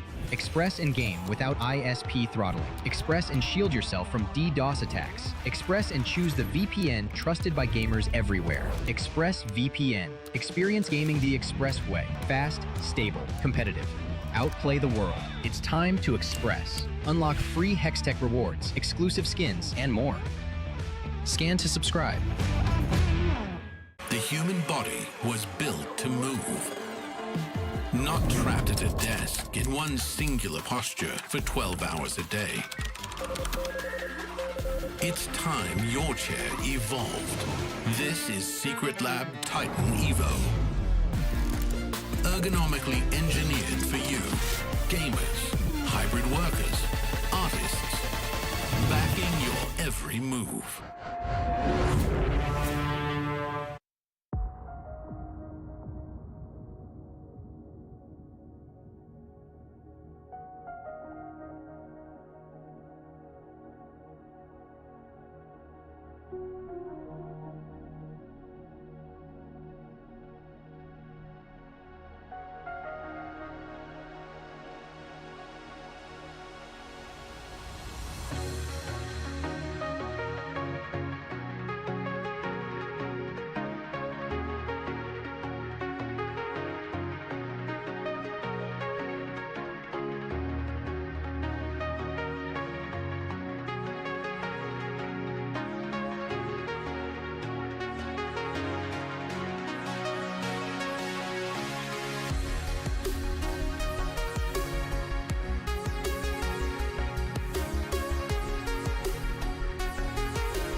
Combo free. I can slow flight. Roadtrips is going. Okay. Hook in 3. Let's go more. Yeah. Are you okay, Zil? Yeah. Okay, no, yes. Nice. Holy. Okay, go. Aura, don't die, don't die. He's not dying, bro. He's not dying. It's Linus Aura. Let's for us. Minus 1 HP there. Java no IQ. Guys, if you don't LeBron James. He cannot take it. Kill him, go bot. Nice. Good job, guys. Sorry, Broly. No worries, man. You kill him. Nice. One more, guys. Okay, don't get cocky. One more. They're not terrible. 50 Shades of Throws. That is the book that Vitality decided to write today as GX takes us to the first match point. And I want to come to you first, Finn, because you were mocked. People laughed at you. When we had the meeting for the broadcast on Wednesday and you said that you believed in GX, people thought you were taking crazy pills. Please speak your truth, King. This is your time. We were promised the rom-coms. Yeah. A rom-com. And rom-coms, they are predictable. Okay. And this series has also been quite predictable. It was quite clear, I think. Anyone with a clear analytical mind would see that GX was poised to take this series. Don't mind the gold graph early game, just, you know, building the tension. You know, in the middle of a rom-com, you feel the tension. Oh no, he doesn't love her. Oh no, she doesn't love him. She's gonna go to a different country. But in the end, they end up together, just like how GX won this game. I mean, it's a classic bait and switch, and it just makes me wonder, like, is gold even real in our region? We see this happen all the time. We've seen G2, the arguable best team in our region, even they, when they get a 6,000 gold lead, they throw it. And now Vitality does the same, back-to-back. They just continue throwing.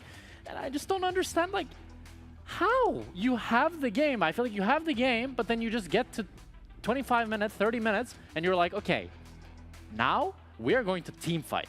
and whoever plays the team fight better, that's who wins. Who cares about gold? No gold lead is safe when Vitality is around, that's for sure. The Rift is not safe when Vitality is playing, and actually, I want to watch that team fight where things change and the game shifted in GX's behavior, because, as you said, Jack, you don't know what happened. I don't have a fucking clue what happened there, honestly.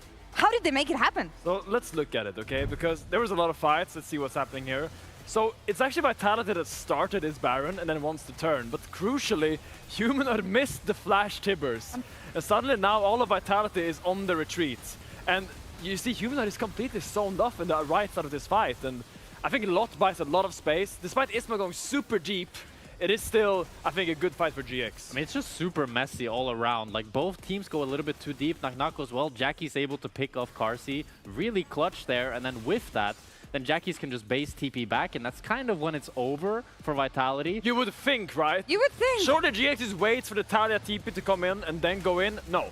Lot walks up, gets hooked. Linsas finds a nice pick on the Jun. And this is kind of the spirit of the series, I feel like, that it's just super messy team fights for both sides. Neither team is really showing any patience. Neither team is really showing any discipline, and they just want to click the champions that are in front of them. And I think right now GX is doing it slightly better, so they're coming out on top. And the problem is that this is an elimination match. And the fact that they have such lack of discipline and lack of patience, for me it's baffling, because it's like do or die. It's not like, this is not like, as much as we want to like have fun with like the lovers, you know, in the mid lane, it's still, it's do or die for these teams. And I want to see Vitality take this seriously and reverse sweep. And that's the thing, we've been used to Vitality making the best out of impossible situations, and in the Euronics play of the day, actually time and time again, and this time again, it's GX who turns the fight, and they secure match point with this one. This top lane fight was bananas, honestly. I mean, it's funny because once again, it starts with someone getting caught, which seems to be a rule this series. Now, Nako feels very strong. He finds his pick onto Karma, and it's natural here. You are one man up. You really want to chase this fight, but look at Jackie's right now. They keep kiting, dodges the Nautilus hook, and he's gonna find a masterful flick here onto two people. And I was like, why didn't he flick them in? But the Death Stance ends up picking off the Jarvan, and now it's just target practice for Noah on this Ezreal. He's shooting fish in a barrel, he's shooting goats in a pod. I don't know what he's trying to aim at, but it was a fantastic play by Jackie's. And this fight by Jackie's was so pivotal as well, because you can easily imagine their Vitality is able to run them down. They just end the game. It's an open inhib. They can just finish through the Nexus Towers, and that would have just been GG for Vitality, which I was waiting for. I was expecting it the whole time, but they kept kind of pulling a rabbit out of the hat and finding picks and finding opportunities, and now Vitality is 2-0 down, feeling like they fell for the same trick twice, losing team fights back to back. It's painful. So, I mean, this is now, they have their backs against the wall. And I think one of the core fundamentals of Vitality seems to be that they're always laughing. They're always having fun. They're always smiling. Carsey's not been laughing this series. Yes. When things get this tough, that's really when it gets challenged. Can you smile, laugh, and joke away your mistakes when you're 0-2 down in a series and you're about to get eliminated in the spring playoffs? I think this is really where they have to come together as one. I feel frustrated, and I'm just watching. I can't imagine like playing that series. Like if I was Carsey, he was up 2,000 gold on Noah at like 15 minutes and ended the game down like 5,000 gold with Noah just taking over. It's like I blinked and Noah was 5 items, it felt like. I just closed my eyes for a minute and then he super fed the Ezreal. He looks super good every single fight. But you gotta remember, Noah was getting absolutely destroyed in the lane, getting caught off on strong side by a Renekton twice. A lot of mistakes from him, but a great comeback nonetheless. I don't know where to look at now, because yesterday we've talked about those teams in the loser bracket and their demons, and when we've talked about Vitality, we've talked about the fact that playoff disasters is something that they need to overcome. Draft is another one. I feel like Draft, this time around, they got it right. How do you overcome the lack of discipline? The fact that it's this chaos that initially made them stronger, that is actually making them lose right now. They're getting lost in their own sauce. I don't know. I don't know. Like, if this isn't a wake-up call already, then I don't know what is. Like, you had 2 games that you easily could have won, especially this last one. Just the fact that they had the Nash and then Humanoid gets caught on bolt and everything. It's just like, it's silly mistakes. It's mistakes that you make in a scrim game and somebody's like, okay, but I'll never do that in official, right? Yeah. I mean, I'll have more discipline on stage, right? That's what they keep telling themselves, but hasn't really been the case for Vitality so far, as We are now going into the dreaded Fearless draft, which has been one of the main concerns for Vitality, especially when it comes to that Game 3, Game 4. That's when you kind of start thinking, is Vitality gonna mess up this draft? Because they have had oopsies in the past, and now with so many champions being taken out, you gotta really watch where you put your feet. I like though that Vitality chose second pick, so they'll have that last pick for Naknako. I think Naknako on the Renekton last game still had a really good game, Absolutely. and overall I really liked the Absolutely. Vitality draft. They had a ton of pick potential, they had strong winning lanes, and I think they can just try to, like, if I am Pad after that series, I just tell my players, that was really stupid, don't do that again, and we'll draft very similarly. Yeah. And I think you just try to run it back with winning lanes again, with a strong counter pick for Naknako, because they can be a team that can really dominate. I think Noah had a really tough early game. He had a really tough start in a matchup that should be good for Giant X, so trying to punish him is a really good plan for Vitality. Yeah, but now crucially, the Jarvan, who is usually being permabanned on red side, is now taken out already. Yeah. So you can unlock yourself another ban, which is quite weird because Vitality got the Jarvan for free pretty much last game and didn't really translate it into victory. So we'll have to see what they use their extra ban for. Already banned the Sion, trying to maybe make top lane a little bit more volatile, give Naknako a little bit more of leeway so you can kind of find a matchup where you can really push it to the limits. I mean, with Lulu out as well, there's very little support. Enchanter pairings, I was about to say, but now with the Lucian first pick, it's probably going to be a Lucian Milio for Giant X, unless they can get a good Braum angle to pair up with it. Could also be Nami, right? I mean, I don't know if that's still... I think Milio is just better most of the time, but I think you can go for the Nami, it's more burst. We'll have to see. I mean, Vitality, if they play the Rakan, it's probably just going to be Saya Rakan into it. Probably the Saya going exhaust and then just kind of trying to play for these all-ins and just survive the early laning phase. And then once both the Saya and Rakan get level 6, it's a lot easier. Yeah, I mean, you don't need to pick the Saya right now. If you want to secure your best jungle, which seems to be the Wukong. I mean, Wukong Rakan is a classic skirmish comp. You fight in the river, Wukong goes in with the Cyclone, and the Rakan just follows up and tries to CC lock them for the teammates to kill. So, solid fight pickup here for Vitality, but already now you're seeing GX hover around. I mean, I think now Nami has more value because you can cancel the engage from Vitality, while Milio isn't playing into any CC here. I mean, there is the Rakan charm, but it's kind of like whatever, right? It's more about the knockups. So I actually like the Nami adaptation, and then they decide to go for the Skarner as well to have some front line for this Lucian Nami. So far, I like what both compositions have going for them. I think it's just going to be a Saya here for Vitality. We expect the Saya, right? It's kind of a sword versus shield comp, where the GX comp really wants to halter the enemy engage, while Vitality wants to send everything they can onto the carriers of GX, which definitely seems on brand for them. But we're going to have to see if GX can pull off this comp, play a little bit slower, and try to kite out these engages, which, to be fair, they have done a good job of so far in this series. What are we looking at top lane, Finn, here for a potential blind pick for... So Gnar is the main blind pick that you kind of want to set up the Vayne ban for. But the thing is, if you want to set up the Gnar blind, first of all, Vitality could just take the Gnar on 4 if they want to. But I expect we're going to see some ranged top bans here coming out from the side of GX. The Vayne ban, I think, is quite obvious. Is Kennen another one that you worried about? I think like Wukong, Kennen, Rakan can be... But is Kennen good enough into Kennen and lane to make it really unplayable? I mean, Kennen in lane is a solid answer into Gnar. You can for sure pick it. I don't think you are struggling so much as Gnar into Kennen these days. You have a lot of tools to kind of bolster that matchup. You go the Doran's Helmet, gives you the armor and the MR to kind of hinder that early game damage. But Vitality is not targeting the mid lane pool. They're banning out the Azir, and they're banning out the Mel. And I assume we're going to see a mid lane pick here on 4.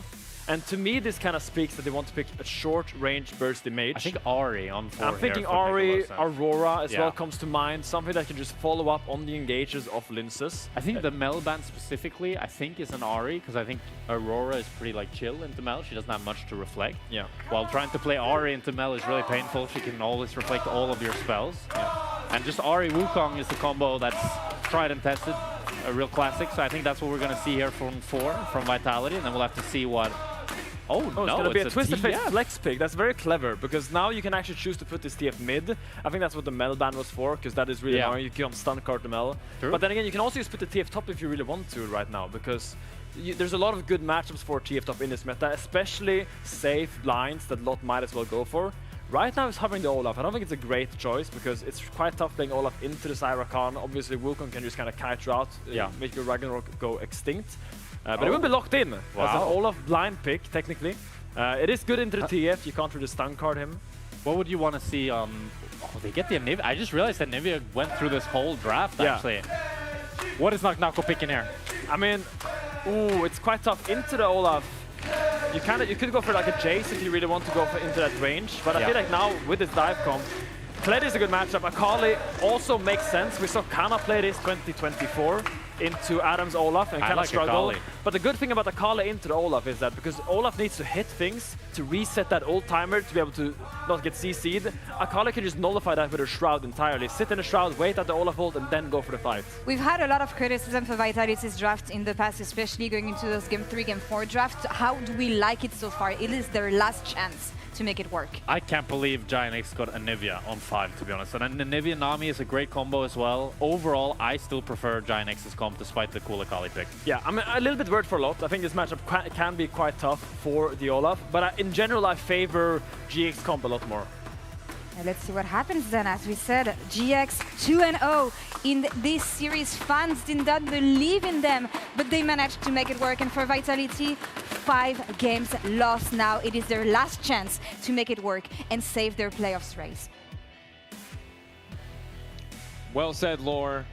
Certainly would be a fall from grace. Regions of the regular season, first place, pretty undisputed. MVP, top laner, winless in playoffs, on the road to a 0-6 finish. Up against GX now, 0-2. Match point for this GX lineup. That would be crazy. That would be crazy. Let's see if it happens. Getting into what very well could be the final game of the series for 2 games in a row. Vitality has had massive leads and advantages, but each time GX has managed to crawl their way back. Stats of hitters. Yeah, Humanoid, fun fact, little quiz for you guys at home. What is Humanoid's record the last 5 times he's played TF? Has it been good or has it been bad? What do you think, Rob? Well, the thing that I remember is a TF Seraphine Braum draft, which didn't go fantastically. So I'm going to say it's not looking too hot. Well, he is 0-5 in his last 5 That games. makes sense. So, yeah. It is poetic because he's also on a 5-game losing streak. Unrelated, this is Knock-Knocko's 100th game. Now, this graphic is really friendly and cool if they win. It is, we're not soft flaming by playing that now. This is not negative gaming. It's more just a fact, okay? It's a fact, and we're happy to celebrate it. I mean, Knock-Knocko has definitely drawn a lot of attention this split. He did have a fantastic regular season, so which is why it's so crazy to think that Vitality could be knocked out a single game away, especially by GX's the scrap in the bot 2v2. Oh, walking very far forward. Exhaust used there by Carzzy. So 2 summoner spells exchanged for 1. So the exhaust is going to be valuable against that Olaf later on into the game. The ghost, I mean, it's a very common staple that we see from Olafs as Jackie's finds some very nice trades in the 1 versus 1. The wave now in a bit of an awkward spot for Humanoid, but I think that, yeah, it looks like it's going to push back towards him slowly but surely. But yeah, this Olaf pick, I kind of agree with what the analysts were saying. Like, I think it could be really problematic as the game continues. And Lot, to his credit, has had a very solid series so far. Often been a point of criticism for the team, but I think he's playing super well in this series versus Vitality. And I think that on this Olaf, I'm excited to see what he can do. I'm also curious how this bot lane's now going to work, because with the very early exhaust, it didn't really net a massive advantage. Like, you still have the barrier for Noah.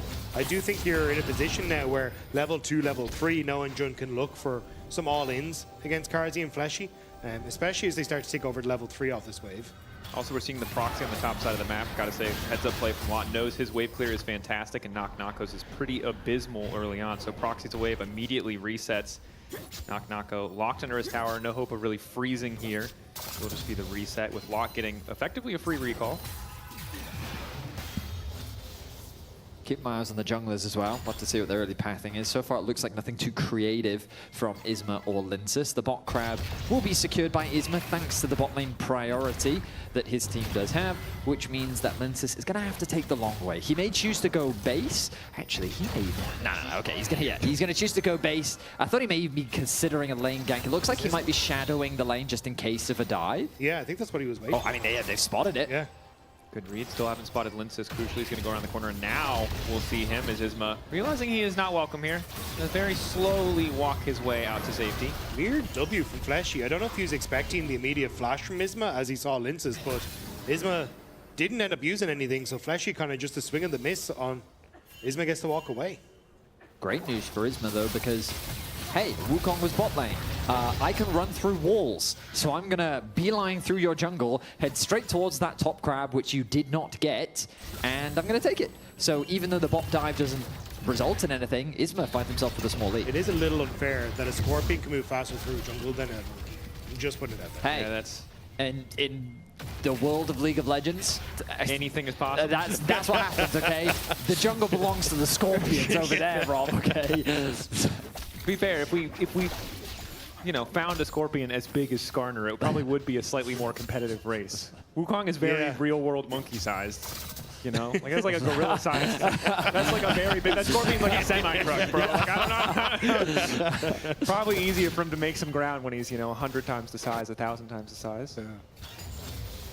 All right, well, so far we find ourselves in a quiet early game because we're talking about giant Scorpions. But it's important to remember that there's a lot on the line here. This is an elimination series. The winner will be moving on to face KC tomorrow. There is no room to breathe. Lot's getting very low. Oh, good sidestep on the shuriken flip there. That probably would have finished it. Yep, it would have, absolutely. The E plus the ignite would have had enough damage, but the Ghost, the extra movement speed, gets him away to safety. But yeah, as I was saying, tomorrow, one of these teams has to go straight into the KC best of 5. The winner of that will then go up against Koi in our finals weekend, which is happening next week. So even a victory here, a reverse sweep would be needed. The road doesn't suddenly get any easier. Vitality's road at this point down 0-2 is pretty diabolical. Yeah. Incredibly difficult to be prepared to win all 3 games back-to-back, that kind of pressure. Then sleep if you can, show up tomorrow and have to do it all again. GX a bit easier given the pace at which they're getting through this series, but of course job is not done yet. Can't really afford to be thinking about KC or a potential future opponent when you still have one standing in front of you. But GX have got to be feeling great, especially when we think back to Versus. Last split, the conversation was, should GX really be in the top 4? Because they had a best of 3 versus Na'Vi, whereas KC ended up matching against Vitality, and the conversation was, well, if Vitality went up against GX, GX would have been knocked out and Vitality would have been top 4. But now they get to put the doubters to rest as it's a gank in the top lane. Yeah, level 6 here for Knock-Knocko, taking his time getting as much damage as possible. CC immune is the walk, healing up off the clone. Knock-Knocko dashes in. Another sidestep on the shuriken flip, though. Credit to Lot. They're just waiting out the ultimate before they try and finish this kill. TF ulti in. They will finally get him. No, got interrupted in the mid lane. Luckily, Lince is able to get out and Knock-Knocko able to grab the kill. That could have been disastrous. I thought it was about to be disastrous. Loss nearly able to get the kill back onto Lince, forcing the flash away. Vitality, though, will end up getting the kill on that top end. Wow, very close. Very close, but Vitality do draw first blood and they hand that kill over to the Akali. Getting this champion accelerated is extremely valuable. The good news for Isma, though, stealing away the blue buff, stealing away the crab. Everything going the way of Isma in this early game as he's gotten himself, what's that, a 4-camp lead already here in the early game. Things looking up for Isma. Yeah, Lince is afraid to enter his own jungle on the top side. Was waiting there a little while. Will only now go in to get his romp. So Giant X will end up getting that steal and slowing down Lince a little bit, which, especially against the Wukong, always nice to do. Will hit 6, though, off of his wolves at least. That he will, that level 6. Gonna give him a lot more agency to make plays, of course, as we get to the mid game, especially with Knock-Knocko winning out in that individual matchup with support from his junglers. The side lane collapse plays that Humanoid can make a lot more potential mobility. The team fights against the Anivia, terrifying, but the semi-global pressure of his ultimate can do a lot of work. I may have missed one of you two mentioning it, but I only just realized myself that, I mean, Dragon was secured while that top lane gank was happening.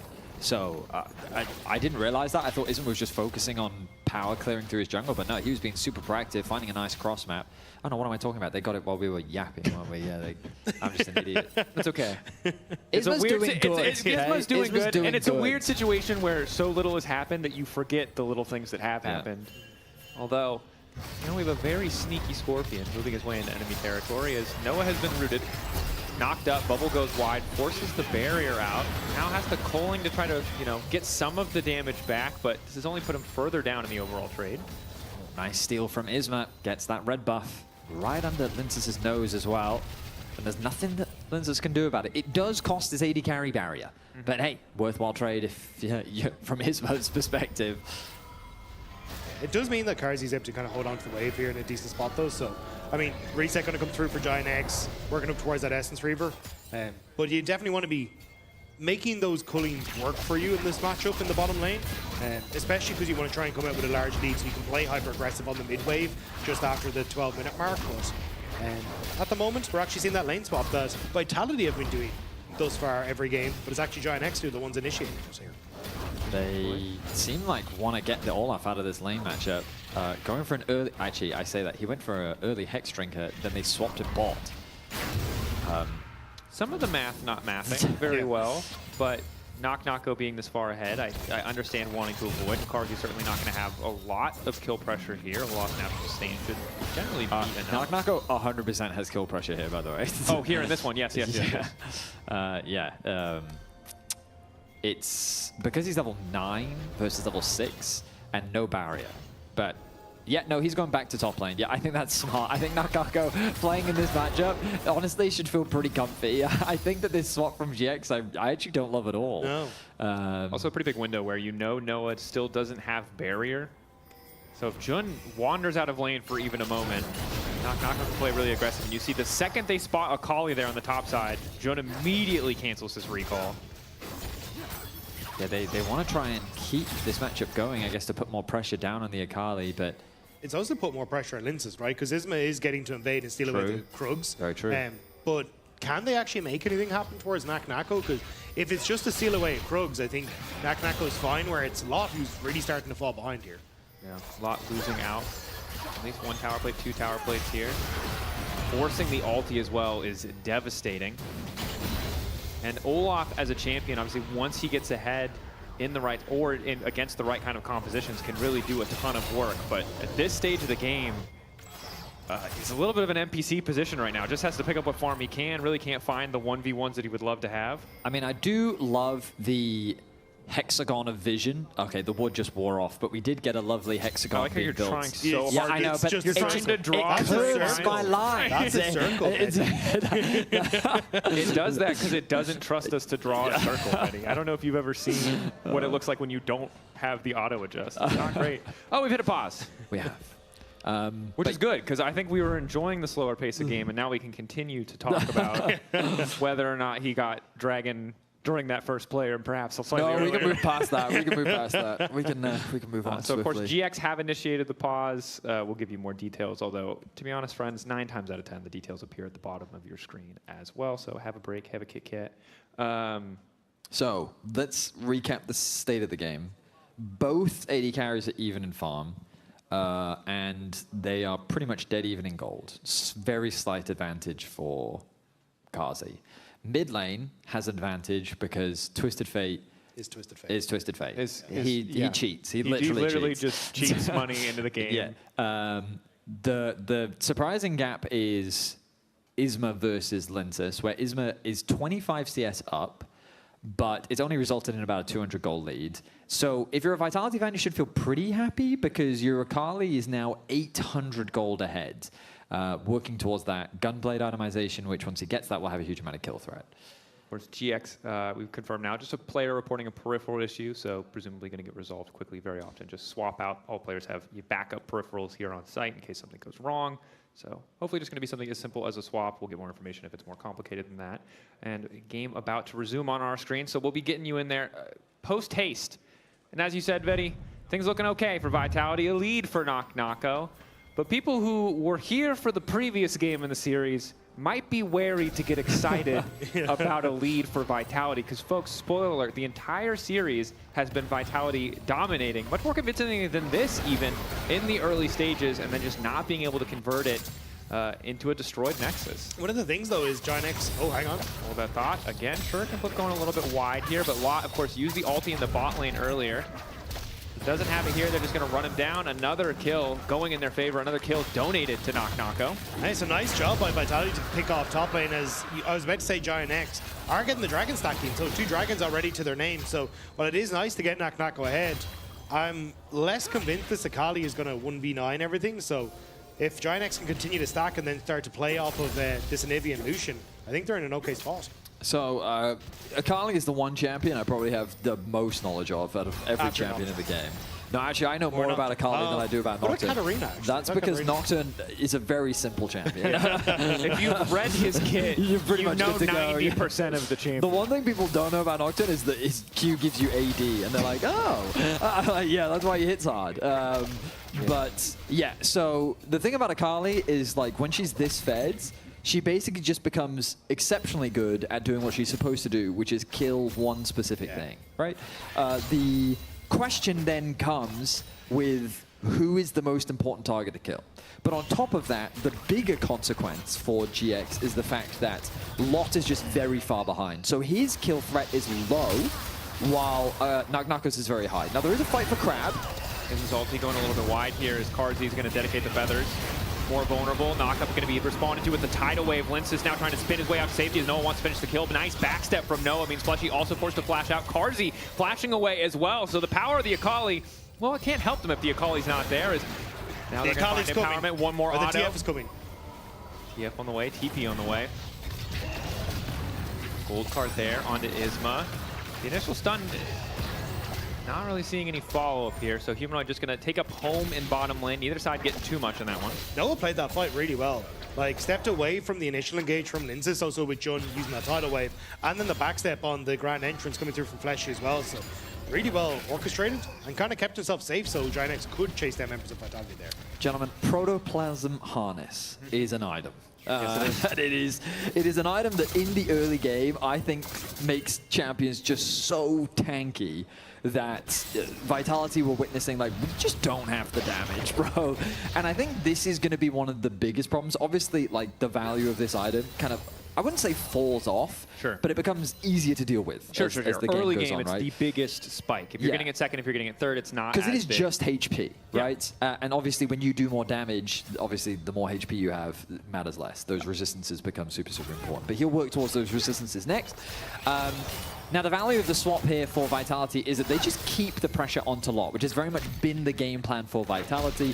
That backline threat that he is supposed to be in the later game just doesn't exist right now. Meanwhile, Naknako has completed his Gunblade sub 15 minutes, which is incredibly fast to have this finished along with the Sork shoes as well. So Vitality are successfully accelerating this game, and they're doing a really good job of punishing this Olaf. They just need to keep it up, basically, and they need to keep the pace of the game going like this. The biggest downside is that they have no dragons. So GX can leverage the fact that they can stall the game out, knowing that the threat of a soul is not on the horizon.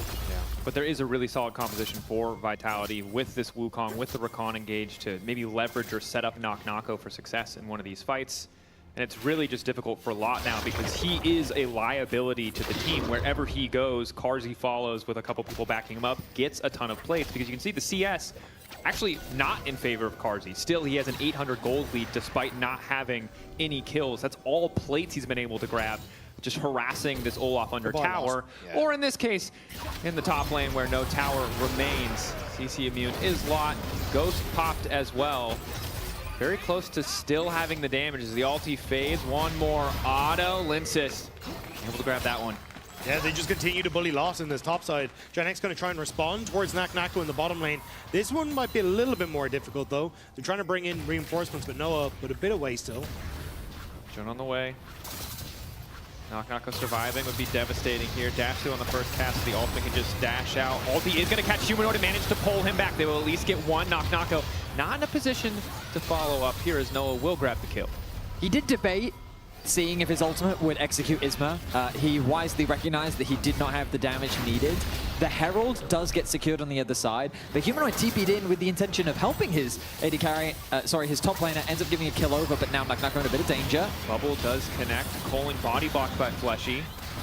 Siege pressure is there for GX, but they're not knocking down this tower. In the meantime, the Rift Herald has gone down. Karzi's been able to push out the top wave, so it still feels like the overall play favoring the side of Vitality. Also, Karzi got 2 plates solo on that top end as well, so nice little bit of input of gold to the AD carry as well. So yeah, I mean, Giant X set up for the dragon, and it's reset time for Naknako. Can TP in. No ulti though. Wukong is on top side. This is just perfect timing for GX. Their dragon control has been immaculate. On the respawn, they have secured it. 16.5 minutes, 3 dragons down. That is crazy control coming through from Isma. And now this puts a lot more pressure onto Vitality especially. The only bad news is like, well, okay, there's a bit of propaganda around Kentet Drake. Like, I don't think it's as bad as people make it out to be. I think you just the Soul, don't feel the difference. Yes. In the same way. But that durability against an Akali, I mean, I think, you know, also, it's going to make for a team with an Olaf, yeah. like as far behind as Law is, if he hits 2 items, like, yeah, Knock Knock is going to be able to do a lark, but he might just be able to run down Humanoid, run down Carzzy, and certainly Chemtech Soul makes that pretty effortless. It's also like, when I look at fights, it can be difficult for Vitality to just get in on top of people. Like, you've got Isma who's able to body block, you've got Jackie's wall, you've got the tidal wave from Jun as well, and a lot of these champions have to just kind of run at you. And it's a little bit more obvious as to where they're coming from, apart from Humanoid, who can at least TP. But I still think in this like 4v4, they have a decent chance here at Giant X. Good damage on the Fletchy. No relentless pursuit over the wall. Keep that chip damage coming. GX trying to take control of mid lane. Again, despite the 3 Drake advantage, are still 3,500 gold down. Most of that is on Knock Knock, though. No one else has that major item completion finished to really make that gold lead felt in a more meaningful way. But Knock Knock moves up, knocks down Crystalline Overgrowth, gets a little bit more damage down on that top lane tower. There's a potential collapse on mid, though. Humanoid resetting, has teleport to come in mid, and Nako is in behind Noah, so I think Giant X rightfully backing away here, not wanting to overforce that mid lane tower. Nako is level 14. The only person that's going to be on pace with him is Jackie's, who is 2 stacks away from his upgraded Rod of Ages. Okay, Harold used in mids. Tidal Wave, hoping maybe just to catch out Linces here. Follow-up engage comes in from Fleshy, only able to catch the clone with the ultimate. Vitality make it out, but ultimately the Herald got to crash. The tower took a chunk of damage, and both sides just spent a lot of ultimates. Giant X looking to see if they can make a pick off the back of it, but good ultimate from Linces kind of keeps him at bay. Now the TP from Humanoid, though. Yeah, moving in. Nice bubble to stop more. Knockup is there onto Isma. Protoplasm Harness finally going to proc there. He walks away, starting to heal up a little bit more. Protobelt with the gold card. Lockdown, no, and Vitality will just break open mid lane. Crucially got Isma and Jun's flashes, which will both be down for Baron or the next Drake. Okay, I mean, 4K gold lead. Similar situation to Game 2. Vitality have been able to take advantage of the leads that they were built in lane to really open up the map. Now they should turn their attention to this last Ada tower on the bot side. But Dragon, 2 minutes away, is something that they have to be super deliberate about. They really need to focus on being ready to contest GX, because handing over Soul just gives GX another window to bounce back in this game. Definitely does. Across the board, item completion for Carzzy as he's only further extended his gold lead. The IE as well, although Noah presumably once he backs will be able to grab an IE of his own. So really Nako has gone for a bit of bits and pieces here as he stops off on his build to grab the Cursed Orb, get a bit of healing reduction, deal with Lot.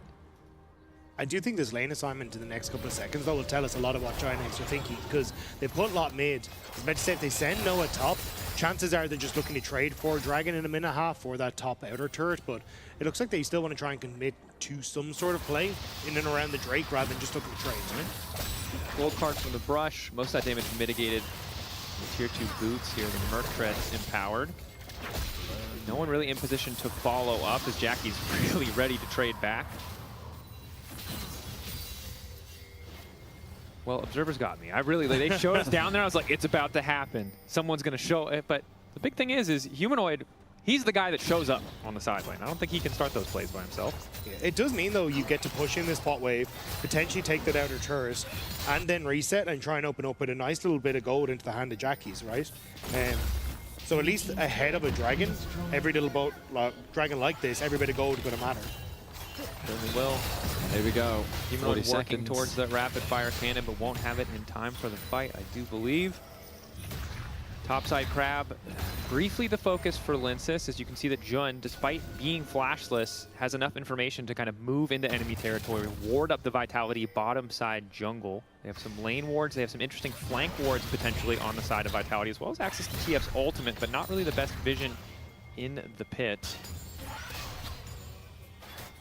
There is a good ward as well, as I said, just off to the side of the red. if it's not cleared out. Might be spotted by Humanoid here. There could be a good TP ward, but Humanoid walked past it actually. TP now coming in. Lot joining the line, wanted to take as much time as possible, not afraid to commit the TP for this one. Building up the tension here is GX on the precipice with match point. Jackie's potentially the one who's been caught out. Full committal here. Bubble going to stop the play somewhat. Jackie's flash now forced back. 2 men caught out. And in the meantime, Lot running through trying to zone away cards. He does it quite successfully. It's Humanoid who drops down. That's 2 members down on the side of Vitality. They have not been able to leverage Knock-Knocko's lead yet, but in he goes now, trying to make the difference. Spinning into this fight, but Knock-Knocko's stunned for so damn long. Finally lands on the Shuriken flip. Isma taking a step back. Ignite ticking. The shield coming in just in time. Massive engage coming through from Vitality, picking their moment as multiple members of Giant X step too close to the wall, funneled themselves in, and good damage means that at least for the moment, Vitality get to hold on. TP gonna respond to the bottom side though. That fight was very odd. Vitality, they see Jackie's isolated and they commit a lot. That's 2 ultimates used initially. Kazi doesn't quite pull back the feathers, and then Isma responds with a good ult of his own.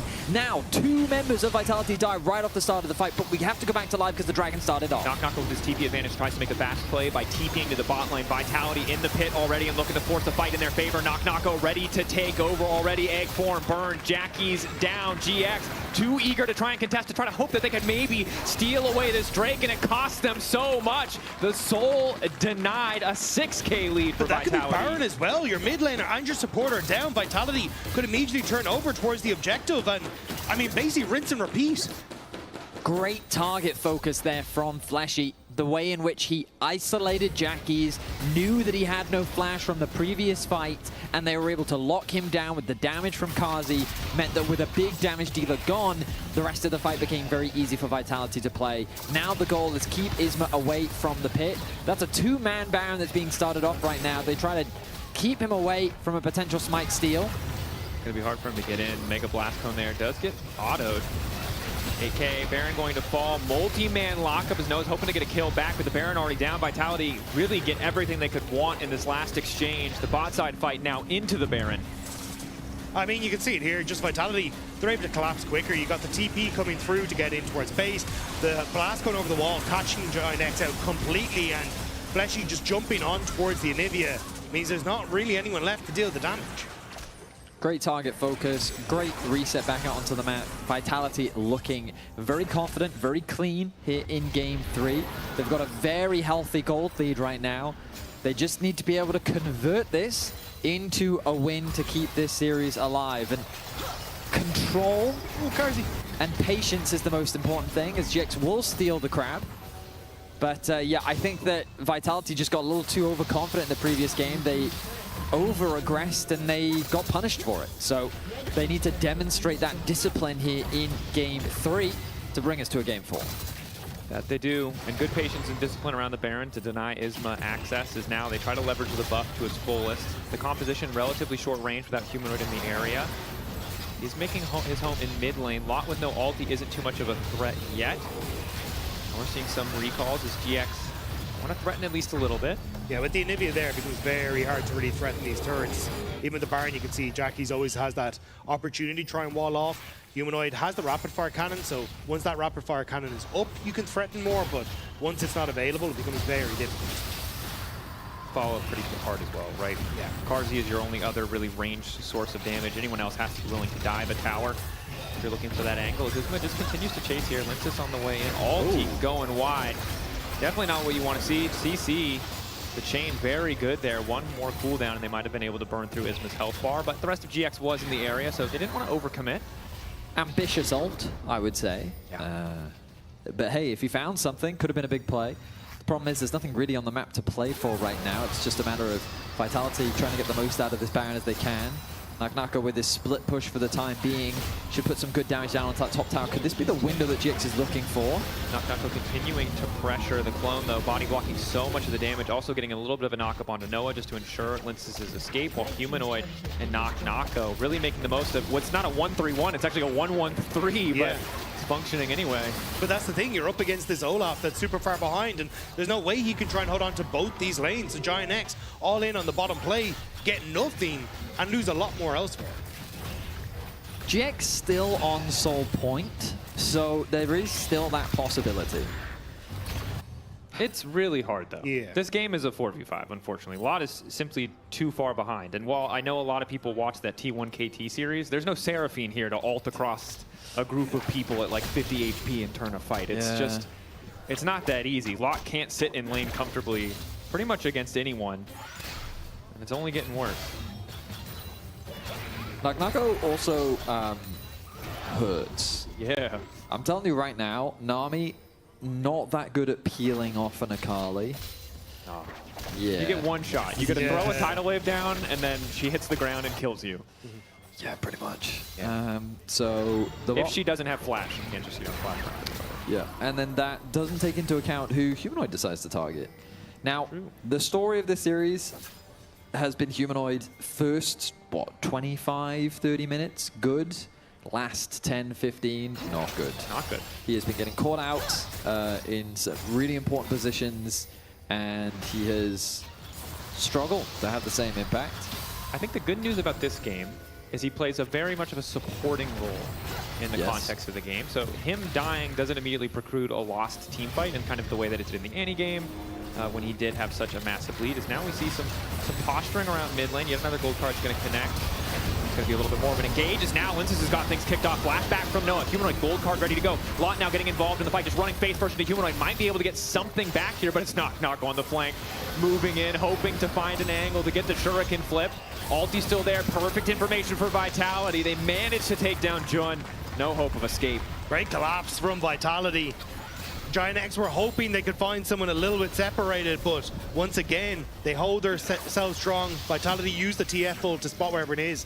But the collapse, pick off members. Yeah, the gold gap is just a little too big at this point, because the idea is quite nice from GX. Force the fight in the middle lane while Vitality is separated, as Dagda was highlighting, ahead of the dragon. You know, so don't do that posturing around the river, don't do it, just catch them off guard. And so I love the idea from GX, but the problem is just the moment they went in, Vitality just swung right back. And you'll see it in the start of this play. GX look for an opportunity, they think they've caught Humanoid out, and just watch the Wukong flash engage, force the flash out from Noah. They're immediately on the retreat, and even though Lot does put some pressure down onto Humanoid, it's not enough. Instead, what happens is the gold card will come through. Nice angle from Humanoid, connects the stun, and with that, they have the damage to find the pick they need to win out the fight and get themselves their second dragon of the game.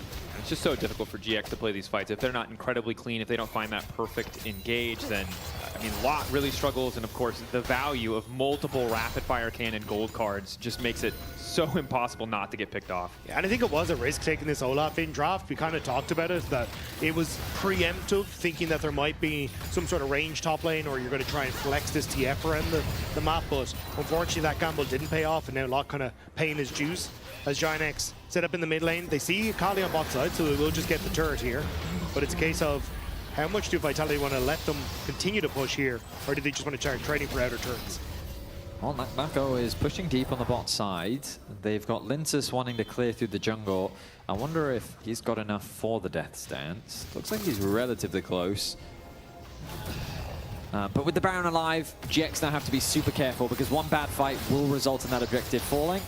The good news for GX is that they have a lot of wave clear, and the siege from Vitality isn't the strongest with the number of melees that they do have. But I guess now the rapid fire, I mean, he's had it for a while now, of course, but the rapid fire will definitely help with that from Humanoid as he... What about forward? Forces his own flash. He also ulted to get in that position. On the wrong side of the wall. Ulti now coming out from Fleshy. Ulti denied by the ulti in the meantime. Nako isolated upside. Lince is going into the backside. Nako can't quite get into the fight yet, and now the Olaf is just starting to run through! He's able to stay in melee range finally for the first time in the game, so the ulti just keeps going! I'm sorry, what did I just watch? That was a Twisted Fate ultimate into Rocket Belt flash. Nako tried to flank while Wukong... That was one of the worst executed team fights I think I've seen. That was egregiously bad. And they've just handed GX the Baron on a silver platter. So watch, he ulties, he's gonna Rocket Belt, flash. So now his flash is gone. He then walks back up where he then gets walled off. Okay, so he's isolated from his team. Then the Rakan engage fails, and then Wukong goes in by himself. Who is he engaging with? Nako cannot follow that, and then Lot says, okay, I guess I'll just run down the flash this TF. That was so poorly coordinated from Vitality. GX happily take that and the Baron. No, you get your revenge. I mean, I just want to hear Vitality's comms after that, because I'm shocked. That was miserable. I like to think that every time Lot fights on Olaf, he makes that sound. I like to think that's what every Olaf player does when they push ult. Gentlemen, it's happening again. I'm so angry. Yeah, I know. I can hear it in your voice. It's not even disappointed, Dad. You're like, what was that? Like, what was that? There was no logic there. Yeah, Humanoid was just. I don't even know what he was doing. Normally, I try my best to give the perspective of the pros, but I genuinely am baffled by what he may have just cost Vitality the series. Like, straight up, like, now Giant X, they get to push in. They're starting to take these turrets. They have pressure elsewhere. At least Naknako trying to keep something alive by getting this top turret. We'll have to see. Job certainly not done yet from the side of GX, but faith and Vitality was shaky coming into this game. It started to come back, and now it's, I think, once again, feeling a little bit shaky. So, but the other advantage GX have gained is now, with that extra injection of gold, they're in a much better position to contest this Dragon. Really, the gold lead only sits there and exists on Naknako. The AD carry atomization is fairly similar. Twisted Fate ult is going to come through. The Dragon's still 40 seconds away. Yeah. They tried to make a pick as Giant X were leaving, and it didn't work at all, again. And now Giant X, I mean, I don't know how much gold they're sitting on, but may need to try and reset, but like, this is so messy. The good news for Vitality is that the game isn't over yet. All GX has done is they've reset, and they still have a pretty healthy gold lead. Naknako is still massive on the top side. Bringing him into the fight, Vitality should still have ways to force fights, find engages, and again, with the advantage that they have, it should still be their favored, but they've just made it much easier for GX to come back into this game. That they have. And fighting to this choke against the Anivia is going to be really tricky. You can then see that's why Carzzy and Fleshy are trying to get control of this mid-wave. It's so difficult to actually contest. They have to walk through this choke point against an Anivia. All be there. 4K getting lower. Lens is now getting involved in the fight. They're hoping to pick off Isma to stop the soul from getting stolen away. But now Lodge is starting to rampage through. Carzzy pulls the feather back just in time. But Fleshy's been split away from the rest of the team. Isma still standing. 1,400 health on the Dragon, but they managed to pull Naknako back. The patience on the Zhonya's, and now they will turn back. They already got the Baron, and now GX will get the soul. The target selection was awful. Linces jumps onto Isma, and it's both Carzzy and Fleshy who try to go onto the Olaf in the back line. Like, they're immediately separated. And at that stage, Naknako just sends it, hope for the best, but Giant X, they get the soul. That is a soul for GX, and I think Isma played that fight fantastically. The amount of pressure that Jackis creates, look at what Isma's doing here. He gets focused up, but then he locks up both the Akali and the Wukong, drags them into the Nami ultimate, forcing Naknako to immediately Zhonya's. The Akali just doesn't get to play. Beautiful target focus from him. Very well played fight. And again, it's this jungle mid duo with their backs against the wall. They are clutching things up in these fights for GX. It's crazy to watch, right? The glow up that we kind of wanted to see. We weren't certain when we saw them fail against a lot of top teams in the regular season if they were going to be able to deliver in this way. But 3 games now, back to back, Vitality have had control, and GX have found a way with a bit of assistance to come back into these games, and once they've been given that control, they've played so phenomenally with it. Absolutely. And right now, they're in a position to fight for that top 4. It was discredited in the previous split, but they are silencing the doubters, and they are just waiting for Vitality to make these mistakes, and they are punishing them aptly. Now, they still have to close out this game. They do have the soul. Elder and Baron are spawning, well, Baron much sooner than that of the Elder, but Vitality now very much, you can just feel the momentum. You can really feel how Vitality, they can recognize that this game is very much slipped away from them. That they can. As a reminder, this GX lineup has been together for years, but because they've never made it deep enough in the playoffs to play best of 5s, I think this is their 4th, 5th best of 5. The only one that they've won before this is against BDS. It was a 3-0. And now we'll see burn through Humanoid. Ulti is going to be exchanged, however, on the bottom side.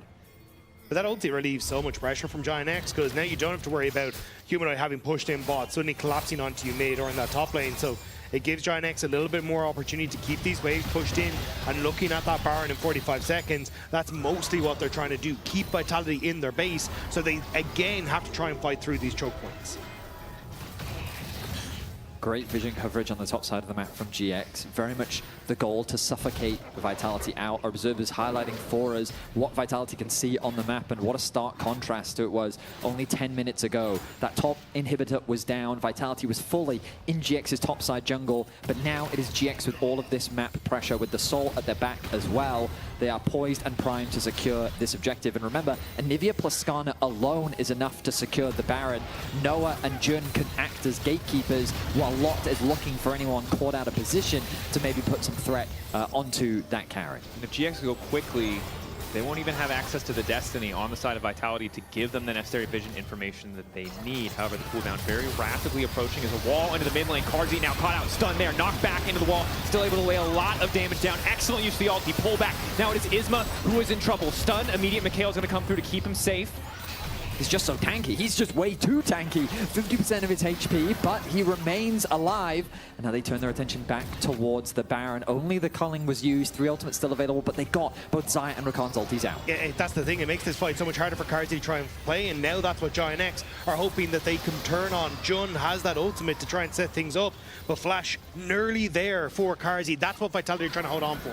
Knock go. A long flank.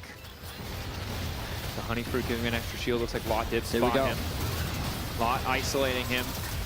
Perfect vision information coming in from the side of Vitality. GX debating if they want to stick around. Lot getting lower and lower. GX don't really have an angle of attack. Lot needs to back away. Taking his time in the 1v1. Isma now coming over the wall. Looking for a little bit more. Burns down Lot. Crucially, Vitality playing along. Extended fight is paying off. Noah going a little bit too far. Getting locked up and taken down as Carzzy is now unstoppable. GX overcommitting. I think they just should turn their attention to the Baron, but they want more kills. Humanoid not able to protobelt through the wall. Flashed in from Flashy. Oh my god, Flashy, excuse me, but it is a flashy play. Jackie's going to fall as well. Vitality felt like they almost threw it away, but just as quickly brought it back. They're now TPing. They want to try and catch Isma as well. Spot him there. Can they finish him off? Should be able to do so. And then turn over towards the Baron. Wait, can they just end the game? I think they should try and end the game. I don't know if the they have a times are wave. still very long. They've just got to stop Isma. They have a wave in the top lane. They're looking to secure that inhibitor. 18 seconds with the on grubs Noah. as well. 13 on Lot. He will have access to ultimate. Carzzy, no flash, does have an ultimate of his own. Knock go here as well. No, there's no way. Vitality must just end it here. Oh my god, they're actually going to try and do this. Isma desperately trying to escape. Lot empowered by the Chemtech. Holding the line for now. Which means they get no Baron Isma either. still alive. No one does a lot of damage. Vitality, if they die here.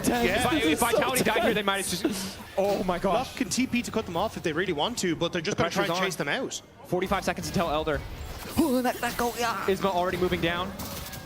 Lot spotted him, shuriken flip utilized. Empowered blast cone. I mean, where's Isma? What happened to him? Oh, he just walked off. He's just there, he walked off. Okay, so the play itself, it's pretty much just a 1v1 between Lot and Knock-Knocko. Knock-Knocko has more than enough damage. He's level 20 on the Akali. He gets a bit of assistance from Fleshy, but it doesn't really matter. He commits the ultimate at the very end. He pops the Ignite as well. The lifesteal just can't come through because he can't actually target the Akali, and he gets 420 gold just to add insult to injury. Then Noah, I mean, he tries to make a hero play onto Humanoid, realizing, okay, this situation is dire. He finds it, but now the resets have come through. TP is being invested by Lot. He's regrouping with his team. Everyone back out onto the map as Elder now hits the Rift. No flash on the Wukong, on the Rakan, on the Xayah.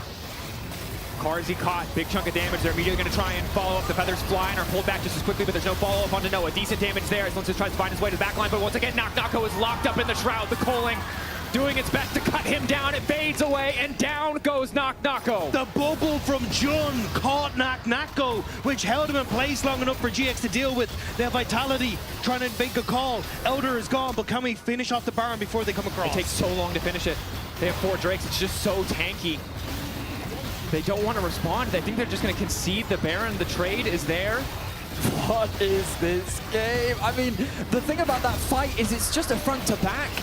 GX love a front to back. They really want to play that style. That choke point specifically now twice has been the undoing of Vitality. It's so difficult to approach an Anivia when she gets to control that space. And then Isma's target focus, he's deathless this game, but his impact has been so massive. So again, this choke point makes it so difficult for Vitality approach. The use of the wall from Jackie's isolates Kazi, he gets locked up, he then has to commit his ultimate very early, and then all of Vitality have to peel for Kazi, protect Kazi, protect Kazi. This then makes it hard for Naknako because the rest of GX turn their attention onto him, but the Wukong has already fallen. So it ends up being a 2-for-1, the Elder gets secured, now Vitality have to stall, they have to wait. They have to avoid fighting this Elder Dragon at all costs. What a game. Yeah. My God. This is real?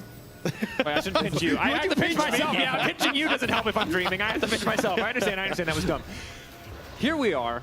GX down 6,000 gold, at least for the next 90 seconds, in control of this game. Barreling through the top lane. It'll take a bit of time because the supers are there. Waiting, desperate for that inhibitor to respond, but it will be back up. Not too long now, although about 3-4 more waves there. What damage can Naknako do? I mean, on the Akali, he's going to be pretty slow. Yeah. He doesn't have anything like the Lich Bane. It looks like they're just going to concede that inhibitor because, I mean, you can't fight the Elder. That is how you lose. Instead, they'll just have to accept that this inhibitor is gone. It is just a trade 1-for-1. But I think for GX, you just have to keep pushing. You have to force something onto Vitality. You want that fight at all costs. The Elder is the win condition right now. It's so hard to get towards the turrets, right? You're into a Baron, so you have to try and clear it out, and Vitality get enough time to just clear out these waves. It's one of the specialties of Xayah. It's making it hard for Giants to keep these things alive. Bowling going out, just a bit of chip damage. Dash forward from Noah, a little bit risky, honestly, but Humanoid wasn't ready with the gold card, and now GX retreating, knowing that they can't push too far forward, but they've been clearing so many waves. Eventually, mid should push in their favor. But now they have to deal with mid and bots. That's the thing. 17 seconds, though. I think Vitality can just kind of walk them home. Just see, are you all going to recall together? It's very risky against Anivia. This could be a repeat of what happened in Game 2. If they overforce, it's very dangerous. They're just taking them on a walk. We're all going on a nice walk together as GX hoping to find that crucial wall. Humanoid hoping to find that all-important gold card. Just back away. No one going to be able to finish off? No. Yeah. Well, it should be fine, yeah. No, I respect that he backed up. I think this is a sensible choice. Is it a pick, though? Oh, that's... This is a little bit bold. All right, 10 seconds on the Baron. That will fade away. And we're even Steven.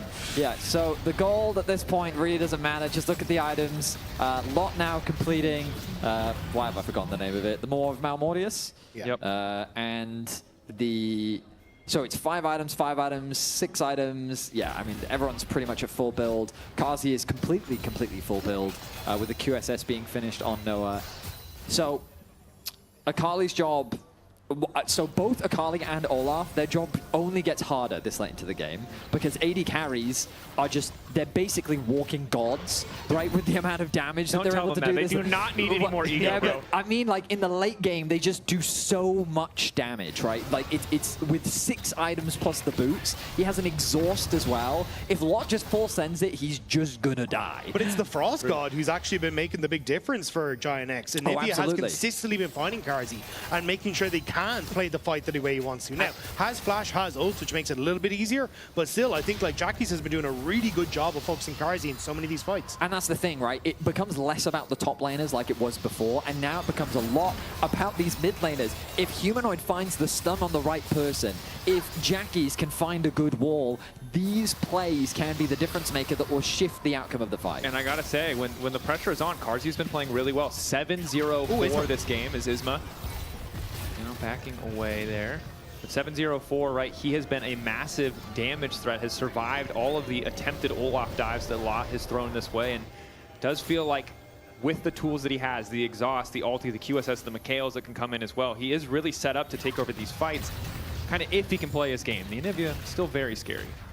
3 super minions in that top side that the Akali has to deal with. So Giant X use that time to get the reset, get their final item complete on towards Noah, and also on towards Jackie's, and now start to walk it out once again. Is this 4th Baron and 2nd Elder? Yeah.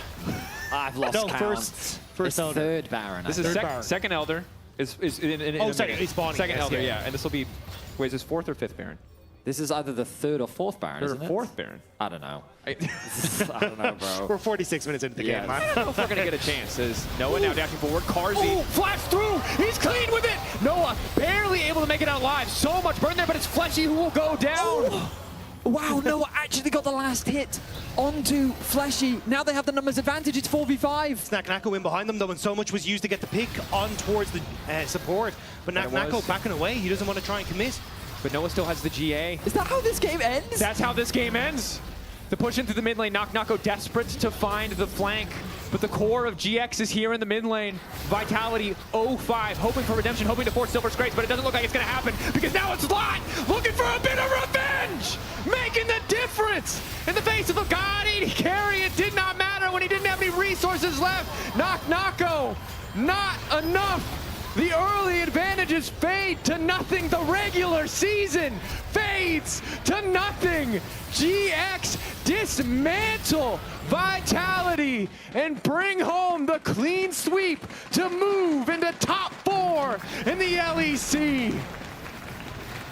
I am mind blown that GX 3-0'd Vitality. This Vitality roster went 0-6 in the playoffs, and GX, they held strong. They punished the mistakes, and they walk away with a clean 3. Wow, okay, they walked away with a 3-0. They walked away with a 3-0 record. Games. Clean record, yeah. Not so much. Of course, your player of the series, Isma, Jackies, Noah, you know, credit across the board. The mid-jungle duo, you told me that they were the ones who stepped up. I was skeptical, but I saw it here in those clutch moments. Jackies across all 3 games, Isma especially in that final game.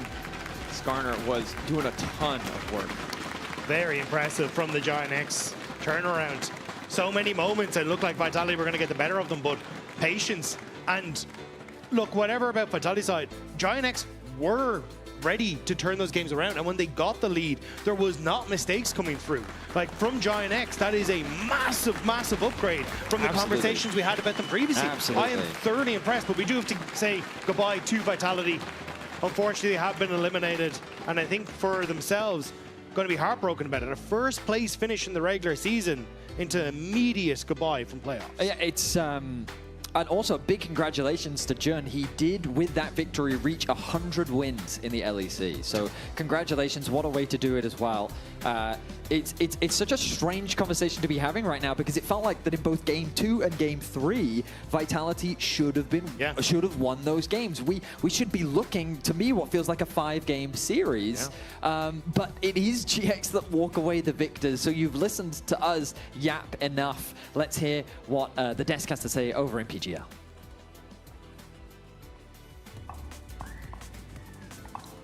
I'm speechless, actually. 3-0.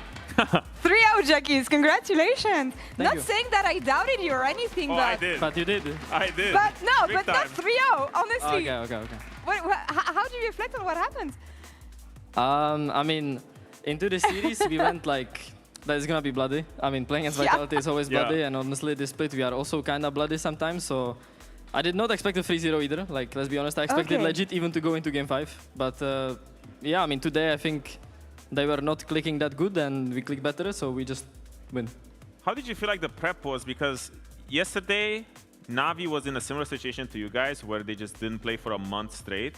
But you guys came in today, and you were so clutch. And this is one of those things that usually goes away with the fact that you're away from stage, but you guys were just locked in. It was insane. For real.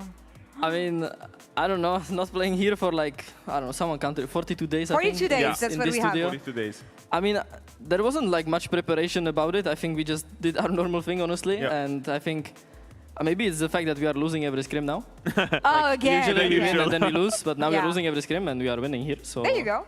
I mean, I said like last split that I need to int every scrim and we will win, and it's... Oh, that's true. It's on mic check. I remember it. It's coming through. Yeah, keep on running it, man. That's working for you. I'm doing my best. Honestly. Can we talk about those early games, though? I mean, early games. I think Vitality, to be fair, is a really strong team in early game, and it's low-key lately been one of our weakness. So I think they caught us off guard a bit, but we also knew that's kind of what we are going into, and I mean, sadly for them, they are the throwers in a way, but we knew we can always come back. I mean, that's when losing scrims come in clutch, because you guys are, for most of the games, I think all 3 games, you're down maybe 5K at minute 20. So when you're losing so much in scrims, that's your comfort zone. True. Yeah. Playing from behind must become so easy. Yeah, was part of the plan. How are comms? How was communication? How are the vibes rather when? Because it's realistically it's super hard to come back, especially when you have like the Anivia and stuff, and it feels like they need to end into you guys for most of the time. But I felt like your execution in teamfight was very, very clean, and it felt like quite comfortable for you guys, even though you were at such a deficit. I mean, honestly, in game we did not really see the gold lead, right? But I think the only game I was kind of worried was game 2, because I think for the rest of the games, and even the game 2, they always had drafts that run into us, and we are drafting to receive. And so we kind of knew like that they need to, like in these comps, they need to play really well, even if they're ahead, because if they do one mistake and we somehow come back, I think it's unfightable for them in a way. And kind of I feel like these 3 games, it was these drafts, and we kind of never, like, I didn't really feel that behind, to be fair, game 1, game 3. I felt like we are always good in the game. Game 2, I knew we are like finished, but other than that, I think we just, stayed strong. Yeah, how are the vibes in-game actually? Because we got some sound bites from Lot, especially, who was really vocal. No, but listen, like Okay, when you play Olaf, you lose your mind. You have to go psycho? Okay, because he was barking, he was making a lot of sound every time he was throwing an axe and going in. He was 3K gold down individually that game, but he was having so much fun. I mean, for Lot, to be fair, for Lot, I think with his comms too, I think he 1v9 kind of the game too, because I think he was the big reason for our comeback, but... okay. Game 3, I think, like, when we picked Olaf, we kind of realized that too late they will go Akali, and that matchup is like, I can see it's very hard. Good. So when he was finally going in, he was really happy to be useful, For the first time ever, he gets to play his champion. I don't know if you heard the comms when he killed the Zaya, but out of nowhere he started screaming like the happiest guy in the world. Zaya is dead! So, must have been a pretty boring game for him, and then when he got into fights, he got excited. You were doubting a bit. Oh, to be honest, let's be real, Olaf got carried, So I was doubting the Olaf pick since all the way to the end, but I was doubting you guys for this whole series because I didn't really expect this of ability to come back, I don't know, it just, the clutchness was just extremely impressive because, especially when I think of you and Isma, I felt like there were multiple times over the course of last year or even earlier in LEC Versus where you guys weren't really, let's say it straight good, because you guys weren't really clutch. But now I feel like slowly with time, you and Isma are rising up to the occasion to be this core that actually clutches the games more often than not. So what kind of has changed in confidence or maybe in team play, or is it something that you guys did behind the scenes to get to this sort of level? Because right now, if I have to put money on someone from GX to carry games, late game, no matter the gold advantage or deficit, it's you and Isma. He's the Kia player of the series, actually. So praise for your junglers, I guess. Isma is MVP. Yeah. I think the series he was the GOAT, honestly. That scanner was unkillable. He was so OP. He was saying it the whole game too. He was like saying, I'm so OP. But I think to answer your question, I think we worked a lot. Like we are here together for like, 6 splits now, right? I think the big part about it was like emotions, I think, in game. I think we couldn't really hold our emotions if we went behind. I think Isma and me, to be fair, especially, as you say. But now we are for sure way more calm in games. Like we see our win conditions in a way more like strict in a way. So like we know what to play for, and then the clutchness or playing good just comes with it, in my opinion. So like we know what to do, not based on our emotions. Does that make sense? We just like play the game. It does. Yeah. It's a lot more rational and it's more rational. Black and That's the word I was looking for. Yeah. At the beginning of the week, we've established a lot of demons that a lot of teams have. And when it comes to GX, we've talked about the fact that you guys are the forever gatekeepers. I know you're trying to break out of that mold. We put up mental blockers as well. Did you feel like there was a mental block at any point during the season? The fact that you kept on winning against the weaker team, losing against the stronger teams. Did you feel anything special going up against the stronger teams, actually, knowing that usually this is when the hurdle comes? I can see the forever gatekeepers, but mental blockers I can see in the past, for sure. Like before, even now I was, 16-2 against Humanoid or something? You got him in the end. It was a bit in my head, I will not lie. It's the first series you win against him, ever. Yeah, and that's the one that matters, right? Yeah. GG. But I think we are losing the mental block for sure. I mean, to be fair, if we don't lose the mental block after 2 years playing together, then there is an issue. So I'm glad we got past it. I think legit every single player had one, and we kind of are going through it, which, I mean, it was like, I mean, everyone knows it, right? It was like, let's say our bot lane against Fnatic. Like, there was a mental block. Me against, I guess, this guy was a mental block. So I don't know the rest, but I think those are the 2 biggest ones, and I think we got past it, so yeah. But here's the thing. Now you're back-to-back top 4. For the first time in the org's history, you guys make... Last split, it was the first time top 4. Now it's top 4 again. Do you feel like this is one of those factors that finally makes you be able to, let's say, dream bigger, I guess, given that it's such a new feeling? I mean, for sure, yes, right? Before we were talking about, like, the things that didn't matter, right? Oh, we are winning scrims, we feel like a top 3 team, like with them, or top 4. But we didn't really prove it, so now for sure, like, we can actually... Because I think in LEC there's like a big gap, everyone knows it, right? Top 3, top 4 is just like hanging around, and then it's like the thing. So I think to contest to the top 3 teams, you kind of need to play them more and more, and yeah, sometimes you will lose, sometimes you will win, but now we are at this spot where we actually start playing them more and more in playoffs and in the game that matters, and I think that's where we can finally like improve the best, right? So. Talking about one of the top teams, you're about to face off against one of them tomorrow. Casey, Yike believed in you, actually. When we talked to him yesterday, he said GX is going to win. They're going to be the ones we're going to face off against on Monday. And, well, here you are. And we know how this one ended up last time. So how do you make sure that it was not just, I don't know, mystery that you beat them in Madrid and you're going to be able to make that happen again? I mean, honestly, I feel like KC are kind of similar to Vitality. Like, they are also, like, I feel like the full fist fight team. I don't feel like they are, like, doing anything special. They just click way better than everyone, and that's how they win. And I think in Madrid, it was like, yeah, again, it was actually similar to the series. We were behind every game, and then we win a fight, and we win the game. So it was legit similar to this, and I expect the same, and now it's going to be a best of 5. So, again, I feel like anything can happen in the series. 3-0 both sides, or a 3-2, or a 3-1. I mean, that's usually how it goes, but... If there's anything for you that you need to look out for tomorrow, what do you think it is? I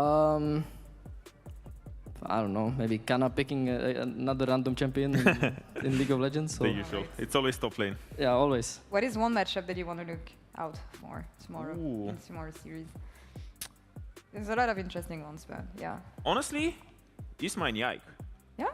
I feel like Isma, for the first time in a really long time, I think he has an advantage over Yike.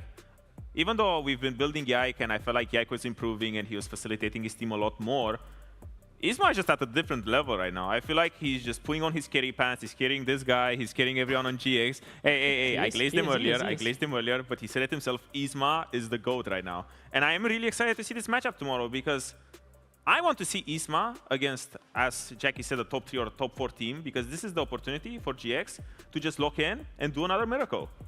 Why do you think your jungler is better than Yike? Or is going to be more impactful than Yike tomorrow, rather? I mean, Yike is my best friend, right? Like one of the... I mean, we are good friends, yeah. Okay. Maybe not the best one. The best one I just beat on ADC, sadly, but... I think Isma is just like really smart about the game. Like really smart about jungle, and honestly, he keeps flexing that he's the fastest clearer in the game. So honestly, I think he can surprise him in that and somehow outsmart him in the jungle, because I feel like they are very similar in a way. Like, yeah, so it's just gonna come out to, I don't know. Who clears faster? Just who clears faster is gonna win. Who takes the best notes, let's say. That's who takes the best notes, yeah. Jackie, thank you so much for joining us today. Congrats again on taking down Vitality and doing it so clean. We'll see you tomorrow against KC. Thank you. And that's all for us here for now on this side of the LEC stage. LCS will be live later today at 10 p.m. CEST. Team Liquid versus Shopify Rebellion. So if you want to get more League of Legends, you know where to go. Until then, take care, hydrate. It's really warm in Europe, and be nice to each other. Bye-bye. Bye-bye. Bye. Don't translate this can't go into mic check, I'll make it easier for you guys. Smash caution. Abri to flash. That's fine. Good. I have Rabadon now. Doing strong, by the way. This game is so fun. I like it actually. Go to guys. Pentakill for Daddy. Just kill for this camp. Combo free. I'll fight. The Timberus is going. Okay, holy. Hook in 3. Let's go more. Ja. Are you okay still? Yeah. Okay, no, he is. Nice, holy. I can go. Aura bomb. Don't die, don't die. He's not dying, bro. He's not dying. It's Linz has aura. Azil, flash for us. Java Minus 1 HP there. Java no IQ. Guys, if you don't LeBron James, he cannot take it. Kill him, go about. Kill him, go about. Nice, good job, guys. Sorry for only. No worries, man. You kill him. Nice. You got a TF2? Yeah. He should die here. Nice, good job. I'll base TP. I can look already. Let me know flash. Lucian is dead. All of them, yeah. All of them. All of them. Are we killing this? Go now, go now. Click back on the sim. I'm a second. Raise it!